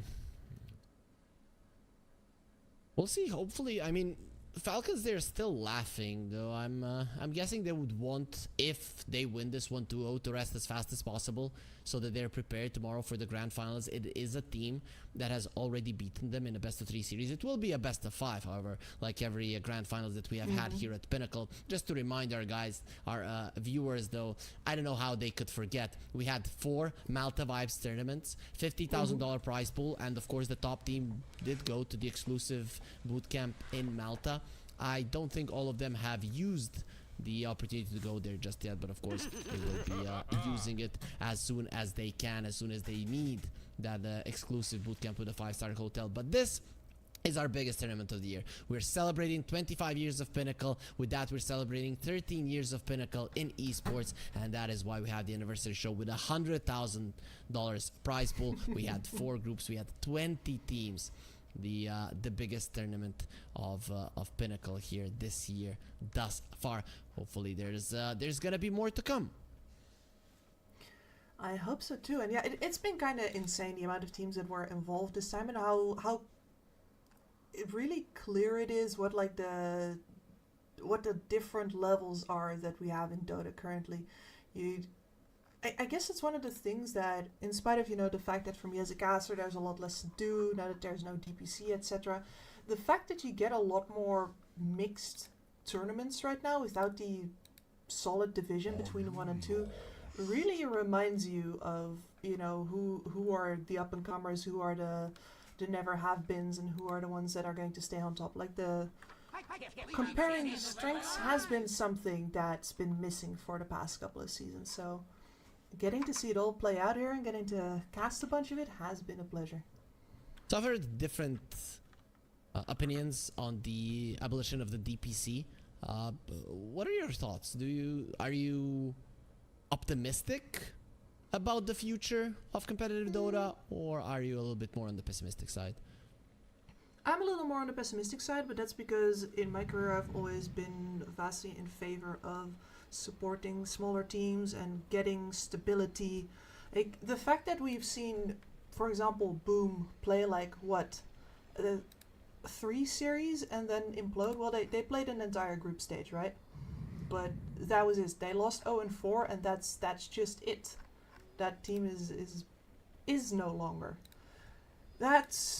We're going to have to relearn a couple of the lessons that we knew very well before the DPC game about the chaos in players, about the poaching problems where bigger lineups can just always grab whoever they want immediately as long as you have more money, and where teams will be invited based on who is going to be bringing in more viewers, not who is going to be the stronger team at that time, which disproportionately once again screws over the smaller teams. And we haven't even started at like how heavily, for example, South American Dota is going to be struggling. We're going to see NA. Well, I'm glad that the NADCL is up again, right? We also have other tournaments being organized by we have TDL over in the Americans and SCA as well. So there are smaller cups going on, but especially TDL was already happening last season. Oof, that's a rough one. You can't open Dota. Yeah, this is the this Anyway, is the problem. To conclude the rant before we get into that, my opinion is that if you only watch like the big Dota and the big tournaments, absolutely nothing is going to change for you, and probably the amount of like hype and the amount of content that you get will actually be better. But as far as like the diversity of the scene goes, the kind of people who will get opportunities and the size of the base of the pyramid, that's going to shrink. And that means that in the long term, what's exactly the quality of the best team in the world if you're most of the year like competing against people who can't actually, pay their rent with playing? That is the long-term concern. So right now, if you're just a casual viewer, things are looking up. For the players at the top, everything's looking up. For everybody else, I hope you have another job lined up. Yeah. We'll see how it works out in the future. We we have seen how it went on before, but who knows? Maybe DPC has changed something, though. Doesn't really look that way overall now that it has been abolished. DPC has changed a bunch of stuff. A bunch of companies that were very into Dota and very committed have been competed out and are no longer going to make their return. And RIP to Beyond the Summit, for example. That is maybe they make a comeback. Maybe they make a comeback. Who knows? Who knows? This could be an opening for the boys to come back. Who knows? Did you cast the last Beyond the Summit tournament with me? I think you did. Yeah, I did a bunch of Beyond the Summit stuff. I also still did TI qualifiers back when Beyond the Summit was actually the ones organizing them. So yeah, I guess it's also personal to me that those were that was one of the companies that hired me and believed in me, and they fell away, and that's always rough. Yeah, that's the same for me, Kip. So the guys who believed in us, they disappeared. Pinnacle, Pinnacle still does. You have, yeah, they do, but hopefully they stay here. They have been here for 25 years now. They believe in us. Imagine if that would be a problem. It will be okay. So we have really bad news overall when it comes to this game in particular. At least Lorinov does bring down crit, and Unit is there to back him up. But overall, okay, he's putting down mantles. Unit is dead again. The rotation from Malrine, it's gonna be a kill, and that Kunkka, can he even escape? He at least gets the concoction out. Oh, staking? That was close. Very close to dying. Lorinov, he might get him down with a torrent. He has the X. Come here to get slaughtered, my friend. So now you put yourself in a pretty uncomfortable position as the creeps that were persuaded by him are still alive. Not for long. Lorinov, he destroys those as well. But now he's gonna be doomed, and with this disconnection of the tide, probably... Oh, actually, the Infernal Blade onto the creep there to make sure that it dies so it doesn't get the deny. But it is gonna be a 4 versus 5. Force, he cannot buy a Meteor Hammer now. I'm sorry to say this, Kips, but this is... we know who the grand finalists are. Yeah, if he doesn't come back pretty much right now, the loss that they just had in the top lane was absolutely huge. And you need your Tidehunter in this game. That was such an important last pick, getting some actual tower tempo and forcing some actual reactions out of Falcons instead of just allowing them to farm it and walk at you whenever they're big enough. Yeah, we're going to see, of course, the microing efforts here, and that's going to buffer the effect a little bit, but ultimately it's... at least you gotta commend Team Tickles there, right? All it says, watch me, Amar, and drops the mantle of intelligence right in front of him. You have to give that the thumbs up. Like, yeah, you definitely do. Right now, I mean, if you're Tickles right now, you're not playing for yourself most likely, because the Tidehunter, this is a big part of your lineup. Him pushing those towers, that is the way that you win this game. Without that, without the Meteor Hammer, it's almost impossible. But what you're doing now is you're playing for the audience, because that's what we're all here for. We are here for all the viewers that we have. They're on our Twitch channel, right? So, guys, so that you can be here all the time when Pinnacle has tournaments. Pinnacle Esports, Dota 2. Follow their Twitter channel. Also, follow Kips at Kipspool on Twitter, or X, what it's called right now, and me at Harry Freak. You will be getting info when we are going live, when matches are happening. Team Tickles, I'm so glad that they're not giving up. It will be a hard battle, and I'm at least expecting Falcons to go for a few dives and give somewhat of a chance to their opponents. Exactly. We expect a sporting chance here. And I do think that Falcons has been of that particular persuasion, even if it's not necessarily always intentional. It would be kind of a shame to see them play like, you know, their best, tightest Dota when they know their opponent can't really fight back. That would be a bit of a shame. So surely they're going to go deep a couple of times. We don't know if it's intentional, but as the Pango who's in the game says, was that intentional? It looked intentional, right? So it looked intentional. It really did look intentional. Maybe, or it didn't look intentional in this regard, as you're saying. But overall, now it's time to pressure the towers. Channel lineups here, they're definitely gonna shine even more in a 4 versus 5. Absolutely, yeah. That's the other function of the Tide, right? Either he would be right now with all of the information that you get, he would be pressuring the bot side, and trading off that tower, or you could park him mid and say like, actually you want this tower, but you're not getting it because you have to play into the Ravage. And neither of those options are really available. You're just focusing on getting the Tide, his farm. You're not going to make any big decisions for Force there or risk him because you know there's too much on the line. If he comes back, you can still play this game. Who do you think is playing the Tide? I'm thinking that it's Narman microing him because I've seen Narman mostly leave that lane and focus on stacking instead. But it's a bit hard to say. It makes The sense. other option is of course the Truant Protector because like what does a Truant do actually? Maybe it's like what Lizard used to do, right? You play Invoker and you play a Meepo and on 2 PCs. So that's so it might be the Alchemist doing it, or maybe even the Kunkka. Why not? It's possible. I'd rather they're doing it on the same PC right now though. Radiant are Yeah. scanning. Anyways, though, the goal lead is just increasing for Falcons. Despite being disconnected for such a long time, the Tidehunter has pretty much the same net worth as the Alchemist, which doesn't show that the Tidehunter is doing well, but rather that the Alchemist is doing really badly after those 2 deaths on the top lane, and now he can't even come close to his tier 2. The Solar Crest is already done on the Chen, meaning that pushing is gonna be even easier. Yep. At the very least, one thing is going to happen here, which is that we were thinking that after the first initial couple of tower attempts, since most of these heroes from the side of Falcons are pretty greedy, we wouldn't see them push the tempo too much. Chen would go to waste a little bit. Well, when you're not exactly fearing the enemy Tidehunter because they're playing with a handicap, you get to push that advantage a lot further. Are scanning.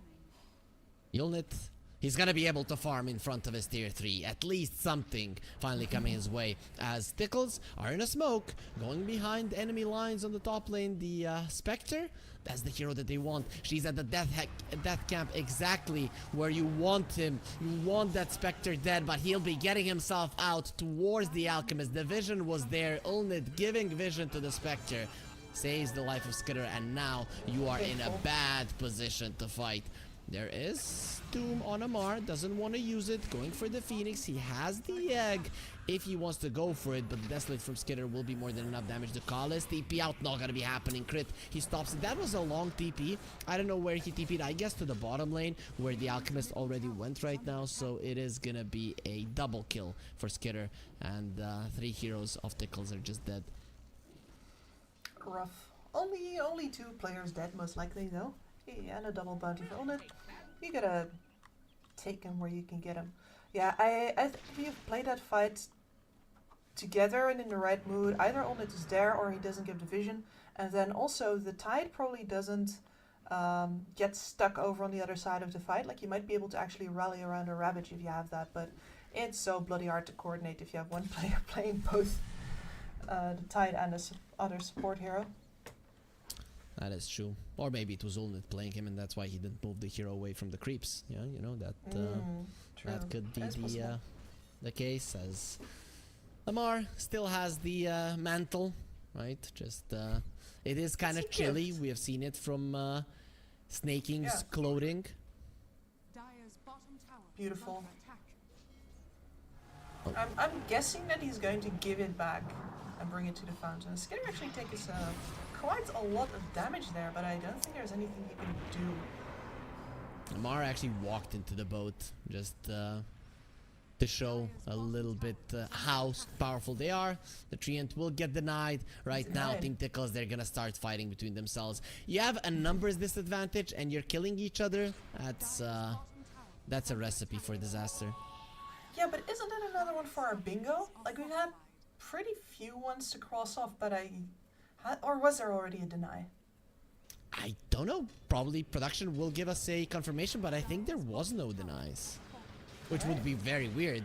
Oh, there's the Swashbuckler, tries to get away. Nice disruption, dodges the Ravage, dodges the Torrent, and now Marine going for a Rolling Thunder versus all of them. Gonna be even saving Crit's life. He's dying to the damage of the Phoenix in the end. Will survive as the Spectre does come over, and the Alchemist, he's silenced up. He will be stunning himself. Actually, won't be stunning anything as he dies before The unstable concoction does pop. Now Malrine has been next. He's going to be pushed back. He's not really taking any damage, especially now with the shield crash. The Collis will be the second casualty of war, and Force looks like the next one. He gets banished unnecessarily. Narman could have been the one that you use it on to stop the TP out. His Force still alive. The penitence will connect. Let's see if he will really be punished by the gods with his death. The anchor smash keeping him alive a little bit longer, but in the end he is taken down by snaking. Another 3 kills for Falcons. And I think that was about the most coordinated fight you can put together as Team Tickles, which is just sad because it's a good illustration of how much damage you're lacking right now. Most of that fight is just Malrine bouncing around, running circles around you. No mana whatsoever on it for the entirety of that fight. Just enough to like blow one stun up in his own face. It's rough out here. Yeah, and then you see that somebody's playing 2 heroes who's using the Ravage as he's doing it over the disruption.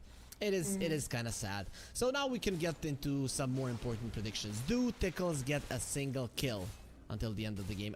I mean another kill, because they already have 2, right? Yeah, Falcons are gonna give them one. Okay, let's see. Silence of the Treant, the egg gets used, crit. Yep, not he's even giving them the kill. Yep.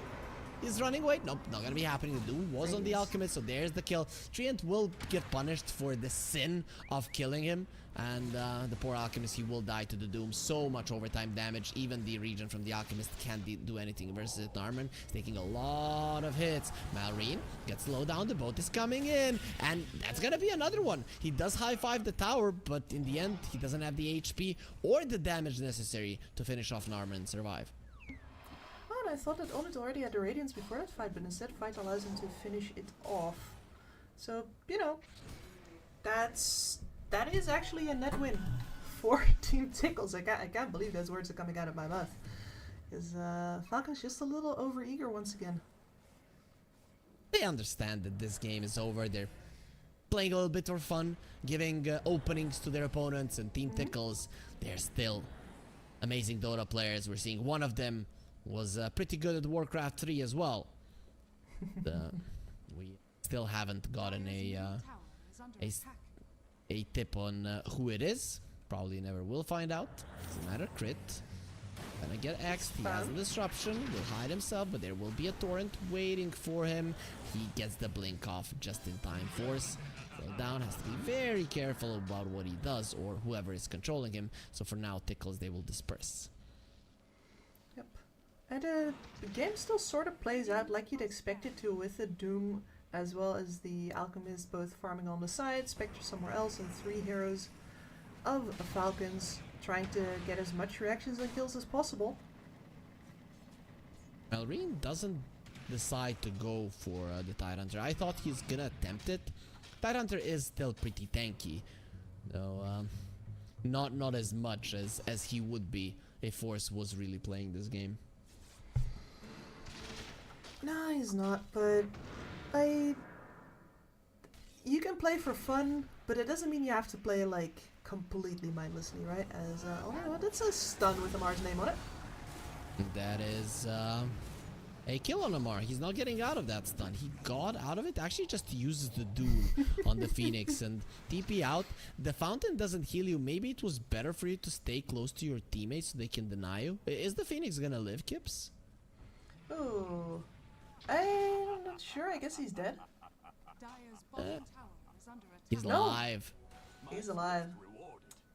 One tick Nice. off. Yep, pretty close, pretty close. I guess that's why you TP to the base, because your teammates would definitely kill you at that point. Yes. Escaped Doom. Escaped my cores, more like it. I know. There was a Sing Sing clip, and they were playing versus a Queen of Pain. All of his teammates Yes. survived the fight very low. And then he just went from one to the other. I think he was a Juggernaut. He was faster than them. He was just slaughtering all of them. One of the funniest Absolutely clips. legendary. Do you do that? I know that you don't play Dota too much nowadays, but let's say you're playing with friends. They're low. They're not gonna die. Do you start punching them if there's a spell on them that allows you to? No, never. Ever. I'm too... No, I can't. I can't do that ever. I'm too much of a tryhard. Really? There's enough people who are going to be trying to throw my game, man. I'm not going to add to the pile. Okay, I'm not gonna do it. I'm not gonna do it if I'm playing alone, right? But playing with friends, you're getting denied like 100%. There's no way. I mean, certainly if my friends are with me, they will deny me. True, That's a true. guarantee. Makes sense. Makes sense. I'm you try just not fun. You try to break the cycle of hate, as Exactly. the Roche is gonna be receiving a ton of hate from Team Falcons. They should be able to take him down super fast. They have Manta on Skitter, meaning that Desolate will make short work of the big man in the pit. It's gonna be the Aegis into the hands of Malrine.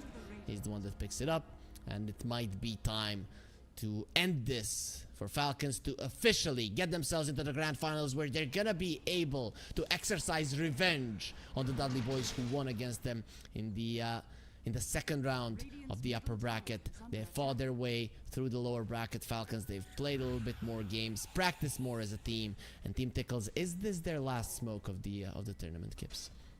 Very possible. They are looking for a target right now, just making sure that they don't go out without another kill. And they're aiming for the Spectre. This is completely the right target, but surely Falcons might know something's up. Yeah, there they go. Hand of God used.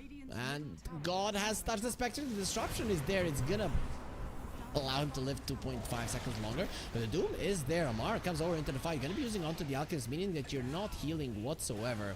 And Amar now turning around onto Force. That's gonna be a very dead Tidehunter. The second core that dies. Don't know if we can really look at him that way any longer.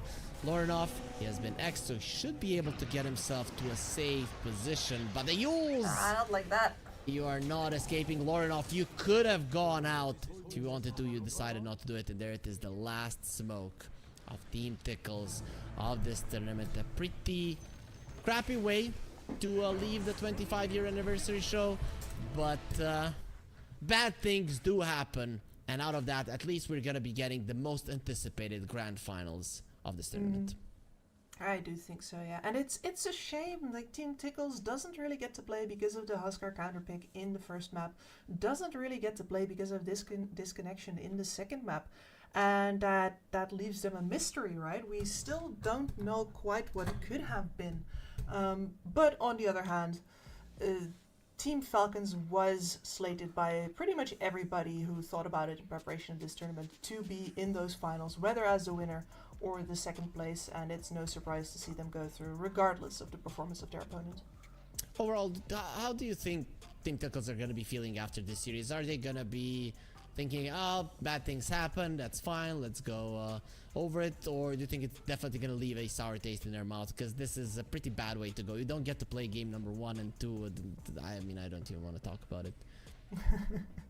No, I think in this case it's really just, you're like, man, it's force majeure. There's nothing you can do. The Lord above has decided that today you're just simply not going to get to show it. And I think you probably knew that this was gonna be the end of your run, even if you played good. Like, you'd have to pull off an upset in order to actually continue on. So I would be surprised if they're too upset about this. And I think the exchange of mantles between Olnit and and Amar there is a good indication of the mood there. Sometimes it's what can you do? Yeah. Not much, Gibbs. We only have the grand finals left. I know that in your predictions that people can find on the Pinnacle Esports Dota 2 Twitter, you have stated the Dudley boys as the favorites. You have watched the tournament. You have watched the series between these two teams. You have watched every single series, every single game. Do you still see the Dudley boys as the favorites, or are you leaning Team Falcons for the tomorrow's grand final? I mean, frankly, when I picked it, I was first and foremost determined to pick whoever you hadn't picked. Okay. But the Dudley boys, I did think they were probably going to come in at least second, so their presence in the grand finals is not a surprise to me at all. But I am surprised that they came in there as the winners of that upper bracket finals already. And that gave me good hope that I actually am going to come out on the right side of history, having backed the I do want to say a little bit of the underdogs here, and the Dudley boys just looked more vicious than Falcons have so far.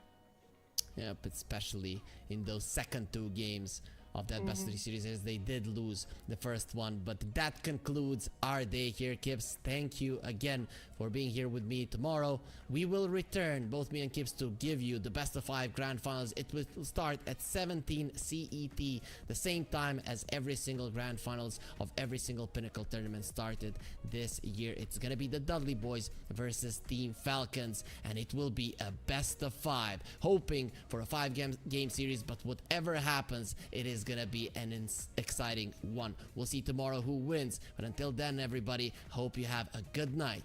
Until then, bye bye. Oh, esport. You and I have come a long way. It was such humble beginnings. As we gathered in small groups, we were professionals right from the start. Passionate, organized, and ready to rumble. We dreamed big, and surely enough, our parents supported us at every step of the way. Didn't they? Fired up by all this love, it wasn't long until we caught the scent of competition. To be honest with you, it wasn't always that easy. Joe here, he had to take on 2 side jobs to afford playing professionally. It's gonna get better, Joe. Fist bump. Some of you dared to not even call this a sport. And look where we are today. An endless stream of esports events every year. Bet you didn't see that coming, Mom and Dad. And you know what? We have been with you every single step of the way.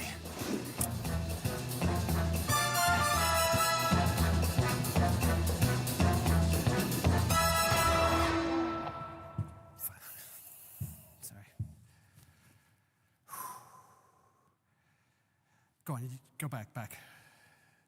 That's it. That's better. Keep going. Let's bring that down here. No. Keep going. Go. Roll. And cut. Cut the thing. I'm going. Where are you going? Where are you going? Hey, come back. Guys, ladies. I don't know if that's correct. No. Dream of working with people you watch on screen. Exclusive esports opportunities handpicked just for you. Candidate profile to raise above competition. Let 10GG handle routines. Make a step towards your dream today.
Wasn't worth the pain, I wish I never heard your name.